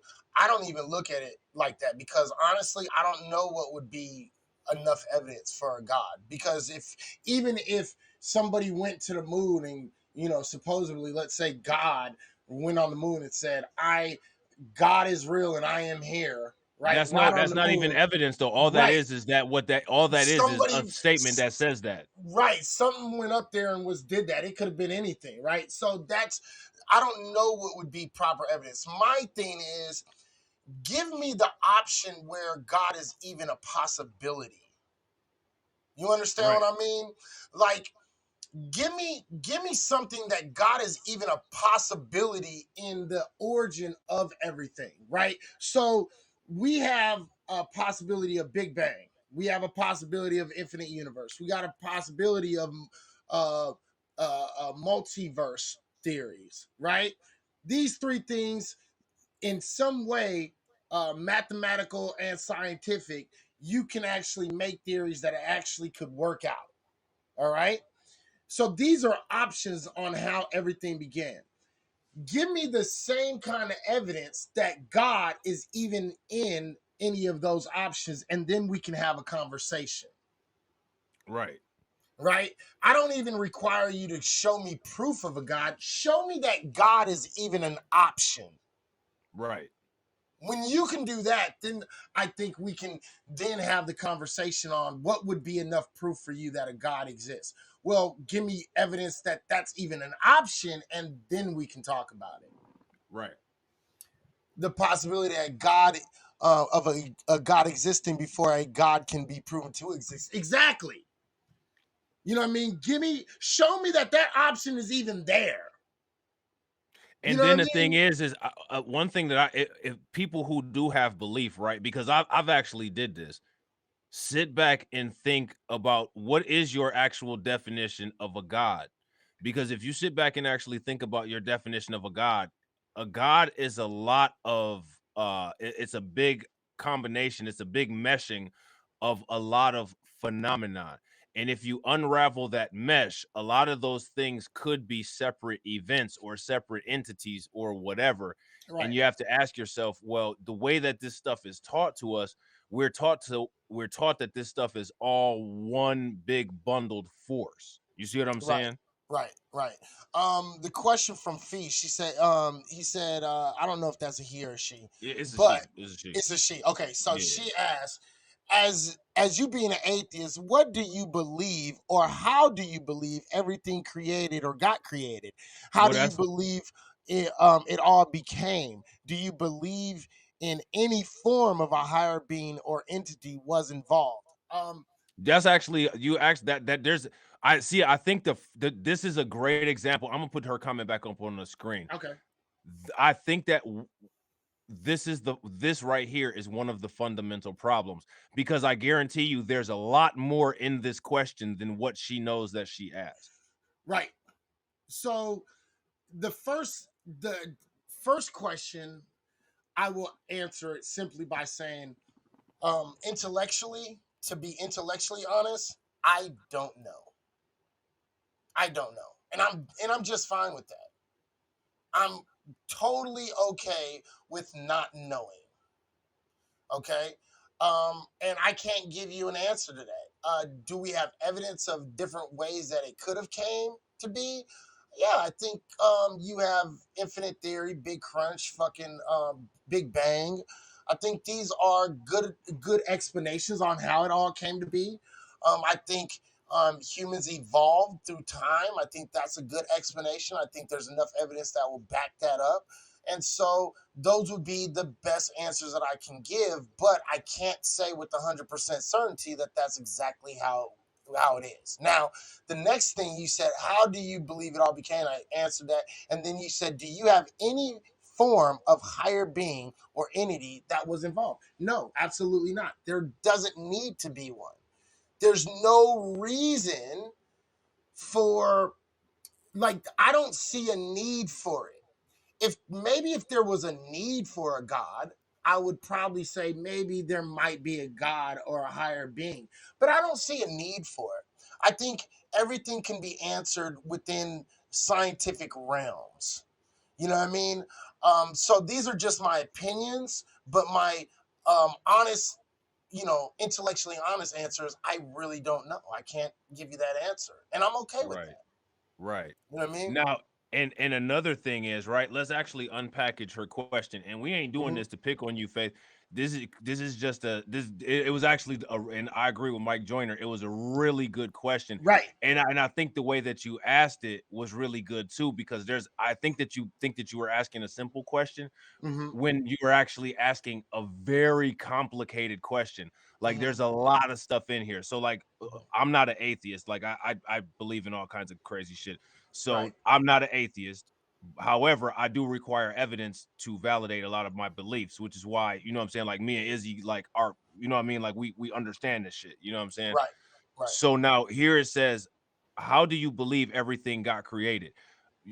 First and foremost, we're automatically assuming that everything did get created. Right, and I We don't don't believe know. that.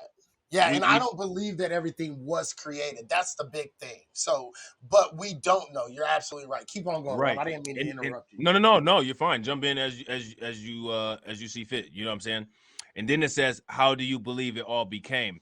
And the thing is, again, that's the same question as how was everything created? And then you have to ask, was certain things created? And then you have to ask, oh, where maybe there was intervention, like who knows?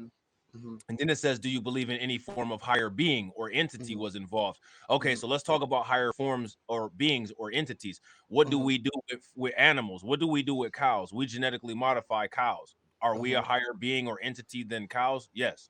You know what I'm saying? Like, do we genetically modify plants and we genetically modify food all the time? There's evidence of that. So that makes us higher beings. But if I were to tell you that we could possibly have been trained or genetically modified or guided in a certain path, people would look at me like I was entirely crazy. But we literally do this to animals. We have them in our home. They're called our pets.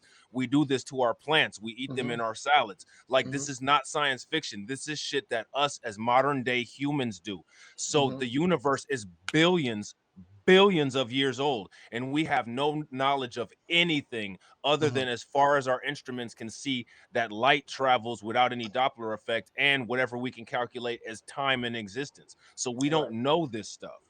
Right. You know what I'm saying? Right. Absolutely. And yeah, Izzy does not believe in a God or a higher power or any kind of spiritual force of any kind. My question to you, if you said spiritual, I would say, well, what is your spirit and where is it at?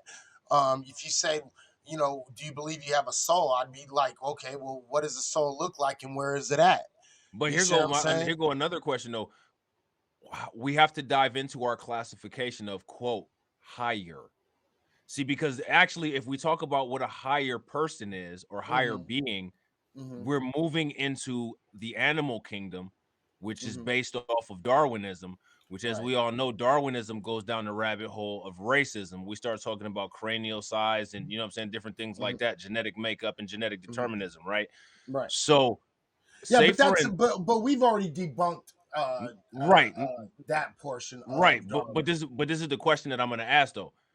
So, if we've debunked all of that, I find it interesting that we debunk all of that when it comes to humans. We already know that there's an organism hierarchy here on the planet, but we don't know what's in the universe. And we're saying that things are higher or lower than us. You see what I'm saying? And then also, so what we say is, if aliens landed tomorrow, right? Like, say, for instance, an alien landed tomorrow, Right. that alien is automatically more intelligent than us because we can't even get to the moon and we can't even get to Mars. But this Right. alien has gone across either the galaxy or interstellar space to get here. So the propulsion systems in that spacecraft would be more powerful than the most powerful That'd be nuclear a weapons higher that we power. have. Right. Right. So that would be a higher power. Is that Right. your definition of a god? So if a Martian, Right. a alien, gray, or whatever landed tomorrow, because it got here intellectually, it has clearly superior engineering skills to us. Is that a higher power? Is that Right. necessarily what you're thinking of as when we say let there be light? You know what I Right. mean? Like, what are our definitions of a higher power? Because again, we take animals to labs, we modify them for our purposes. Does that make us a higher power to those animals? Right. And the thing is I think what if I liked this comment. He said, what if way back humans were already established with some event happening? And actually, I'm gonna be completely honest with you, Skrills. I do actually believe that. I think there was a major planetary reset right around 11 to 12,000 years ago. But that's my ideal and that's my personal perspective. I think we can actually show it. I think there's enough evidence for it, and we can get into that at a certain time. But I do think that there was absolutely a reset that happened. So a lot of people don't like to hear that shit. So And then the thing is, you got to ask yourself, like, why would people not want to hear that? You know what I mean? Like, why would people be opposed to just even exploring that? Like, that's one of the problems that we have, is that people are opposed to exploration. And you have to ask yourself why. Because when we talk about all the alleged great accomplishments, they're all they all happen because of quote exploration. But yet we won't explore our own thoughts and our own reality. You know what I'm saying? Like why is that? Why do we right, put ourselves in that prison? right. And Jeff Ray actually made a really good comment. He said, to an ant, we are gods. Right. So in the perspective of God, and let me go back let me go back to a comment that Fee had actually said. She said, all creation is made on some sort of reproduction, right? Now, again, we're assuming creation, number one. That's number one, right? But if you're going to base it off of reproduction, then the question then falls to you, who created your God that you feel is a higher power? If we're going to talk about creation and there's a higher power, who created your God? Was it Super God? And then who created Super God? Grandpapa Super God? And who created Grandpapa Super God? You see what I'm saying? The Right. problem with the idea of creation based on complexity is that there's an infinite regression. And when we talk about creation based upon reproduction, you're literally talking about creation based on complexity. And that everything had to be, yeah, it's an infinite regress, right? And so this is the problem that we have when we start talking about this whole concept of things that are created. You see what I'm saying? Uh, like, like imagine Christians seeing an alien. Does that not challenge their entire belief system? I do think so. If you actually read the Bible in the auspices of aliens, actually the whole Bible makes complete and total sense. Well, and doesn't the Quran, which is parallel to the Bible, talk about alien encounters? Yeah, and again, in certain hadiths it does, and then in the The Quran Bhagavad itself, Gita. right? So the thing is, it's this kind of ideal that ancient, like a lot of people have a problem with ancient astronaut theory. I don't, and I don't see that it lessens anything for when we talk about African history or anything else like that. So Well, I. and then not to cut you off real quick, but Skrells is basically like the thing is like this is what I'm talking about. How like when you had these conversations, when you actually logically think through things, you come to the same conclusions that scientists are coming up with. You know what I mean? So what he's saying is the universe is way too big for me to think that the planet is the only one with intelligent life. That's literally the same thing as the Fermi's paradox. Right. And Miss Joyner, yeah, we know about Young Pharaoh. Young Pharaoh used to be really good, but Young Pharaoh became too egotistical and narcissistic, and I don't fuck with Young Pharaoh no more. Not anything, if people fuck with Young Pharaoh, good on you, but I don't fuck with Young Pharaoh anymore. There's too many problematic situations with Young Pharaoh. But I do understand a lot of what he's talking about, because a lot of the concepts and the ideas that he's talking about are actually a little bit of everything, right? So a little bit of ancient astronaut theory, a little bit of, the biblical history, a little bit of this and a little bit of that, and all these things pushed together and put together. You know what I'm saying? So the thing is, I fuck with Young Pharaoh, but I don't fuck with him in that kind of way. Just when you think of life from the planets to animals to human life, it began from a seed, right? And it did begin from a seed, but what is a seed? A seed is naturalistic, Fee, right? It's something that is absolutely naturalistic, right? Because we can understand a seed going into the ground and then being, pushed deeper, a little bit deeper into the ground, and then that seed sprouting with, the glass house effect that's going on the earth, right? With the Which is sun and the literally rain. what happens when there's sexual intercourse and a woman incubates a baby for 9 months. It's Right, literally the same phenomenon. She right, receives seed, just like that's why the Wu-Tang Clan called a mom the old Earth. That's why it's called right, Mother. That's why it's called Mother Earth. The Earth right. is impregnated with a seed. You know what I'm saying? And then within the seed, life comes from the seed. You know what I'm saying? Right, absolutely. Snapshot said, in terms of the creation perspective, if God is the center of the universe, that suggests to me that God exists outside of the universe in order to create it. Maybe time works differently outside of time and space, which Well, I can understand. But here's my question to you. What do you know that exists outside of the time and space that we know of right now? Well, time and space even manifest themselves differently within our own universe. When you go beyond an event horizon in a black Mhm. hole, the functions of time and space they literally change. switch. Yeah, they Yeah, change. so space goes linearly and time happens in a three-dimensional form, which means that past, present, and future all happen simultaneously, and distance increases instead of being outside of a black hole where time moves in a linear fashion and distance is three-dimensional with width, length, and height. Right. Right, absolutely. Layback Dre asks, "What came first, the chicken or the egg?" My answer: dinosaurs. There you go. I was about to say my answer is peanut oil. What you put it in the basket before you fry that shit. You know what I'm saying? It's a fucking damn fool. Yeah, I would say T-Rex. Okay, let me see. I find the concept of Mother Earth a more valid concept than, let's say, the Christian God. Absolutely, I actually do too. The concept of Mother Earth. Actually, I find the concept literally of Earth to be actually identical to the concept of life, Well, and right? then you have to ask yourself, well, then what's the feminine energy versus what's the masculine energy? Well, the masculine energy would be what implants the seed, and the feminine energy would be what cultivates and nurtures the seed and prepares it for life. So then, if everything mirrors everything in the reality that we're in, we have to ask ourselves, well, what are our individual roles based on how does the planet behave?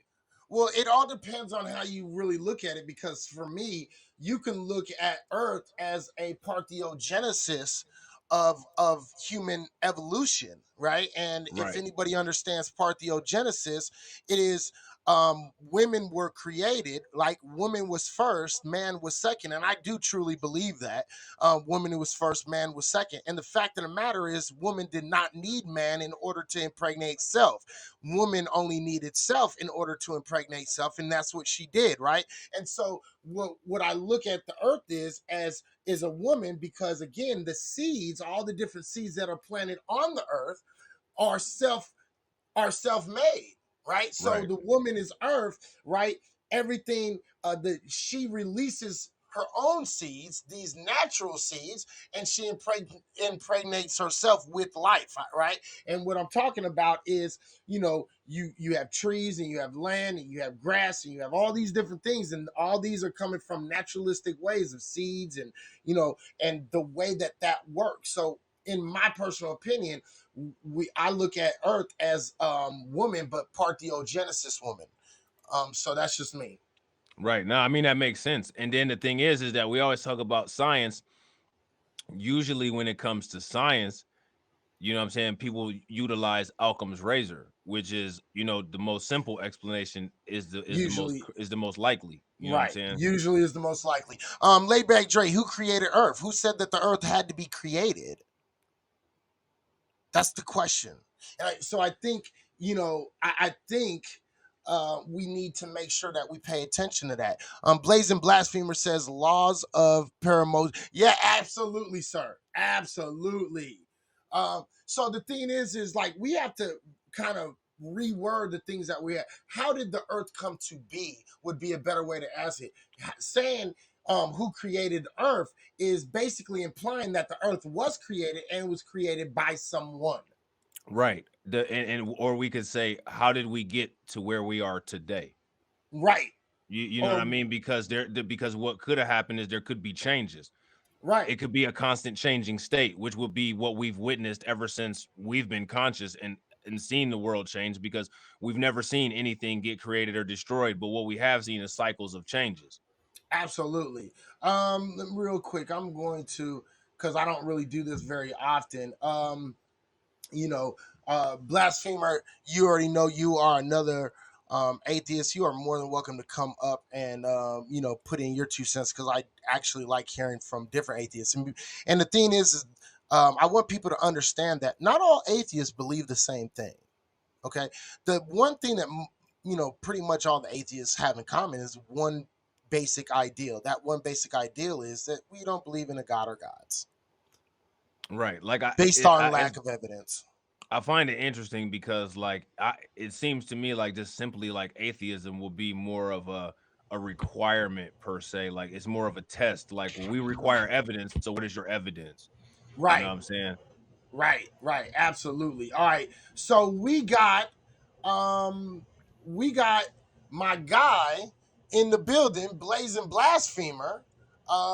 This is a really cool dude. He is another atheist. So some of these questions we've been answering, some of them you've been answering inside the room. So answer the questions that you want to tackle real quick, because I know you want to get inside this shit. So tackle a few of those questions and let's Wow, hear that is a lot of questions to go over. any of them. That's Yeah, a If lot. you Any got of there's your them. one work that you cut out want to, for you. right? If I there's anything know, like right? specifically that you like, oh well, I have a different idea about this question or whatever. You know what I mean? Honestly, I think you answered a lot that I would actually feel I would have the same opinion on. I'm scrolling up and I'm trying to find one. Somebody made a mention about ants and us. Like Right. I understand that analogy because we're Mhm. bigger than ants and we can control, we can like stomp on them. But at the same Right. time, like I have a hard time using that analogy because ants in a way can sense us. They can Right. walk across us, they can feel, they can interact with us. Mhm. The gods that have been claimed, Mhm. we can't, we don't interact with, or at least there isn't evidence that we do, except for our faith or our feelings or whatnot. But Well, I mean, so outside, but we do have to make sure that we understand that in certain religion beliefs, they do believe that they walked around with their gods. Now, mind you, yes, you and me might not believe that they were necessarily gods, right? But they believe that they were God and they believe that they walked around with the gods. So that's the only reason I do understand the ants and the us ideal, because I put it in that kind of yeah, perspective that, yeah, so I do understand your point, but I wanted to make sure that people understood that if you look throughout time and you look at religions, there's been many, many, many religions where the people actually walked around with their gods. So therefore, I think I was able to understand that question, yeah. and understand his, ideal. So go ahead, keep on No, going. I get it. Oh, shoot. Does anybody want to pose another question? Yeah. I've understood. Fee actually asked, this might be too deep, but do you believe in other realities or dimensions? Thoughts from you both, please. And we're going to pose that to Rob when he gets Okay. back also. But what do you think? Because I have a very simple answer for this. So do you believe in other realities or dimensions? How do you feel about that? I believe there's three types of realities. Mm-hmm. There is manifested reality. That's what we all collectively see. We test. We come to conclusions to. There's Mm-hmm. reality outside of us, things we don't know, things even that we test that we can only still take with a subjective view. We still don't know Mm-hmm. the whole aspect of 100% reality. Then Mm-hmm. there's a third reality, our own reality, Mm-hmm. or how we go through life, what we see, what we perceive. It's our own reality. I Mm-hmm. feel that the best reality that provides the best utility, socially wise, is both well manifested manifested reality, because it's a reality we all have to deal with. We take that we take that manifested reality, and we take parts from our reality and real reality, and we come up with our manifested reality. Right. As it No, comes to absolutely. dimensions, as it comes to dimensions, yes, mathematically, scientifically, there are theories of higher dimensions than just the third dimension that we live in, and Right. that depends on the plane of existence, gravity, time, spatial, and all that. Mm-hmm. Uh, Mathematically, the theory is there are up to, I want to say, God, I really wish I could remember the diagram, but up to maybe possibly 11 dimensions. But Right. even the fourth dimension we can't see. Mm-hmm. We can as a human species, we've been able to come to the point where we can mathematically theorize it, and we can't Mm-hmm. actually tangibly interact with it. Right. So there, I Right. mean, so hypothetically speaking, there could be beings within a fourth dimension that Mm-hmm. sees us, but we don't see them. Right. Just like the ants, like we're so outside the ants like life that they interact with us, but they don't acknowledge our existence. Right. No, absolutely. Yeah. And my answer to that is quite simply yes. I do believe in different realities, possibility of different realities, and I do believe that there's possibilities of different dimensions, just like he said. And I think his answer actually answered that quite well. Let's see, another question. People need something to believe in, and their faith might not require them to have physical evidence to continue their faith. It's just a belief at the end of the day. How do you feel about that? It depends on why you have that belief. I think if you're somebody that needs that belief to be a better person, by all means have that belief. I don't feel that somebody has to have a belief at the end of the day to be a functioning human being, but I understand that a lot of us are instilled with that in order to be a better person. So Right. it's really weird. I mean, one part of me believes that we've reached a point in humanity where the God belief isn't a necessity to confront the world's woes and fix problems, but at the same time, like if we ripped people's freedom of believing those things because it makes them feel good, we're again being more detrimental to society because there's going to be such a backlash of it. So it's still at this point where we're still evolving out of it, but we're also at a point where we don't really need it. And I think the numbers show that with the number of non-believers every year. When it comes to statistics. I hope I answered that question. I might have went off course. No, I actually there's a thing about this. So I'm a little separated by that. I kind of take a half and half line. So if you want to believe in a higher power alone and just because that makes you feel better, cool. I have no problem with that. If you believe in a higher power and you believe this higher power is judging motherfuckers, that's when I'm going to jump off the boat, right? Because for me, to me that just screams of narcissism. And a lot of people think, okay, well, why is that a bad thing? I don't necessarily think narcissism is a totally bad thing, but it's not necessarily the best thing in the world. You know what I mean? So it's kind of like as long as you can balance narcissism correctly, you're fine, right? But I think when people start to believe in a higher power that judges, and then there's good people and bad people, I think that's where the problem comes. And then you start having a separation, right, between people, right? I'm a believer and I'm going to go to this happy place. You're a bad guy, you're going to go to the bad place, right? And this is the separation, in my opinion. I think this is actually one of the first vestige of racism and bigotry, in my personal opinion.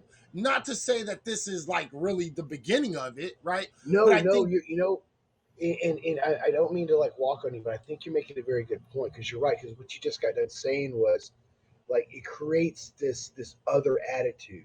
Like if you don't believe what I do, then you're an other person that I should not uh, uh, uh, interact with in a positive way because you're an other. No, I know, and you can take that and extrapolate that same thought process to racism, bigotry, right. and like a whole slew of things. The otherism. Yeah. I Absolutely. agree. Absolutely. And so so when people say I believe in a higher power, I'm all for it. Go, if that's what you feel you need, go ahead with it. But my problem will instantly come in the minute you start saying I'm the good one and you're the bad one because my God is right and your God is wrong, or your lack of God is wrong and mine is right, and these kind of things. That's where my problem starts to come in. Let me see. Just like how we feel sometimes someone is in a room with us when we are alone and we feel like we are being watched. I always felt like there was another dimension thing. I can understand that. Me personally, I don't think that. And honestly, I'm going to be honest. if I believed in a higher power, my first question to the higher power is, why are you watching me jack the fuck off? Okay, so anyway, it's just me. Hey, All right, hey, Izzy, really quick, I want to address a couple questions. go One ahead. from you, Laws. What's the difference between atheist and agnostic? Mhm. Atheist is basically a claim about belief, and agnosticism is a claim about knowledge. If you Right. know or do not know. Right. And then I want to scroll down, and somebody had a follow up.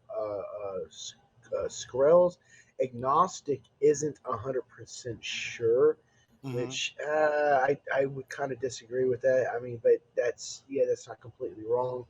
Atheists believe no God exists. Now, see, yeah, but the agnostic isn't even 100%. Just because somebody makes Right. a claim to knowledge doesn't mean they make that claim to knowledge 100%. Some people Right. make a claim to knowledge still knowing that, hey, uh, things can change, and I can readjust what change, or I can readjust to what I can readjust my Gnosticism or agnosticism to the Right. change of knowledge, and that's what science is built around. Right. I got a Me, question for real both of quick. you guys. Real quick, let me answer this one, and we can go to your question real quick. No, no, I'm I just damn it, no, I'm just playing. Go and ahead. I just want to kind of, Scarls, I just want to make sure you understand. Agnostic does not. They say, well, I don't know if there's a God or if there's not a God, right? Atheists don't say. There are strong atheists or anti-theists who believe there are no gods, but atheist just says that we don't believe in God or gods. Okay, we just don't believe in it. We're not saying that there is not one. We're just saying we don't believe in it, whether there is one or not. We just don't believe, right? And a lot of atheists will add a little bit extra. Well, I don't believe there's a God based on lack of evidence of there being a God, right? So it's not saying no gods exist. It's saying I don't believe gods exist. You Right. see what I'm saying? And that's the key of it. You see what I'm saying? Because they're not saying I know for a fact no gods exist. There are anti-theists who say I know certain gods don't exist. That's me right here. Right. Yeah. Same with me. I'm a strong anti-theist on certain gods, like the Christian God, like the Abrahamic God, right? I don't believe. No, they do not exist. There's no evidence of them, and that God doesn't make any kind of sense. So, what's your question, Rob? Because I know. All right, so my question for both of you guys is, okay, so first, before I ask the question, Blazing Blasphemer, I want to ask you: are you familiar with the whole concept of red pill and all of this stuff? I kind of am. I don't really buy into the whole red pill, blue pill, black That's pill. interesting. Well, okay, so before Yeah. we go into let's hear your. I'd like to hear your complete take on why you don't buy any of that stuff. I think it's.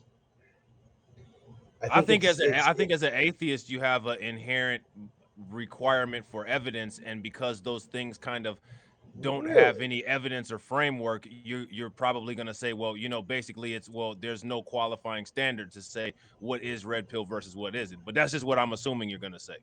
Well, see, no, well, and that's the thing. Like, I've heard the concept of red pill, like, uh, um, um, um, told to me in different ways. A lot of it kind of intertwines. I've heard blue pill, the woke aspect. I'd rather move past those labels and actually talk about the concepts that those people hold. I don't care if you call yourself a red pill or a blue pill or a black pill. It's like, I want to talk about the meat of the subject. You can So you label feel yourself that the labeling is problematic. It shuts down conversation progression. Absolutely, Yeah, I agree. absolutely, I agree with that. absolutely. Yeah, I agree absolutely. with that. Real quick, Skrill said, so the absence of evidence is not evidence of absence. Shout out to the Boondocks. And as I will also give shout outs to the Boondocks, absolutely. The absence of evidence doesn't mean, okay, so let's read this. Let's go by this and exactly by what you say. So you say, so the absence of evidence is not the evidence is not the evidence of absence. Okay. Okay, sure. So here's the thing. Absence of evidence doesn't also mean that we just haven't found evidence of God either. You see what I'm saying? Or like, just because we haven't gotten enough evidence. The thing is I think I cannot wait and I cannot sit around and say, well, there could be evidence, and the absence of evidence doesn't mean there is no evidence, right? You know what I mean? That doesn't mean right, but we haven't gotten to that point in life right now to say that there is any evidence. So I cannot be convinced, and you have to be able to show me evidence of something, at least, like I said before, at least show me evidence that that's a possibility. And thus far, I've yet to ever heard anybody give me any good evidence that that's even a possibility. Go So ahead, Last Singer. go ahead. So I just wanted to say I got 50% left on my battery in my phone. Rob wants to ask a question. I really want to hear it. Go ahead, Rob. All right.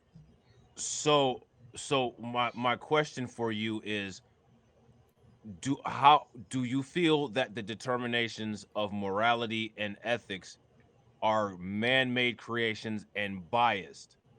Because the usual interpretations of morality and ethics are something allegedly defined by some deity or some belief system or some force or power higher than us that there's no evidence to prove, but it's more or less a governing body of powerful people who say, well, this is ethical versus this not being ethical. Who Wow, this is creates very wow. who This is you see very what I'm saying? nuanced. Yeah, I do. First of all, do I believe our moralities come from a supernatural being? No. I think our morals and our efficacies come from a whole slew of things: culture, history, governing bodies, political parties, what, uh, what we feel as society is good and bad during that moment in time. Because morality is subjective, but I also like to caveat that it can be objective. But Right. but more No, I but more agree. or less it is subjective. I So don't think it's how do you feel about the concepts of good and evil? What are your thoughts on good and evil? Are those subjective, or is there a universal standard of what is good and what is evil? it's subjective. If I took the idea of good and evil to a completely alien civilization who never encountered humans at all, could I explain or act in a way that would interpret or that would communicate concepts of good and evil, and would they inherently understand it? I you know what? No, I think there could be some things that overlapped with an alien civilization, but as somebody that is like been around the globe and been exposed to different cultures, what they feel is moral and what I felt was immoral, or vice versa, it's completely different. So I would only extrapolate that if we were to go to a different fucking planet or another planet would come to here. Absolutely, there'd be definitely a conflict of morality. I mean, what they feel is moral is or what they feel is immoral, or what they think, or what we feel is moral. They can look at us and be like, "Wow, they're so immoral." Like we can we can be introduced to a culture that doesn't even have war anymore. They're just so far Right. past warring, and then they come to us like, "You guys are just immoral pieces of shit," because you sit there and still kill each other over fucking oil or whatnot. So I mean, it is Right. relative.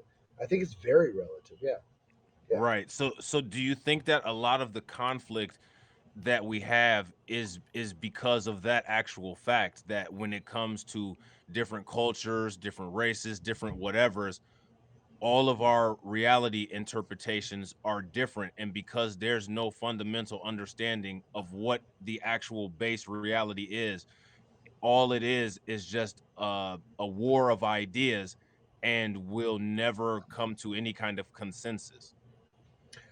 Yes and no. I think the war of ideas will just plague humanity for its entire existence. But I think there's going to be epochs where we do like come together and understand that, hey, okay, that's bad.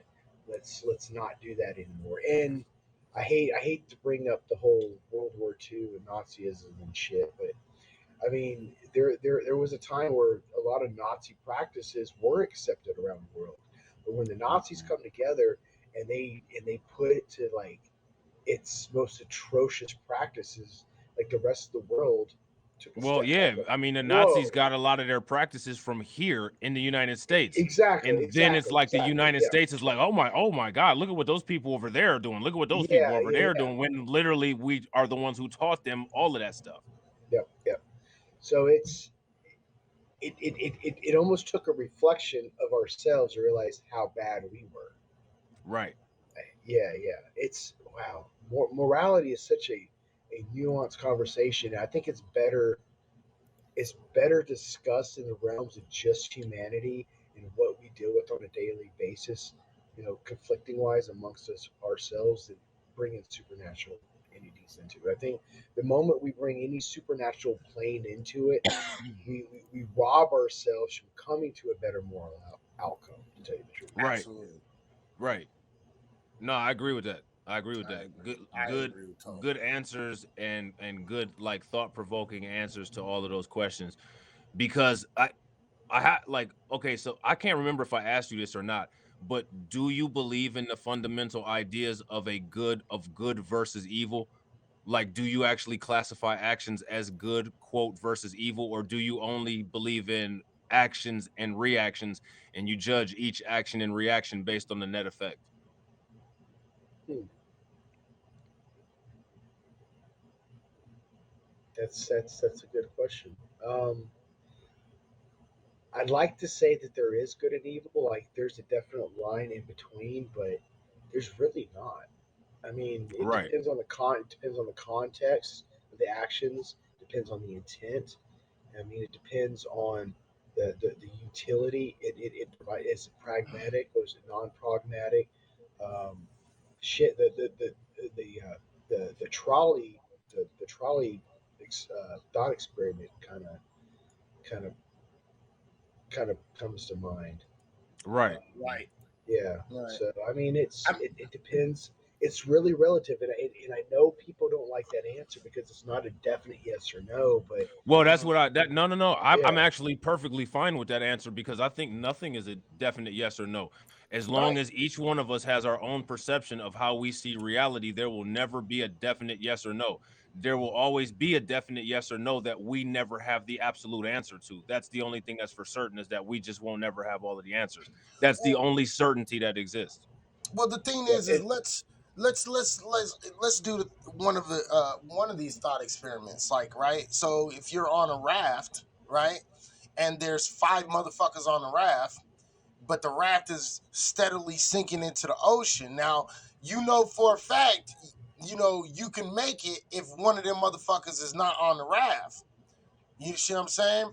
Do you kill the man that's on the fucking raft so he doesn't suffer and drown or get ate by sharks, or do you try to make it to the land and possibly make it and rather than everybody die, right? So it's like, should we definitely make it or do we keep on trying to make it with everybody? Because if but see that brings in the whole that brings in the conversation. Out of those people on the boat, who's that one person? What right, yeah, what standard are we going to use to determine who that sacrificial person is going to be?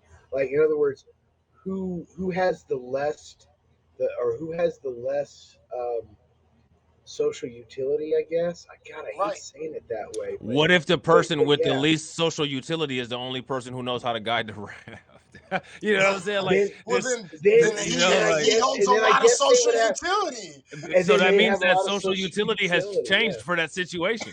Yeah, Right, yeah, yeah. You know what I'm saying? right. So Yeah, that's yeah. everything is variable and constantly changing. So like Yep. that person could have been useless, had no purpose in life, but the one thing I do know how to do is navigate the ocean on a raft. Like that's the only Right. thing that I know how to do. I'm a useless piece of shit for every other Everything aspect of my life, else. but I do know how to get this motherfucker back to the shore safe. Right, right. So the question I was presented, Fee says, besides humans, animals, and what we know, do you think that there are other beings on this earth as well, disguised or otherwise? On this earth? Not until I'm proven otherwise. Yeah, not until me neither. Not until proven otherwise. Now, if you would have said, "Do you think there was other people on this earth at another time?" I would say that I think there's a large likelihood that there was another group on the planet at another My time. my answer to that is the same answer that I have to every question. The only thing I know is that I don't know anything. That's the only thing. That's that's the only thing I know. You know what I'm Right. saying? See, Well, so like it's if you start talking about the reptilian shit, nah, I don't believe that shit. But that's see just now I feel like that question kind of reminds me of the whole possibility of a life on other planets. The right. fact that we have demonstrated the possibility of life on one planet Mm-hmm. shows to me that there could Mm-hmm. very well likely and possibly be life on another planet. Is there life on another planet? I don't know. I can't say for sure, but I'm Mm-hmm. not going to commit to Black Swan fantasy and say there is or is not. Right. Now, for me, I say that there is a larger possibility that there is. I think like even if it's 51% to 49%, right? I think Oh, that there absolutely. No, is. no, I can sit here and say there's a 99% chance that there's life on another planet, and I Right. would I would completely agree with that. But Right. until but I believe the possibility has been demonstrated, so I'm more willing to accept the idea that there is.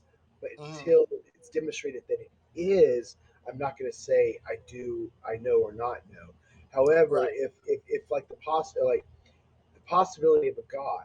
Like if it's not demonstrate even the possibility of it, then it's like I don't know what the point is even I Now, gotta. I believing see, want that to. there here's is or here's not. the thing, and let me push back a little bit because I think that the possibility of um other humanoids or other species, knowledgeable, intelligent species, I should say, Yeah, on the planet, or on other planets. I think that is the. I think we are the example of that, right? oh yeah, We show the yeah, possibility of that. So I yes, think yes, that yes. there's a higher possibility for other beings on other planet, intelligent beings on other planets, rather than a god, because I see no possibilities on that spectrum, right? You see what I'm saying? I've never seen a god. I don't know what a god would ever look like. I don't know what a god would ever fucking where it would be, where it would, Here, right? I got a question for you guys that I want to throw in. Go Yeah, ahead. go ahead, Rob. So let's just take a look at these. Right, we have snowflakes. Then we have diffusion. Right, you guys know what diffusion is, right? And I've then we heard of have it. crystals, and then we have DNA. Mm-hmm. What's the similar thing about all of those things? I don't know what you mean by diffusion crystals compared to So DNA. if there's diffusion, if there's particles in a space, when those particles go to an empty space, something will make them evenly disperse within that space. Mhm. Have you ever heard of that? Like simple diffusion? Yeah, that's It's that's that's almost like the law of entropy, or right. like Yeah, it's a yeah. chemistry concept that translates into something similar to the law of entropy. Like it's like more motion to less motion, least motion to most. So basically what that is a phenomenon where things quote organize. We know Mm-hmm. that they organize, but we don't know why they organize. Right. In that system of diffusion, it's a simple organization because we're only talking about particles and how they diffuse to a larger space, right? Mm-hmm. So if we introduce other molecules or other particles, what we then have is a possibility of snowflakes or something like crystallization, right? Right. So what happens with crystallization is ions organize in a pattern of positive and negative to create a structure, a crystal, right? Mm-hmm. So what we have is what we do have the understanding of is that when there's innate objects, there is some reason why they organize, and the organization becomes more complicated the more particles that are involved. I think So physics kind of helps answer that. I think. right, but what I'm saying is that so when people say well things had to be created, what are we considering creation? Because if I put salt in a glass, I'm looking at the salt organize into a ionic pattern inside of that water. You see what I'm saying? And it just happens by it's just happening. Yeah, But So that's then natural. That's naturalistic. That's that's not but creation. see, right. but That's what I'm see, saying. But hold on, no, that's what I'm saying. That's what I'm saying. but That but is but but, naturalistic. And what I'm saying is but that my people who believe in creation could possibly what we could be seeing is a complex something similar to diffusion, but people are calling it creation because they don't understand what's actually going on. We're just calling it creation. You see what I'm saying? Yeah, it's a lack of okay. understanding. Go It's ahead. a lack of understanding. Exactly. Right. Exactly. Go ahead, Go ahead, Blazer. bro. I'm sorry. I didn't mean to keep cutting you off. I just wanted to get that idea out. No, Go ahead. no, no. Oops. No, you're good. I was kind of cutting. I was kind of stepping on your toes. No, you I good. You just good. like because you said like the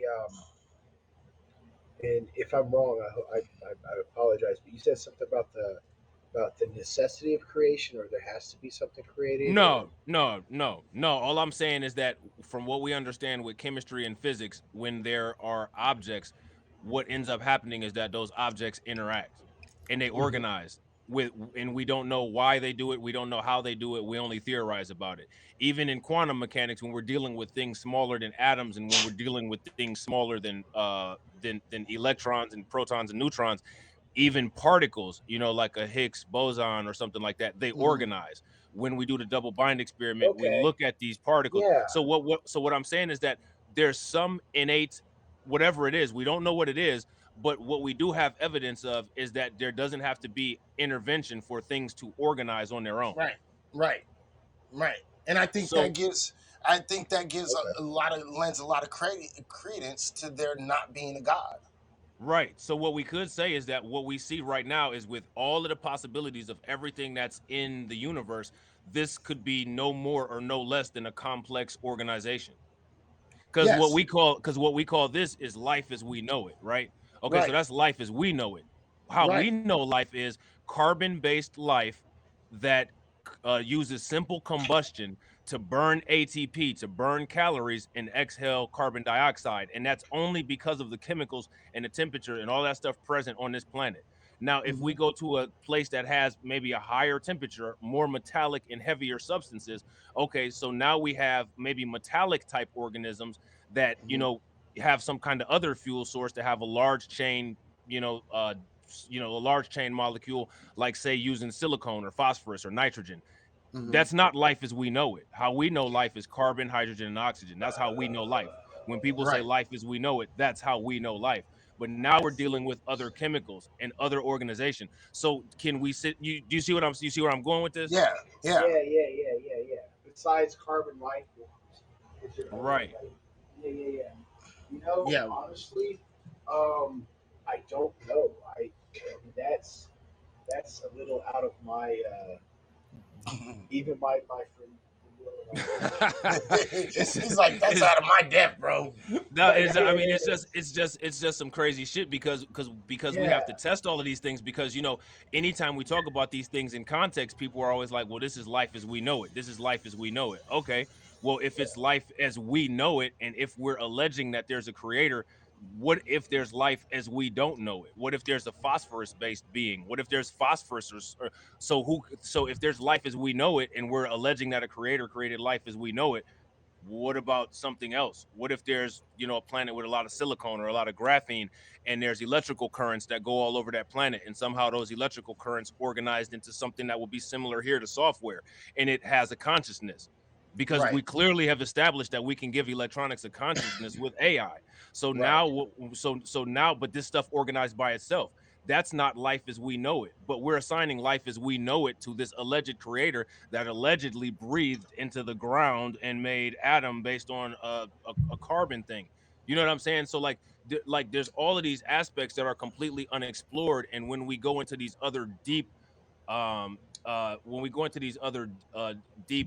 really weird kind of thought exercises, it's like, well, a lot of this stuff it doesn't work. So then Right. how do we assign it? Then we have to bring it back to our questioning of, well, what are we giving credence to without evidence? You know what I'm saying? Right. Right. Right. I Howard, we my are not my talking only about racist white people right now. my only honest answer to that, Rob, is Gene Roddenberry is in his grave slow clapping for you right now. Right, absolutely. Wait, Like what'd you another say? galaxy's compositions allows us to be formed in different types of ways and energies with consciousness. Yeah, Gene absolutely. Gene Gene Gene Roddenberry is the creator of Star Trek. Oh, Yeah, okay. Okay. Yeah, Yeah, yeah. yeah, yeah, Yeah. yeah. yeah. Him, Zachariah And he Ascension, and a Yeah. few other people are clapping right now for him right now. yeah. Yeah, Yeah, because absolutely. I mean, we No, I have to mean it's ask these questions. You know what I no, mean? we do. We absolutely do because I mean science. I mean science is also. I mean, science asks those questions, Hmm. and we hypothesize, and we're like, okay, what if this is what it's like over there? Well, let's test it. Hmm. Right. So yeah, Hmm. I mean there could be like nitrogen based life forms. There could be graphite or sulfur based life forms. We just don't know, We but just Yeah, we I don't know believe know. that there's too. life. We Right. know there's life. So But we know, but yeah, there is life. It's just what kind of life is it, right? Because we've been doing a lot of experiments with a lot of insects and a lot of different insects, underwater insects, right? Taking them up to space. And what they're finding is there's a lot of different insects and a lot of different animals like that actually thrive Yeah, there's one in called space. a tardigrade, sea Right. bear. Yeah. Right. Right. So, Yep. hey, you know, oh, I just wanna address one comment. White people are racist. You know what, Howard? I think all white people are racist on some even level. Even myself, I just don't know about it, and I'm willing it to be pointed out if I do anything racist.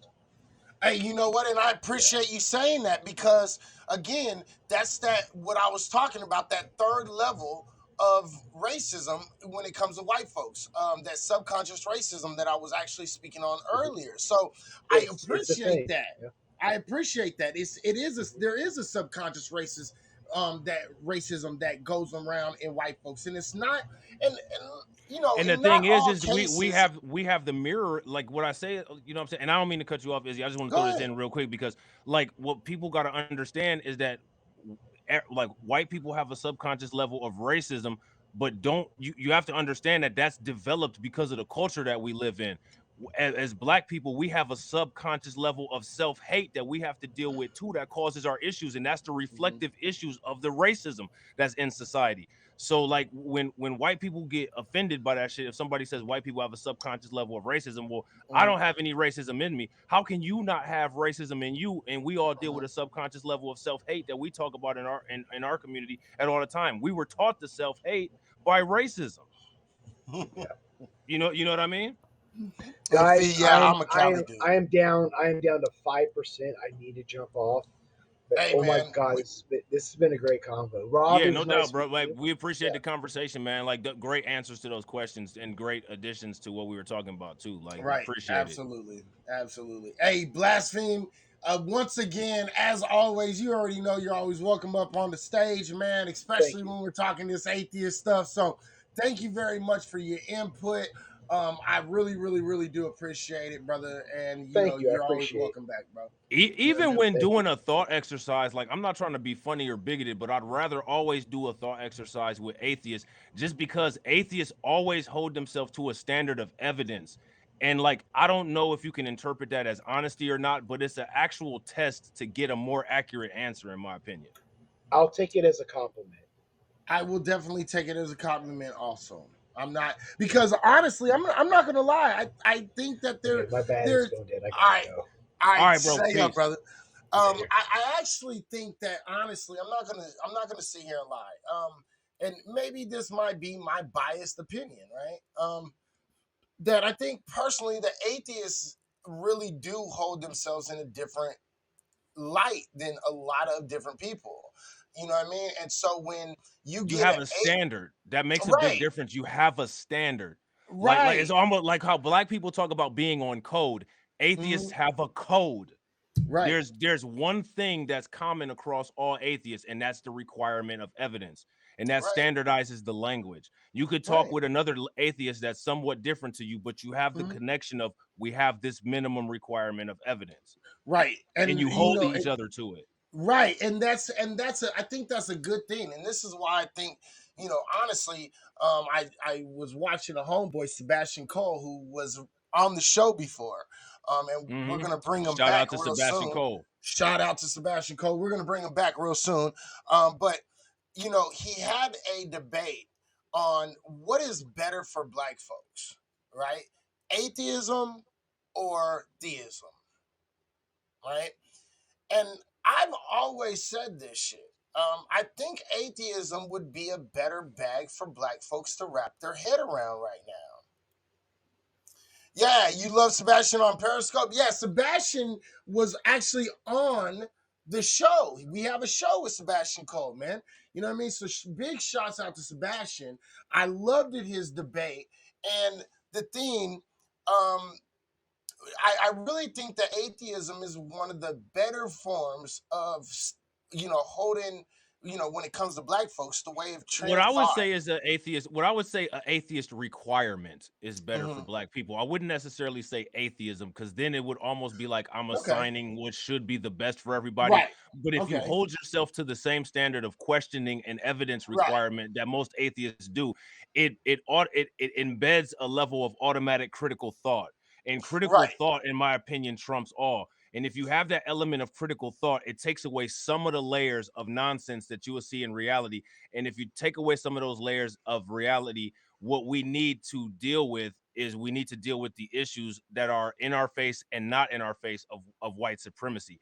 And if you Right. have that element of critical thought and you're questioning everything, it'll make it a lot more easy for you to see. So I Right. would say, I would say atheist requirement of evidence and atheist logical requirements would more than likely be very beneficial for black people. Right. No, okay, and I actually get that, and you know what? You actually moved me on that one. Move my meter over, Nigga, that's because I've been and working out. You know what I'm yeah, saying? You know what I'm you guys saying? been working out. I've been on that. Yeah. I've been on Well, that all bench, bro. You right, know what I'm all saying? right, I've been on that bench. all right. Okay, I get you. No, the thing is no, that's a very good correction on your part. You know, I think atheist thought processes would work better for black folks in Absolutely. America. Because what it does is it forces you to be a little bit more critical about your thinking. And I think that it kind of holds you to a different standard. Now, the reason why I said atheism is because when you talk about atheism, right? And I have some humanist ideals in my personal opinion. And so when you do things, right? So when we go off and we help somebody, like this is one thing about atheists that I really, really, really hold true to my heart. Atheists do not fucking do good things in order to get some magic golden ticket to heaven. You Right. understand what I'm saying? So when atheists help you out, when an atheist comes around and he helps you, he's doing it because he feels that's the right thing to do. When an Yeah. atheist goes and gives somebody that's homeless some food, he's not doing it so he can get something back. He's not Yeah. usually, right? Yeah, no, absolutely. And see, that's interesting. That's why I keep asking you guys the question about morality. Because if Mhm. there's no alleged guiding light, then that Mhm. means it's you consciously making the decision to be the human Right. that you want to be. You're not doing it based on reward-based morality. Well, I'm gonna Right. only behave like this because I know that I want to go to heaven, or I'm only gonna behave like this because I know that if I don't behave like this, I'm gonna go to hell. No, I'm doing this because it's just inherently the right standardized thing to do.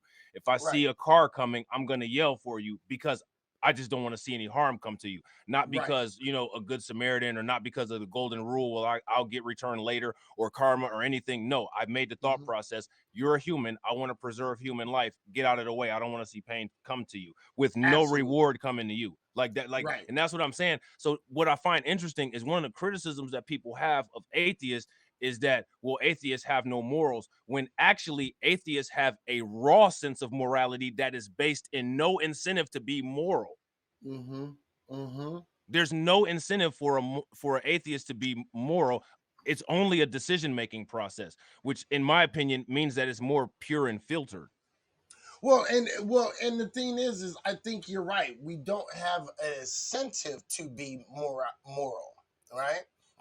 But in my history of a lot of the atheists that I know, it is definitely we tend, in my opinion, and I can admit that I might be biased in my thinking. Again, being an atheist, right? But again, no, that like even that right there saying I can admit my bias because I'm atheist. Like, how many times do you hear Christians say I can admit my bias because I'm Christian? You know what I'm saying? Well, Like you don't hear that very often. well, I can admit my bias because I think that's intellectual honesty. Well, and you have evidence that there may be a reason of why you have a bias. It's that stand, like that's what I'm saying. Is that Right. it's that built-in standard. Like it's like, okay, I'm putting this out here. I feel this way, but what you need to know about my feelings is I could possibly feel that way because of this. You see Right. what I'm saying? Like you Right. don't have to do that. And like the thing is like a lot of people don't do like when bringing it back to racism. If you talk to a white person and you be like, well, you know, there's white privilege. Not very many white people. We just had a white dude on the screen though who Right. said there could possibly be ways that I have subconscious racism. I'm Right. always willing to be corrected. That's him holding himself to that standard of that. It's that atheist thing. You know what I'm Right. saying? Right. Whereas other people will be like, no, I know absolutely that I'm not doing it. Well, how do you know? What's your evidence How? that you're not doing Right. it? You see Right. what I'm saying? And He's not ruling out either way. He's saying, present me the evidence. right. I can respect that. Yeah. So can I. You So know what can I'm I. saying? Absolutely. 150%. I can respect that. And that's and the thing is don't get it wrong. Like all atheists are not the same. There are racist atheists. Sam Harris is a racist piece of shit. I don't like him. And he represents a lot of white atheists. So like let's not I'm not saying atheists are not racist. There are racist atheists. You know what I mean? So the thing is I think a larger majority of atheists are going to think things through, critically think certain situations, and then they're going to make decisions based on that. It's like Okay. and what's funny is just to bring it like okay, so like sometimes people can't see the connection when there's racism because of biases that we all may have.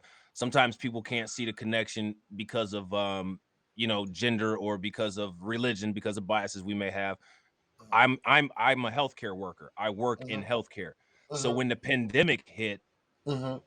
it's boggling my mind why people I don't really mind, you know, people having issues with the vaccine, but when I listen to people complain about masks and washing their hands and you know, social distancing and stuff, I'm like, what the hell is wrong with you guys? You know what I'm saying? Like this is Right. like what you like the things that you're complaining about, what Mm-hmm. I deal with for 12 to 24 hours of my day. There's nothing more than OSHA precautions. Like Right. what is your problem with it? Well, your problem with it is that you don't deal with that for 50% of your day. See, Right. that's normalized behavior for me. It's Right. normalized behavior for me that if I opt out of injectable immunity, that I have to wear a mask for a given amount of time if I want to stay Mm-hmm. working at my employer. Right. That's the reality that I've dealt with since 2008. So Right. it's not so I'm softened to that reality. So when I Right. say like, yeah, I might be a little bit biased when it comes to my take on how people are receiving what's going on with the pandemic, we'll take Mm-hmm. into consideration my bias. I'm letting it be known that, you know, I Right. deal with these kind of things. You see what I'm Right. saying? So Right. like On a daily I get that. basis. You know what I Right. mean? And so and that's why I love, you know, in a lot of senses it's like I love this atheism thing. Like a lot of people say, well, you know, you don't have, you know, what is it? You don't have a purpose in life. I do have a purpose in life. I create my own purpose. You know what I mean? Well, Right. you don't have morals. Well, I have a set of morals that I agree with. You know what I mean? Right. That I believe is beneficial to society. It's not just beneficial to me, right? You have morals that you control. Right. Because if you're controlled by a religion, the only thing what's this if you're controlled by a religion, Mm-hmm. how do you judge whether you're evil or not? You're only under Right. control. If I walk Right. in a store and I know that there's no cameras, the likelihood of me stealing something is higher. If I Mm-hmm. know that there's some ominous God watching me and I could Mm-hmm. possibly be punished at some other point, Mm-hmm. would I make that action to steal? Would I kill that person? Would I kidnap that person? Would I Mm-hmm. snatch that chain? What's stopping me? If I don't Right. have any overarching big brother eyes or anything watching me, and I just choose on my own, listen, I'm not interested in that. I'm not gonna do that. Right. Right. You made the decision with no incentive. Mhm. Religion is a rewards, like religion is a I'm gonna punch this hole 5 times and get a free coffee program. You know what I'm Mhm. saying? Mhm. No, absolutely. Let's read some of these comments, shall we? Um, those people who don't like to be who don't like being told what to do, even if it will kill them. If someone told them to do something uh to prevent their death, that cognitive dissonance kicks in. Absolutely. Yeah. I believe that Facts. too. Because I have no problem wearing a mask. I wear a mask. I'm in California. I have no problem with it. My problem comes in when you try to force me to take some vaccine. Right. You see what I'm saying? That's where my problem comes. But me personally, if you want to take the vaccine, more power to you. Right. You know what I mean? And that's where I think we have to start making our decisions. Like, in the sense of what is good for society. Well, I decided I'm not going to motherfucking get the vaccine. So therefore, what's good for society is that at the very least, I should wear a mask. You know Right. what I mean? To protect myself and protect others. Whether you believe that mask helps or not, I don't know. That's okay, and that's your opinion. But Right. for me, it does give me a little bit of sense of comfort. And thus far, I haven't gotten the COVID at least since 2019. I personally think I got COVID 2019, but since then, I haven't gotten it. So I think that it served me well. So that works for me. And it works for other people because I'm not then going around passing this disease out to a whole bunch of other motherfuckers. You know what I Right. mean? So it is Right. what No, it like is. I totally agree. And that's why, like, when we have our little conversations, and I be Right. joking and talking shit, that's why I be like, certain things go hand in hand. Like it's Right. basically about, like, you know what I mean? Because it's being mindful. If I sat here and said, do I follow all of the rules? No, I don't. I don't follow all of the rules. I don't follow many rules, but Mhm. I don't follow rules in the capacity of where they cause me damage. When I'm Right. when I'm immersed with other people, I try to follow the rules within reason, where if I'm not following a rule, it only affects me. I don't want to be the reason why somebody's grandmother dies, you know what I'm Right. saying? Because of Right. me. Right. I don't want to do that. But at Right. the same time, I have things that I don't want to do to myself. So I'm going to meet in the middle and I'm going to wear a mask. Right. And Fee actually said something I liked it a lot. She said exactly, some things are just general. It doesn't take church or God to be kind or do the right thing or to know right from wrong. It doesn't take a God to do that. You know what I Right, mean?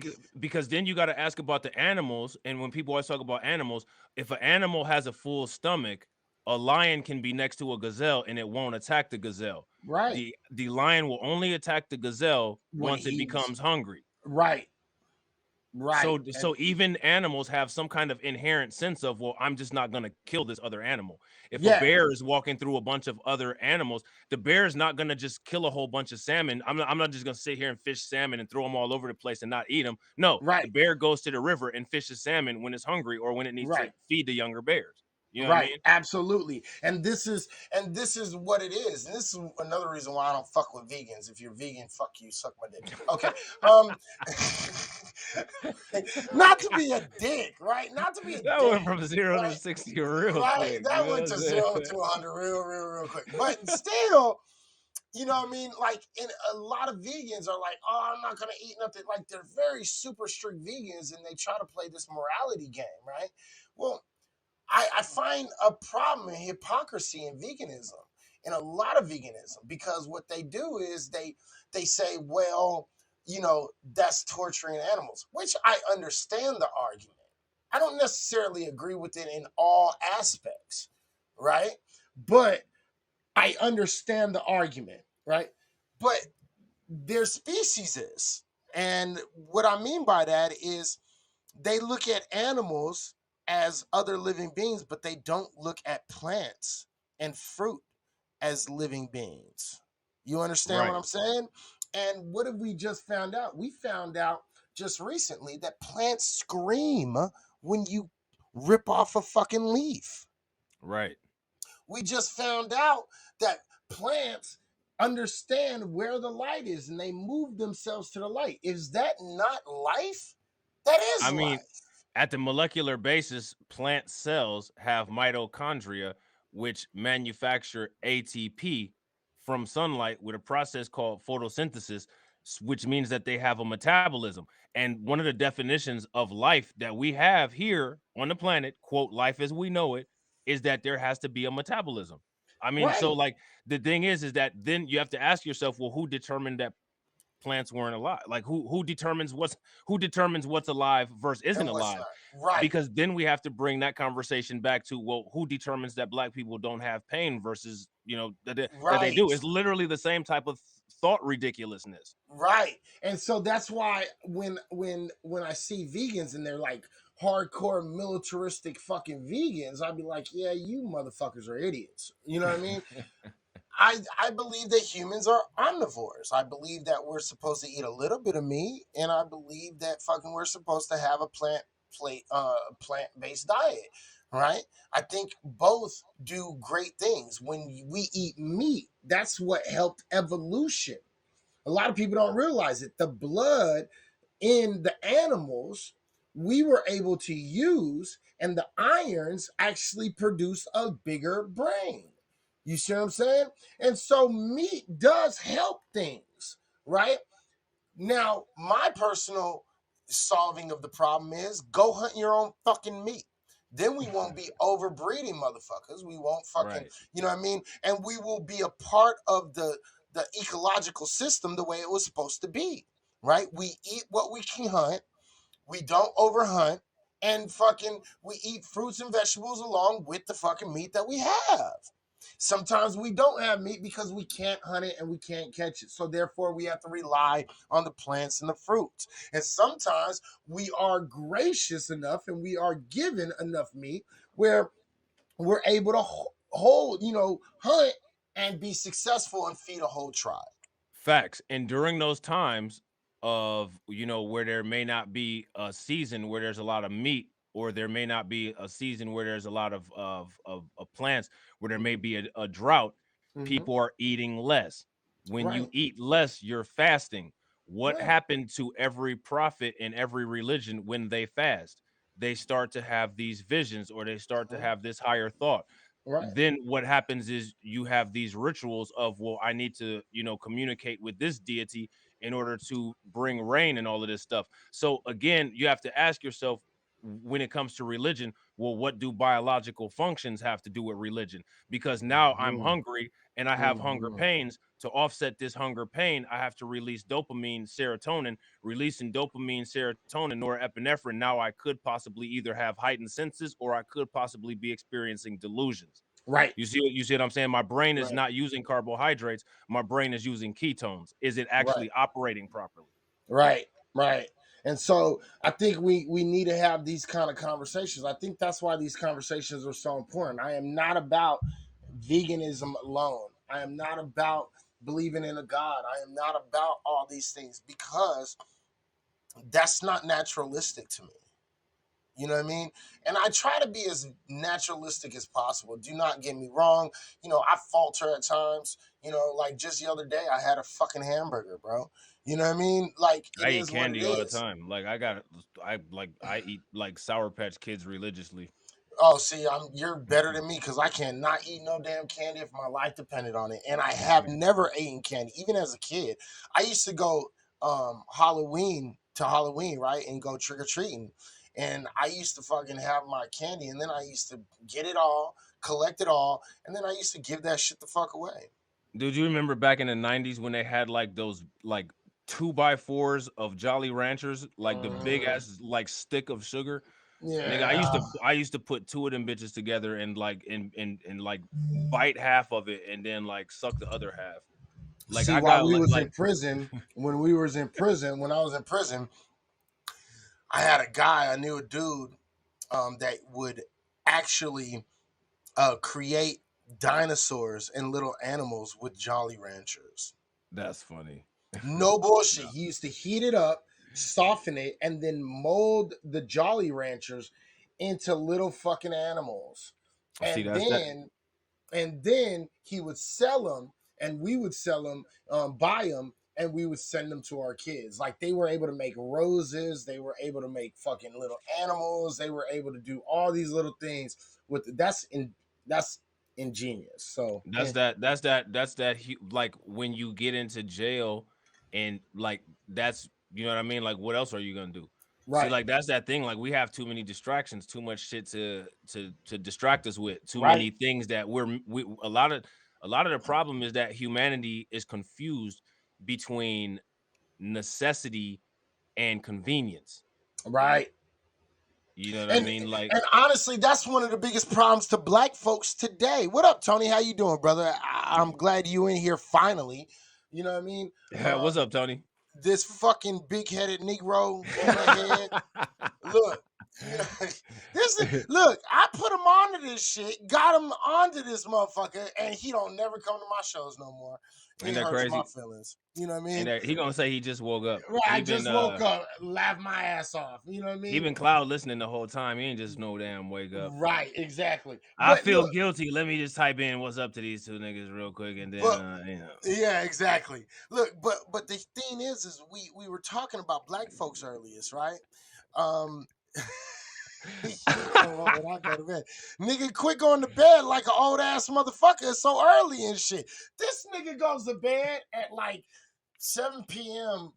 East Coast time and shit, and he turns off all the lights and he watches Jeopardy right before he passes out. Yeah. Anyway, Right before one of those Aspercream massage. Like, come on, man. right? He's like, emu oil. Maybe I should order some of that. Anyway, no, but look, the fact of the matter is, you know, when we, I got a career, goddammit. What's Right? good, Vince? He said, I got a career, goddammit. And let me make Right? sure that my bonnet is okay. I'm gonna Right. rub the Vicks vapor oil on my chest so I can breathe at night. And I put my neck pillow back here at 6:00 p.m. All right, I'll see y'all in the morning because I gotta work at 11. I'm about to go to bed right now. I got a career, goddammit. Don't judge me. Right? But look, like I think when we talk about like the problems that we face in the black communities, particularly in the black community, right? I think that we have to recognize that we are completely overrun by all of these different things that we have. We have too much time on our hands, and then we have enough things to, not to take away from that time in order to rather than fucking finding solutions for the black community, to find solutions to end this thing called racism and the system of white supremacy and all these different things. What we do is we, you know, bombard ourselves with cell phones and social media and video games, and I'm over here talking all this shit right now when I'm about to get on my fucking PS5. Right, I'm about to say you about to get on the PS5 right You now. know I am. You know I'm I am. about to do like Tony. I'm about to put on my pinstripe pajamas and you know what I'm saying. See, Make I'm sure gonna that put it. I'm gonna make put sure on that I my put my pinstripe. incontinence diaper on and go to Look, I'm gonna put on my diaper and put on my pajamas, but I'm still gonna play me some Call of Duty and talk some shit before I go to bed. Okay, Right. that's a nighttime ritual. But the point is I think we really do have a lot of time on our hands. So Yeah. when we sit out here and we're trying to when we're trying to fix the problems in our community, particularly in the black community, right? Um, we get distracted so easily. Yeah. And I think that is a plan because as long as we can stay distracted, because I know someone asked me earlier, what do we need to do as a community to make shit better? And I said, well, there's a few things that we have to do, but this is one of the biggest things. We have to learn how to manage time. And we have to use that time wisely. You know what I mean? Because every single day, that's one less day that we have on this earth to make it better for our kids. You feel me? Absolutely. And Yep. so that's one thing I think that black folks really need to do. We need to start taking true account of time. You know what I mean? And Facts. not being distracted as much. Facts. And so I hope whoever asked that question is either in here or watches the remainder of this, so and gets this, because I wanted to add that on to what should we do, and to make everything better. You know what I mean? Well, another thing that we should do is what if we're going to utilize convenience, Mhm. we should be always utilizing convenience in a way that makes us competitive with or chips away at the Right. system of illegitimacy. Absolutely. If we're going to be on a cell phone or a computer all day, Mhm. only be on that cell phone or computer all day while you're being productive, making money, building networks, or getting education. Like you Right. need to utilize those things to Right. even the balance of deficits that we have.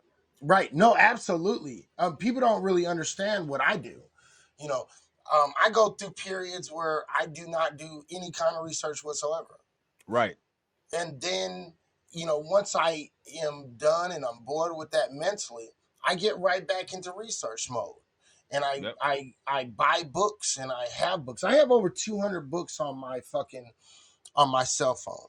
Over just in my cell phone, I have over 200 books.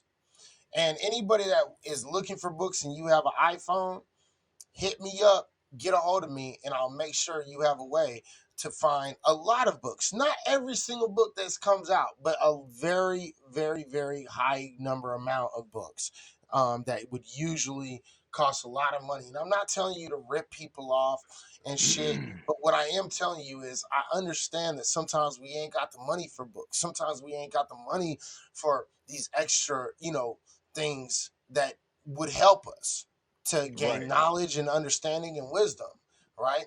And so I have an outlet for the times that you don't have the money, for the times that you don't have the time, with the times that, oh well, that's just too much. That's too much I can spend, but I can buy that book and let me get this one, right? I got you. I have books. All you have to do is hit me up. That's it. That's all you got to do is hit me up and ask me. You know what I mean? You don't have to worry about me fucking anything else. I literally leave my home phone number on my Instagram. Right. People don't get that shit. You And know what my I thing mean? is, and like I can vouch this, you know what I'm saying? Because like I said, I known Izzy for years, and like before we even got cool, or before we even start like collaborating on content, like he literally been doing this. You know what I'm Mhm. saying? So like, I mean, I mean, even like people that come in here that know us, you know what I'm saying? Like they'll tell you like this, he's not just capping. Like I mean, this shit is literally the app that we used to be on is not active no more. So like, you know what I'm saying? Like now we putting things together, you know what I'm saying, to do it here. But I mean, Right. even before, you know what I'm saying, like I said, me and Izzy got cool. Like he's been doing that. You know what I mean? So For a long, long, for a long, long long time. time. Mm. See, look, I'm just going to show y'all. Oops, wait. I'm just going to show y'all. These are just books in my phone. Okay? These are all books, full books in my phone. And I've read most of every single last one of these motherfuckers. Right. Okay. Right now I'm in the middle of reading some CRT books right now that I just picked up. So all I do is read. All I do is research. This is what the fuck I do. The reason why, because it's so fucking important for us to know. The more you know, like as a kid, you never really realized how serious that was. Knowledge is power, and knowledge opens up doors. But it's the truth. And that's why it's our job to make sure our kids understand how important it is to have knowledge, how Facts. important it is to pass down knowledge and understanding history and culture, because history, a lot of people don't realize this, but history helps you navigate through the present on into the future. You see Yep. what I'm saying? And when you understand what's going on now, what's happened before, you can then adjust your way of living for the future. And people don't get that. And Right. and and if there's anything that I can motherfucking bring to the table, it's that. I want Yeah. y'all I to mean, like, learn. and like, I mean, even you know what I'm saying, like we'll do content on it. You know what I'm saying? Like, I mean, as long as it'll take, like we could read, You know what I'm saying? Like we could do content on a page of a book every Mhm. day. We could do a 5-minute video, post it up. You know what I'm saying? But the Mhm. question is, will people watch it? The question is, will Right. people be interested? Because you know what I'm saying? Like it depends on what the priorities are. You know what I'm Right. saying? Like the type of content that we do is not the most popular kind of content like Right. on YouTube. Mhm. And Yeah, why is because that? we don't get into the drama. Well, I don't get into the drama. You know, I try to stay out of the drama unless motherfuckers is real stupid and I gotta fucking correct them because motherfuckers is actually listening to them. On Clubhouse, I'm actually thinking about starting a book club. You know what I mean? Right. On motherfucking Clubhouse, that's where everybody gets the same book, right? Oh, I'm on the Crown right now, but I usually don't drink the Crown. Yeah, he Um, usually do drinking Hennessy. I got some right, 1738 tonight. You know what I'm saying? right. That I shit is good usually and drink cheap. Hennessy and Beautifuls. That's usually what I drink, but tonight I'm drinking some Crown. Some peach Crown, as a matter of fact. Tony D. Okay. so, He so fell the asleep. thing, I heard him snoring. He didn't right? get He nothing. He gonna already have to listen snoring on and the shit, replay. right? So the thing is like, if you ever want to get a part of these groups, if you ever want to do these, get a hold of Rob, get a hold of Yeah. me. You know what I mean? Make sure that you understand that I will, if I can, I'll find you the book for free if I have to. You know what I Right. mean? If you can't afford it, I'll find it to you for free.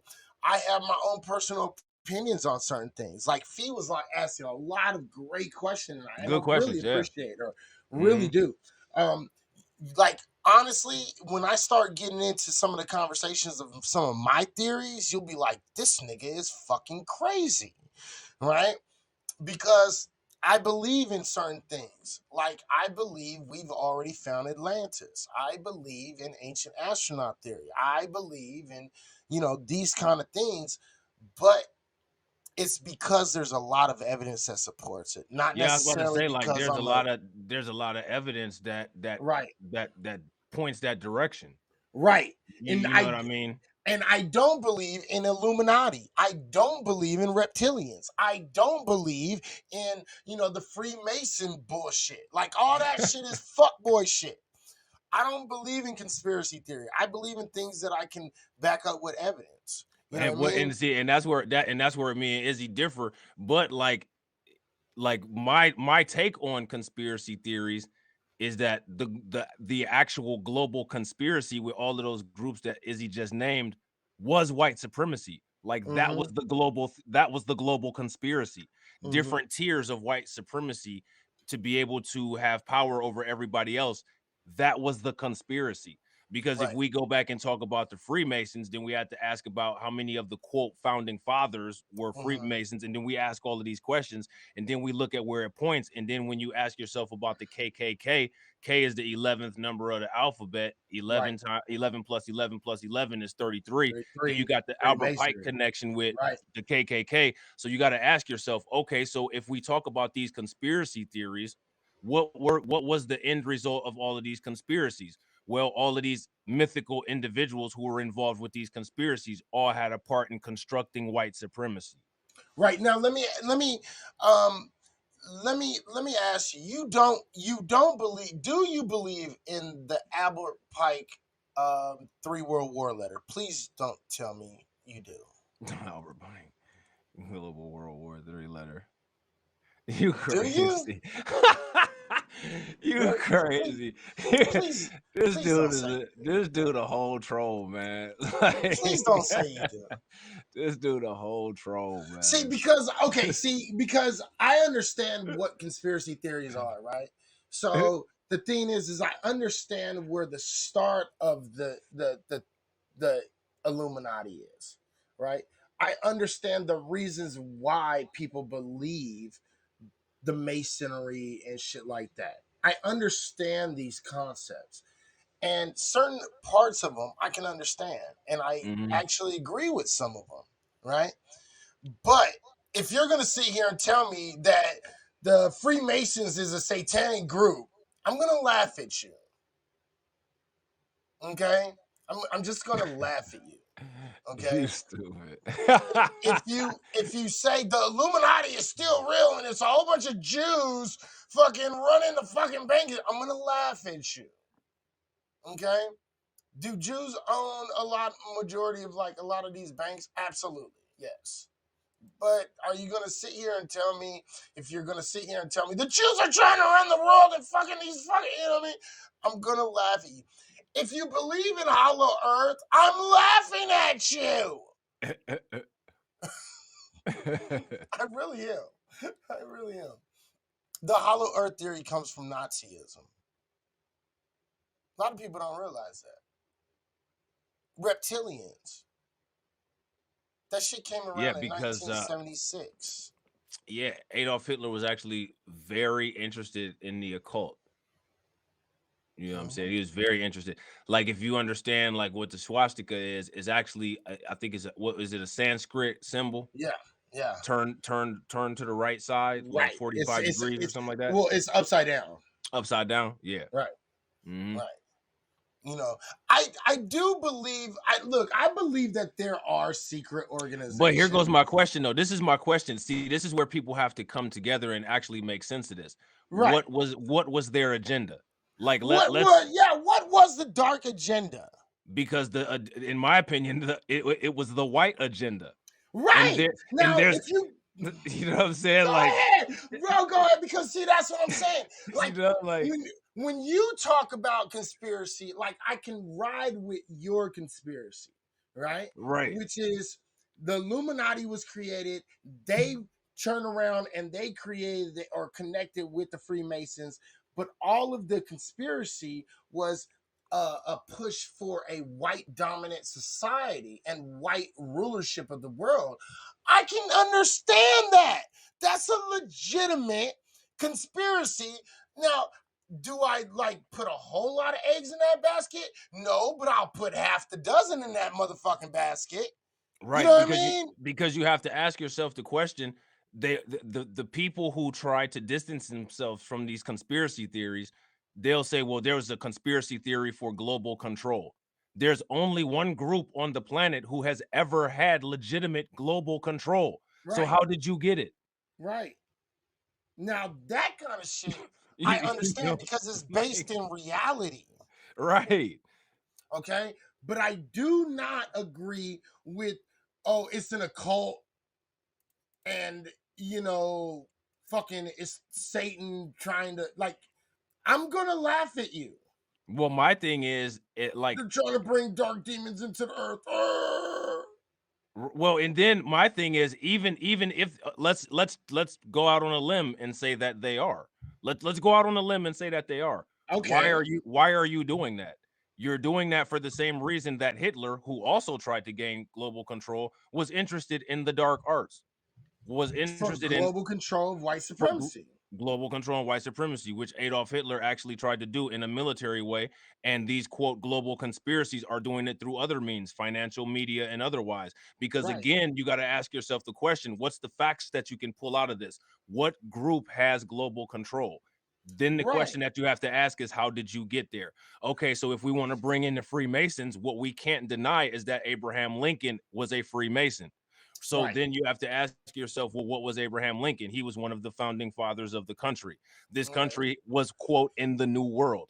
When America was formed, what does America do? America orders the rest of the world. So when these people came and created and built their new world here in these new continents, with United States ordering everyone else around, they created a new world order. So like the thing is that like you're like they'll try to say, well, it's the elites, the elites, the elites. Okay, so then we got to ask ourselves the question, well, why are you trying to distance yourself from that? Who are the elites? Because Right. I'm the one that should actually have the issue with the elites, and you should Right. actually be saying thank you for your 400 years of privilege that they set up for you. Right. Now, again, Fee, I love you to death, so don't take offense to this at all in any way, but I would laugh at you for that shit.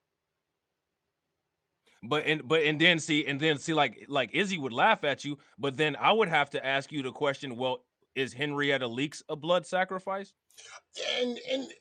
But see, You know what I'm saying? Like, what are we? okay, Are we talking about spiritual, satanic? What are we talking about? You know what I mean?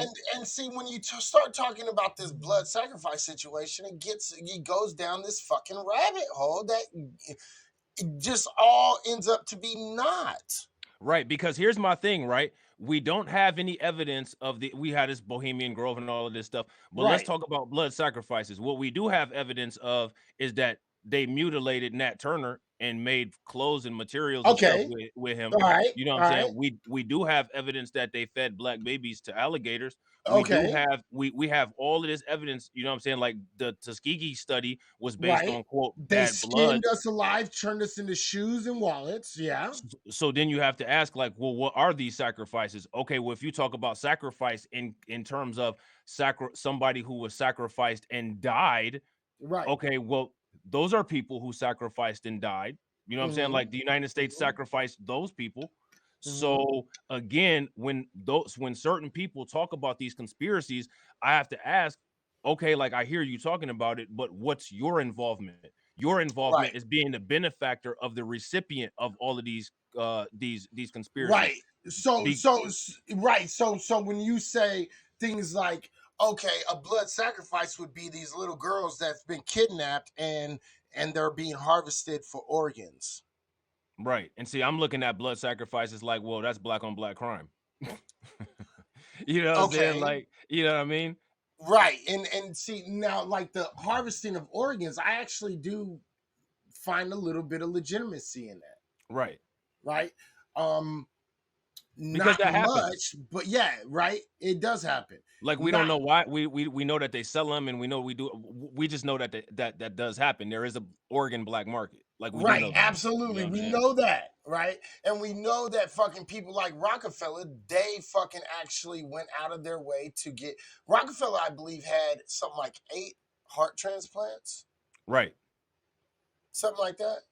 That's a Right. lot of, so I do believe in organ, organ transplants and the organ harvesting and all that type shit. If you want to consider that a blood sacrifice, okay, I understand. But if you want to say they're blood sacrifices so they could speak to Satan, I'm going to call you a fucking weirdo. Well, and my question too is, what's the functional result of quote those sacrifices? You know what I'm saying? Because the thing is that all of the things Longer that life. right. But I mean, is there evidence of that though? There is Because evidence of organ harvesting, but I don't know about but like of the per longer se life. sacrifice. But of the Yeah, like, because are look you at talking about like Rockefeller. medical advancements and stuff? Right. Look at Okay. Okay. Rockefeller. Rockefeller Right. lived to 108 years old, bro, and he had like 8 different organ transplants. Right. Nobody gets 8 fucking organ transplants. So then again, then if we're using that as a qualifier, then we can for sure say that Henrietta Lax. Lacks was Yeah. sacrificed, and people are Okay. now living longer as a result of that sacrifice. Right. And that's what I'm with. I can under because those have naturalistic reasons behind them. Right. You see what I'm saying? Right. But if you say it and try to put it on some sort of spiritual, satanic level, occult level, that's when I'm going to start laughing at your Well, ass. and then my thing is just like when you listen to certain people and they say, well, the elite's this, the elite's that. Like I have to sit back and ask those people, like, well, what is your particular problem with the elites? How are the elites making your life difficult? Because basically, like what it is that like you're under the assumption somehow that the elites have done or are doing something to you that hasn't that's harming you. And actually what the elites have done is helped you supersede your value. Right. Well, the thing is You know what I'm saying? Like, if let's assume all of it is true. right. Okay. The white folks, right? The white folks who are against it. Let's break this down a little bit, right? The white folks that are into these occult theories, okay, they tend to be broke motherfuckers. Now, what did Nellie Right. Fuller say about the broke motherfuckers in the white, establishment? That they Establishment. that they fully understand the concept of white sacrifice and they're not happy with it. And that's the naturalistic understanding of it, and So that's that's why when they're fighting. that's why you have the top and the bottom of that society saying the same thing. Well, it's not a race thing, it's a class thing. It's not a race thing, it's a class thing. Well, it is a race thing because there's only examples of this shit happening to one race. So stop telling me it's not a race thing. Right now, she said, but people are doing it in Hollywood-ish, always going down in secrecy, but a lot. Right, and don't go handle that. The fact of the matter is, don't get me wrong, right? Um, I know weird shit is going on in Hollywood. Okay, I admit and I acquiesce to that fact. But if you think them motherfuckers is killing motherfuckers, cloning motherfuckers, oh, I'm gonna sacrifice this motherfucker so I can make it. No. Sometimes I actually believe that some of these, what we would consider sacrifices, right, are not literal. And understand what I mean when I say that. Not literal. Meaning, you're sacrificing your soul to become famous, rich and famous, right? No, you're sacrificing yourself because in order to keep that money, keep getting propelled, you're gonna have to do things that you wouldn't normally do. I can accept that. But if you say motherfuckers is killing babies in Hollywood in order to get fucking rich and famous, yeah, you're a fucking weirdo. There's no evidence of that. Right. You know what I mean? If you want to say people are being cloned, based on the science that we have, I don't know if we're capable of cloning yet, but if people were getting cloned, I can kind of understand it. But what is the ultimate purpose, like you said earlier, right? Right. And the So like ultimate purpose is to keep young black men and young black women in a state of confusion, maximum sophisticated confusion, right? In order for us to be the permanent underclass. right. So then when you got to ask yourself this question, right? It's only been recently, you know what I'm saying? Like there's been a lot of people like for a while, you know what I'm saying? Like a small pocket of people who've been talking about this kind of thing. Like, you know what I'm saying? Like my parents told me about stuff, you know what I'm saying, back in the day, but it's become more popularized now. And Right. you have to, so which means that if it's become more popularized, then that means that people are starting to understand something. Right. But here's the thing. So, but look, feel where I'm going with this. Feel where I'm going with this. So you got to ask yourself, so you just now understand.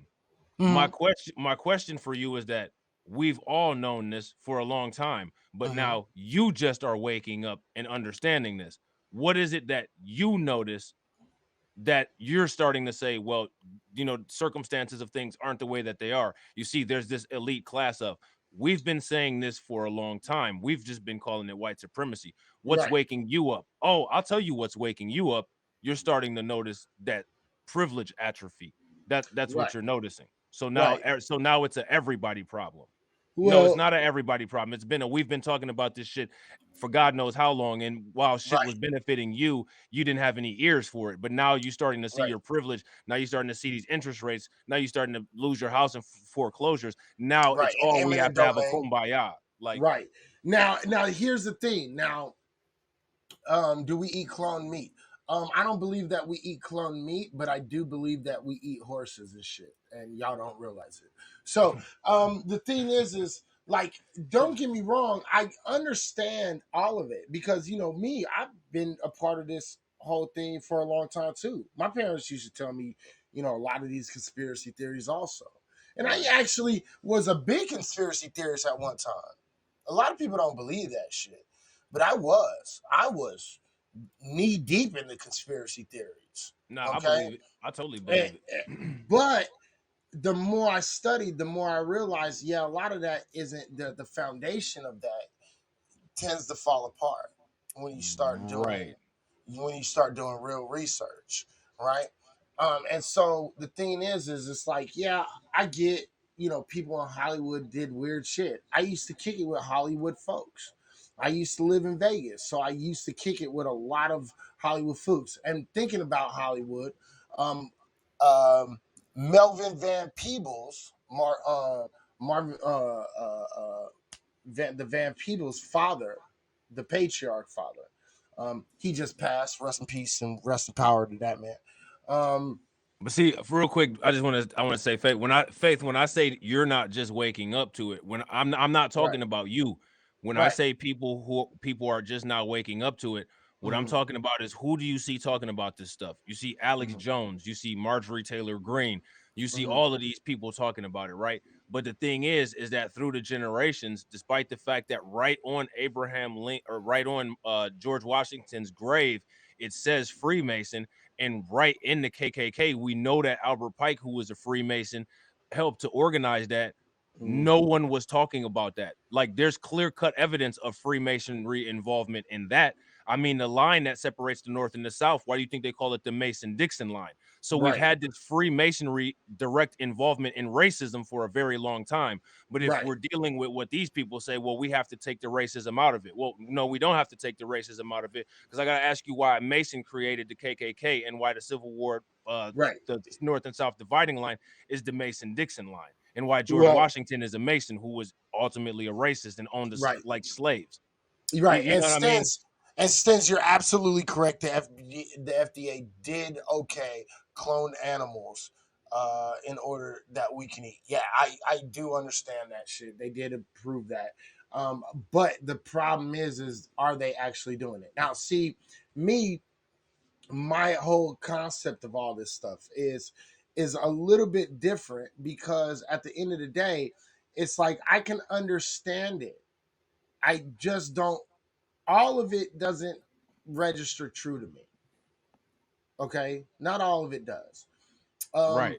the push and the movement in order to feminize black men, I think they're trying to feminize a lot of men, not just black men. But I do think that their primary objective is to effeminate a lot of black men. But I used to fucking always say, you know, um, when you believe, if you believe in secret organizations, right? The Illuminati, to me, is a front, and I'm going to tell you something. You said it's a what? It's a front. Oh, for sure. Yeah. It's a Yeah, front. I agree. It's a fake. It's a fake. It's a fake secret society. If you want to say, yeah, there are secret societies, I'm with you. If you want to say Illuminati is the biggest secret, no. They're, if the Illuminati is real, they're the most gaytastic fucking secret society of all time. If the Illuminati is real, it can't be a secret society, because who is it a secret to? Right. We They all are know the loudest secret society ever. They're super gay.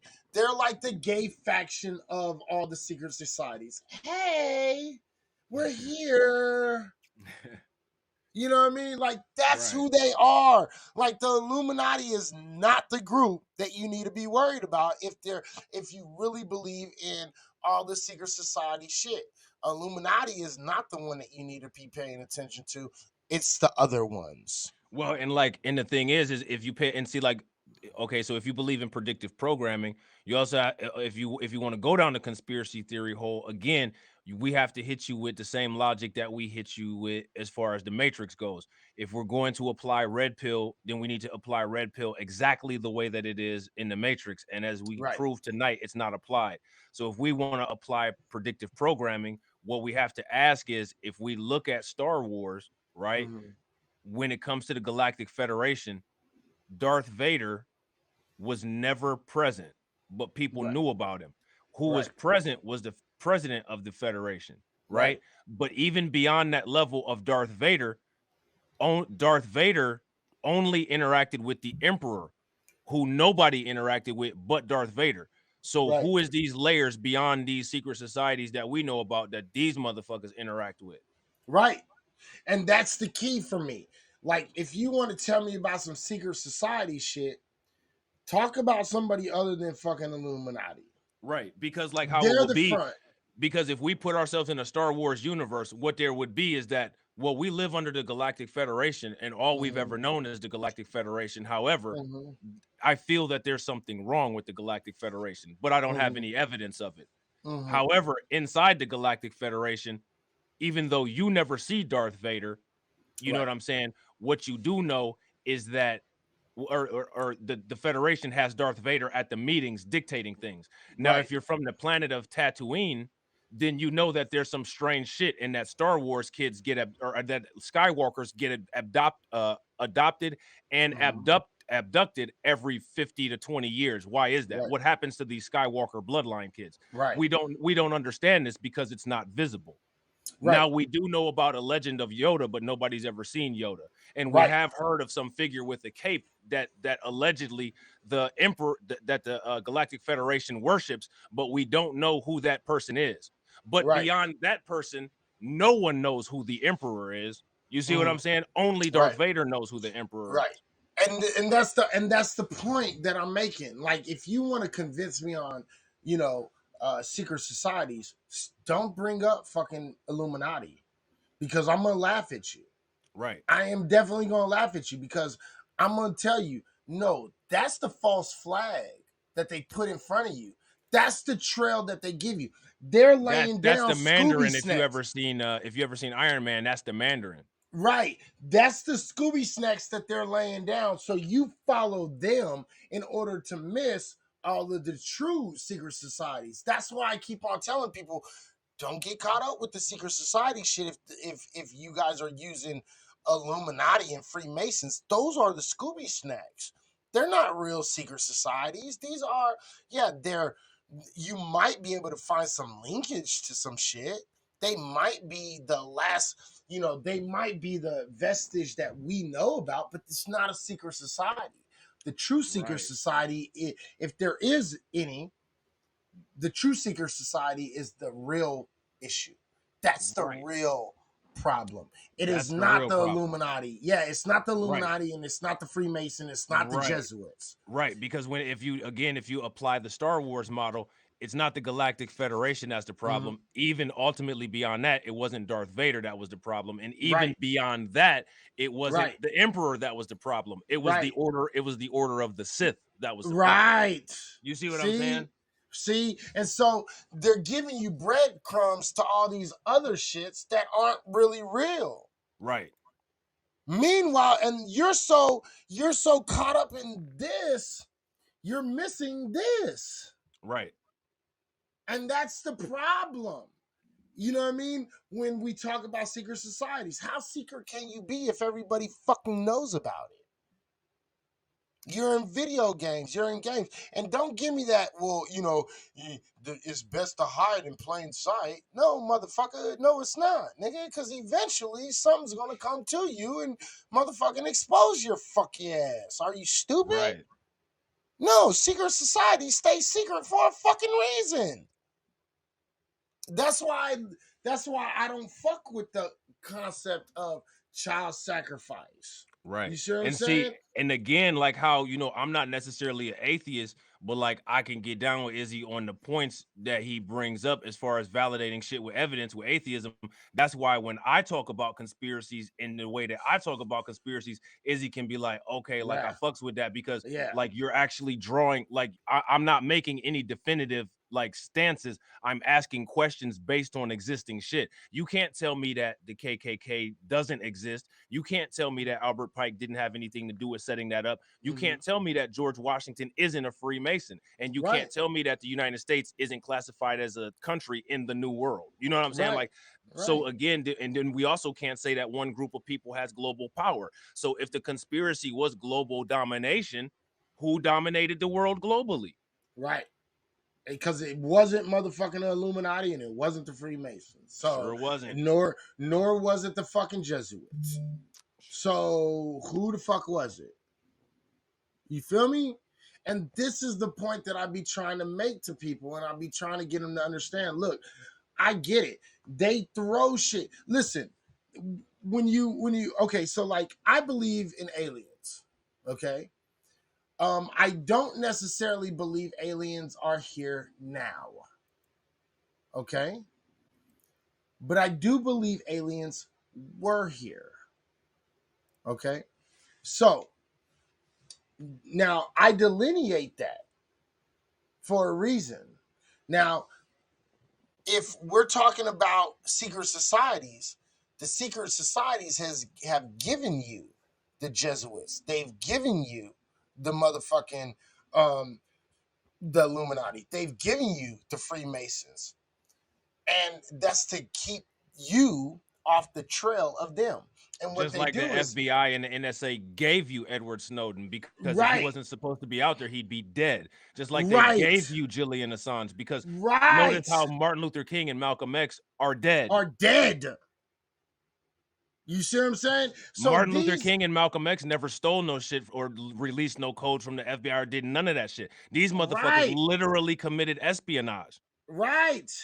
So you have to realize that when they feed you this shit about baby sacrifices, that's to keep you from, like, you've gotten too close. You're starting to get to somewhere.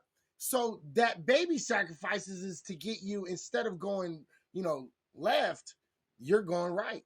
It's to keep you stuck Right. because you're rejoicing in the fact that I know something. Then what Right. you don't what you don't know is that you involuntarily stopped your search for the truth. And without even realizing it. Without even realizing, because I know this. Right. Like I know the world is set up by Masons. Right. But do you know where the knowledge that the Masons allegedly have came from? Right. Do you know who set up and created those sciences? Do you know what those sciences are? See, and this is the conundrum. And don't get me wrong, it's like I said, I used to be in conspiracy theories. I still watch conspiracy theory shit. I keep up on my conspiracy theory. But, there's angles to this shit.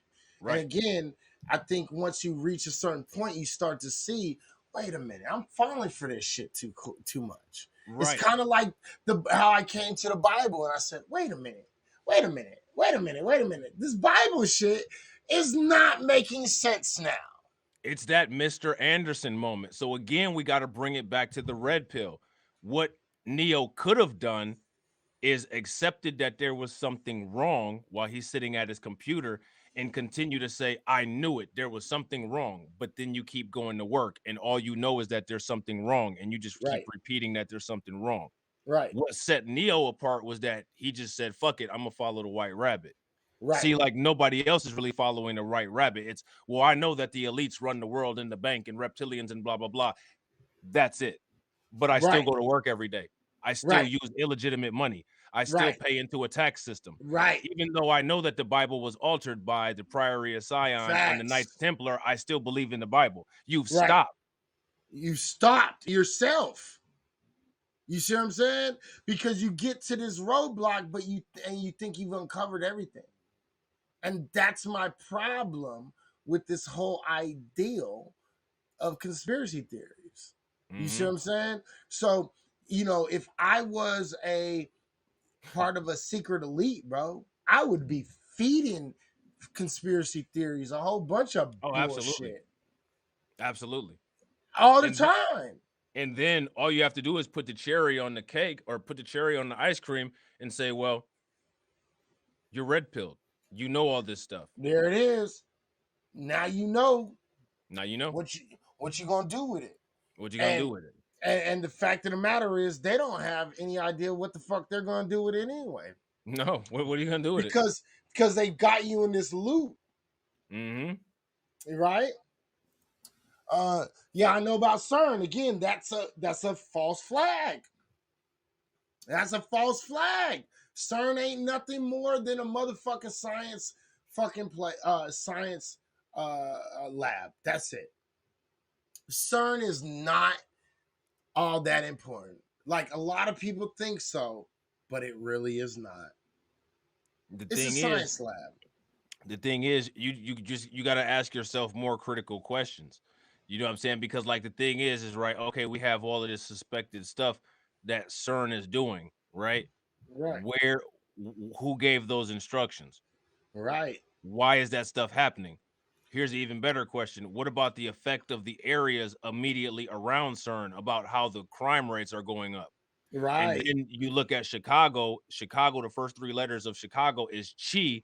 And what we Yeah. always talk about is how, you know, what we always talk about is how Chicago has a horrible crime rate and blah, blah, blah, blah, blah. But if we Right. take race out of it, like white people always want to do, what we don't talk about is that it's on a certain ley line and there's certain energies that run through there.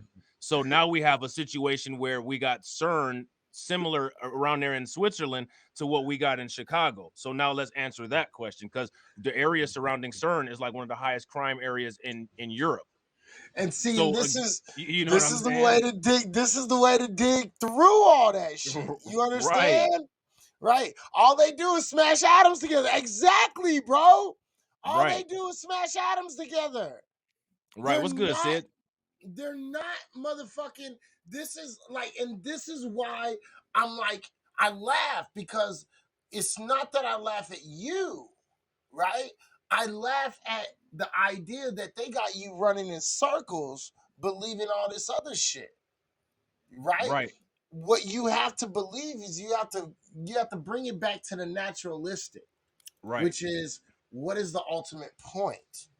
And right, you're asking the wrong questions, and because you're not really asking questions. What you're doing is you're looking for answers. Meanwhile, you should be asking questions. right. Do you Like understand? what if I'm looking at a stop sign and I keep asking, what does that say? What does that Right, say? What does right, that say? As I'm approaching right, that stop sign, what does that say? Okay, now I know that it says stop, but the actual question that I should be asking is, why does it say that? As I go right, past that stop sign and don't stop, I get smashed by 18 wheeler. You see how that right. shit Now, works? the thing is the question, and then the other question that nobody really wants to ask is, why do you have stop signs in random points? Right? Right, There won't be a single motherfucking two streets, but yet there's a stop sign right in the middle of nowhere. right. Why? Why is that? Why is that? You see what I'm saying? So the right questions aren't being asked, but they're pushing you to not ask the right questions. Right. You see Like what I'm saying? we talk about church and the belief in God, but how come we don't talk about why churches are built where they're built? Right.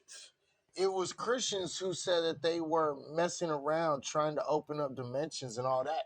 Right. But the thing is the question is why would they fucking say something like that? You Right. know, again, you have to assume something. Somebody once told me a long time ago, and you see it on TV a lot. Actually, a lot of people on science channels say it a lot. That whatever you see on TV today, you know what I mean, we accomplished 20 fucking years ago. Yeah. They said that in Men in Black Right. with Will Smith and Tommy Lee Jones. Right. There's a reason why the fuck they put the things in front of you that they do. Right. I'm just So saying. people talk about this. People talk about the agenda, the gay agenda, the LGBTQ, Mm, transgenders. All I have to say, real quick, is I think you might be able to find these movies on YouTube. But what mhm. you can watch is you can go watch Demolition Man, you can go watch Total Recall, and you can go watch Escape from New York and Escape from LA, and you will see transgenderism all within those movies. They have people with three titties, All they the way have through. men Right. with, you know what I'm Total saying, Recall. breasts. Yeah. Right. But the Yeah. thing is Yeah. that it called a transgender back then? How would you Nope. identify that individual that was put in front of your face as, oh wow, this is weird, but it did stick out in your mind. Now Right. you see it all the time. Right.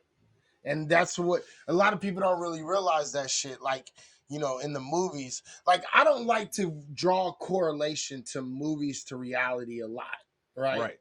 But I do keep in mind the fact that when you watch movies, all of a sudden 10, 20, 15 years later, 25, 30 years later, it happens, right? It's So there. so So so you look at this. Go ahead. Go ahead. No, so you just have to think about, well, what's going on here. So pay attention, but at the same time, don't look so deep into it, right? Where you get caught in that loop. That's all I'm saying. If you want to believe in conspiracy theories, more power to you. I am not mad at you, right? All I'm saying is don't get so caught up in it where you lose your focus, because then all of a sudden you're just chasing your tail at that point. Yep. Facts. You're chasing your tail. Facts. You know what I mean? So again, like if we go beyond those layers of beyond, right?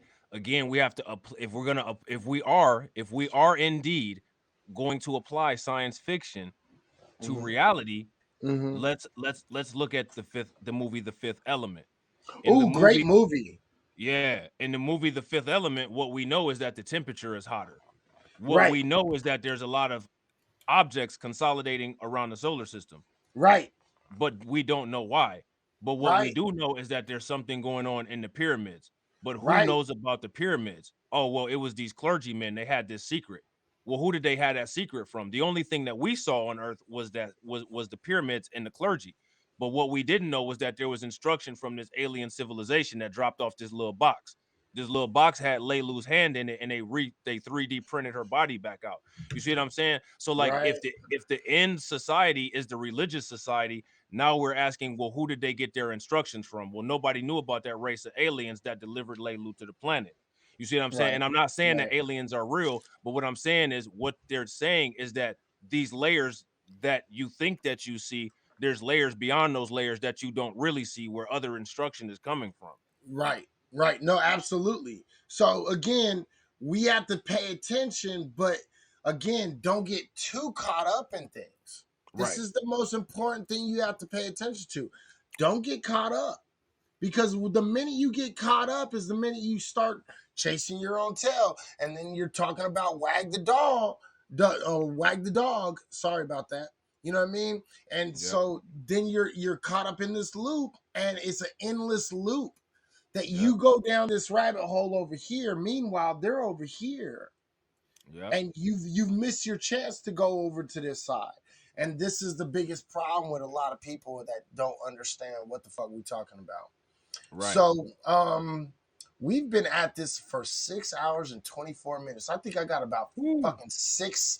I think I have about 5.5 minutes left in Yeah, me. man. I think we drilled this topic home pretty well. You know what I'm Right. saying? And all of this, and really to bring it back home to what we've been talking about, right? Even with the conspiracy theories, right? These are red pill echo chambers. This Right. is why I keep on telling y'all, don't fucking end up chasing your own fucking tail. You Right. see what I'm saying? Because you're getting caught up in red pill fucking echo chambers and you're not even realizing. It's so easy to get caught up in these things. And Right. So it's crazy. Go ahead. no, I was just gonna say, so like anytime somebody says something is a red pill or this, that, and the other, say, okay, well, what's your discernment? How is what's the standard of something being a red pill? How can I compare two pieces of data and say both of these are red pill universally across the board? Right. Right. You know what I'm I would saying? love to hear that. I would love to hear that. You know, I think old dude got scared away earlier tonight Yeah, I mean, he could have called in. I don't know why he didn't. He probably made because he another didn't video. stay in very. He came in real quick. Somebody saw him come in, and then fucking he left. You know what I mean? He could have called the number, or he could have called the he could have downloaded apps and called in. Came in, yeah. Whatever way he wanted to do it, bro. At the end of the day, you know. So, it is what it is. I won't be spending no more time I won't be spending a lot of time on the red pill situation. Right. But your boy will probably. I don't know. Are you? Nah. No? Nah, man. I just found this interesting, and I was like, well, you know what? Like, we could actually spin that off into like a really good conversation. You know what Mm-hmm. I'm saying? So yeah, I could care less. You know what I'm saying? Like Right. that shit is irrelevant to me because like a lot of that shit is irrelevant to me. You know what I mean? Like Right. Mm-hmm. And then the thing is too, like, you know, like this stuff is getting real popular and stuff like that. But like I said, I got videos from last year asking these same questions. Right. You know what I mean? So Right. just Yeah, what's all up, these Jesse? Jesse fucking said pills, blue, yeah. yellow, and purple pills. Right. Right. Blue, yellow, purple, red, fucking all these fucking goddamn pills, dog. It's like y'all having me. Look, I already take 800 milligrams and Norcos and motherfucking for pain. I got too many pills, you know, swimming around in my stomach. I'm not trying to swallow no goddamn red pill. I'm sorry. I'm sorry. My thing is, what does it do? Is it beneficial? Does it work? No, trust me, I You know. know? You know, these red pills do not fucking help out anything. They don't help us in the long run. You know what I mean? Right. So we can't gain nothing from this red pill shit. You know what I mean?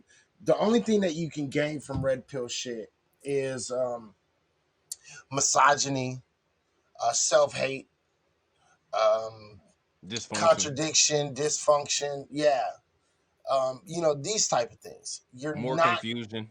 more confusion, you know. So like, yeah, exactly. Take these Take the Skittles, my Skittles. niggas. You're Right. right. Take these fucking Skittles. But you know what happens to niggas who take Skittles? What happens? And well, if you got a fucking Arizona in your hand at the same time, nigga, you dead. Arizona tea? Arizona and Skittles, my nigga. That'll kill you? Trayvon Martin, my nigga. Oh, okay, yeah. No, yeah, you're right. Yeah. You know what I mean? That's So, crazy. Yeah. you know, don't leave them goddamn Skittles alone, ladies and gentlemen. Leave them Right. alone. You know what I mean? That's all I'm Right. saying. That's all I'm saying. That's Right. all. Taste the rainbow. No, nigga, I'm good. I don't need no damn rainbow. I am really good on the goddamn rainbow. Rainbow ain't nothing but a perception in your eyes, the way your eyes fucking catch that motherfucking angle of the light. Yeah, So, which that's shit. That's a whole nother like interesting discussion. You know what I'm saying? right? Because like people don't even factor that shit in. Like, Yeah, we already you know. know. All right, man. So check this out, man. It's been 6.5 hours. To everybody that's came in, man, we appreciate your fucking, Yeah. you know, you coming in tonight. We got a lot of people. Real quick before we leave, let me shout out the awards that were given on my side. Tony D, thank you very much for the award. Good Citizen, Eleanor, Blazing Blasphemer, Madam Friends, Sarah J, Elliot Schmidt. Even though fucking I had to kick his ass out. Oh, you kicked that. I thought Elliot left. No, Elliot No, left. You think? Elliot didn't leave because we had a talk with Elliot. Yeah, That's because we right. was talking with Elliot. You thinking of Right. Get Real or Keep It Real or something like Yeah, that? Be real or some Be shit. Real, yeah. Allie and Cats. All y'all, thank you for the fucking awards here on Haps. Do you have any that you want to shout out real quick before we leave?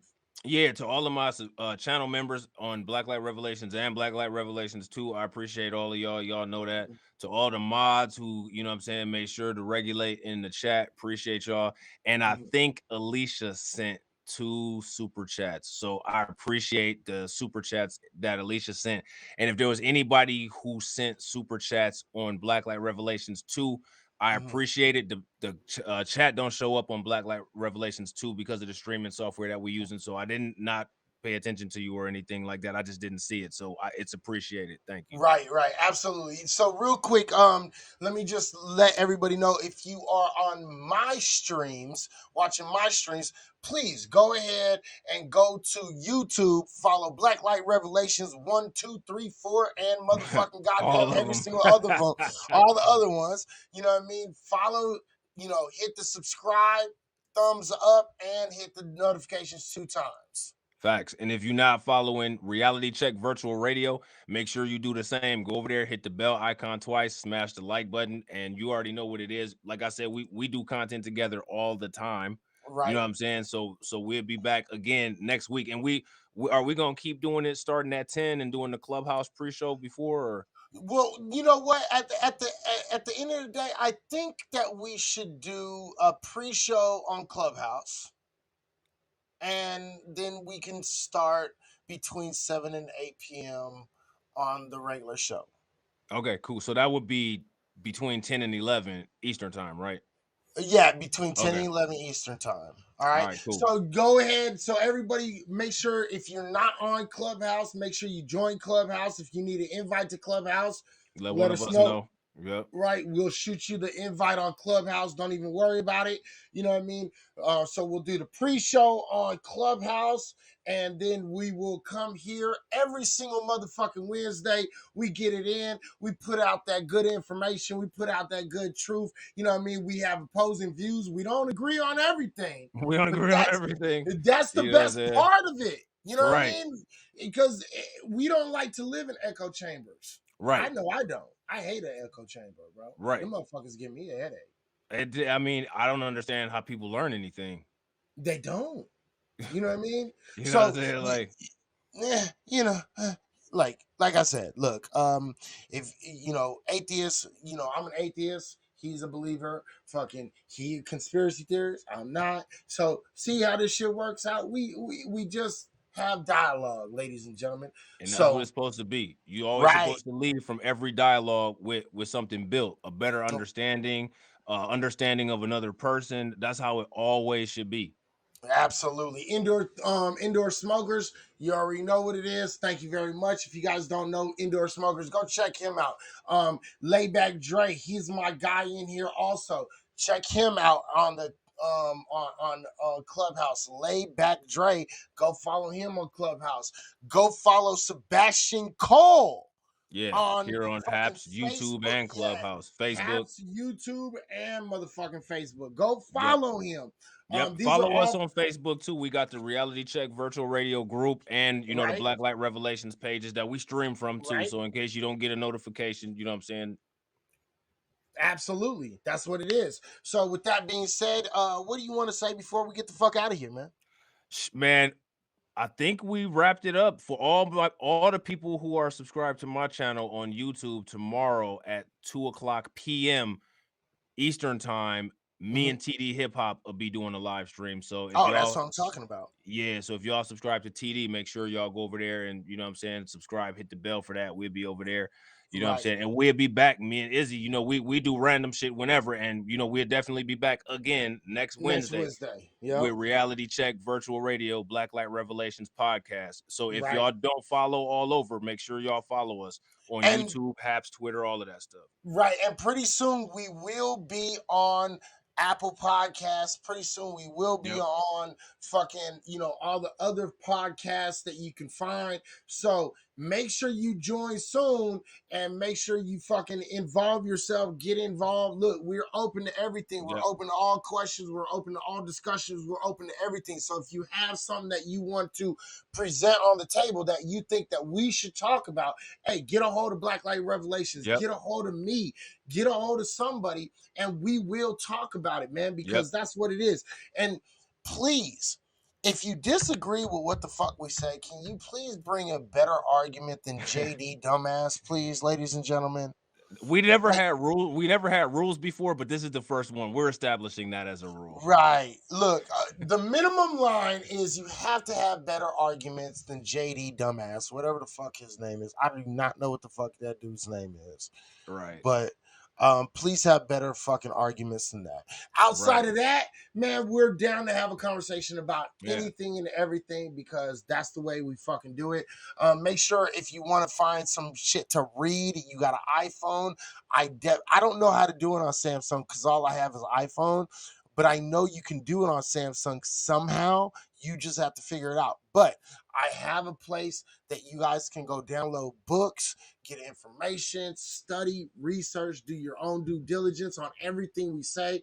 Make sure you realize that we're bringing you, you know, websites. We're going to bring you sources. We're going to bring you books. We're going to bring you everything you fucking possibly need to read up on the things that we're talking about, even if you don't fucking understand it, because a lot of these old suck ass motherfuckers don't do that shit. And we're going to tell you to read the whole thing, not this little page or this little page or that little page, and just look for significant words. All right. Right. So, Right.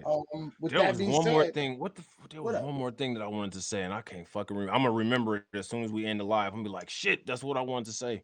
What What the hell did I? about what Oh, though? yeah. If y'all wanted to send us some content, if it's something that y'all find interesting Right. throughout the week, make sure y'all tag us on Twitter, Facebook, whatever. Shoot it to us, and we'll go through it, give you a shout out. You know what I'm saying? That kind of thing. Right. That's definitely real. That we can Yeah. always use the extra content stories that a lot of people don't hear about. If you got brothers and sisters that's missing, that's not getting the proper attention, send us a shout Send it out that. Yeah. and we will promote that shit. Okay. Yep. If there's Facts. black businesses out there that want to be promoted, hit us up. We will promote that shit. It is Yep. what it is, man. We're not trying to be haters. We're not trying to motherfucking, we're just trying to make sure that good information and good knowledge and, we're trying to support the community, man. So, Yep. oh yeah, very last thing before we get the fuck out of here. Hey man, if you want to donate, help us build this channel, please do. Donate to Rob, donate to motherfucking me on Cash App or Venmo. If you want to go Cash App, it's Reality Check VR2. So Reality Check Virtual Radio 2. So it's VR2 at the very last. It's initials, right? On Venmo is Dabbing Stuff LLC. At Dabbing Stuff LLC. And Rob, what is yours on? I believe it's Cash App. What's yours? My Cash App is my name is Rob Foster the third, with the dollar sign in the front. And That's then right. also for anybody that's watching on YouTube, y'all already know what to do. You can either just get a membership, which is really cheap, like the cheapest membership is 99 cents, or you could just, however you feel free, hit us up with a super chat. You know what I'm saying? Either Right. Black Light Revelations 1, Black Light Revelations 2, or just don't fast forward through the ads. Right. You Do know what I'm that. saying? You know what I mean?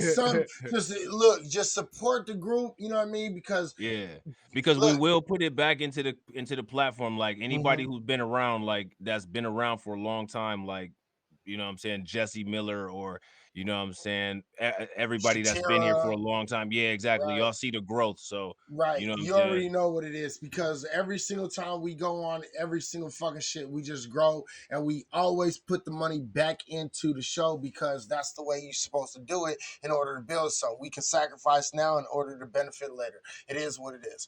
All Yes, right. sir. So I think we done, right? Man, we done. All righty then. Hey, ladies and gentlemen, thank you for joining. Thank you for joining. Putting in all your comments from from Twitch, YouTube, from everything else.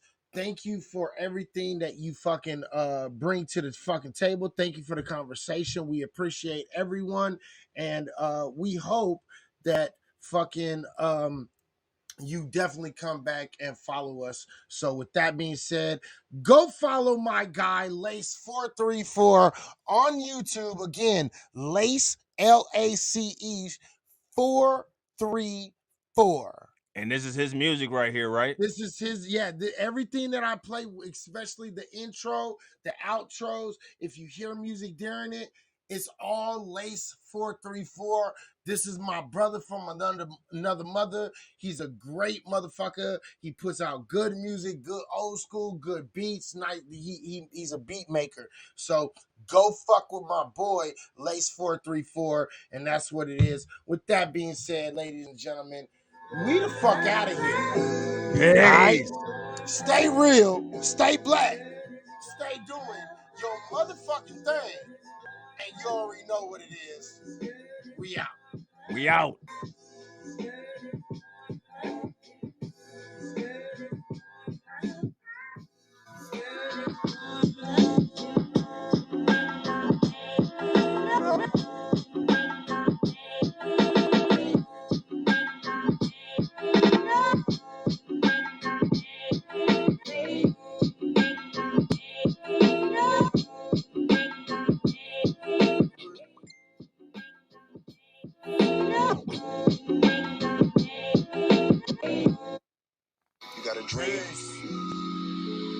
protect it.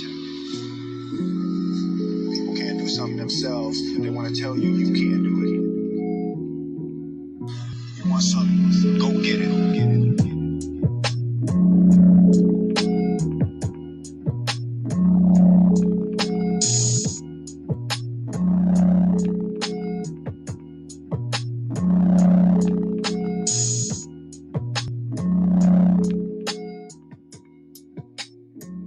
You can't be mad at that beat. That beat go hard. Stay up, stay real, stay black, stay doing your motherfucking thing. We out of this.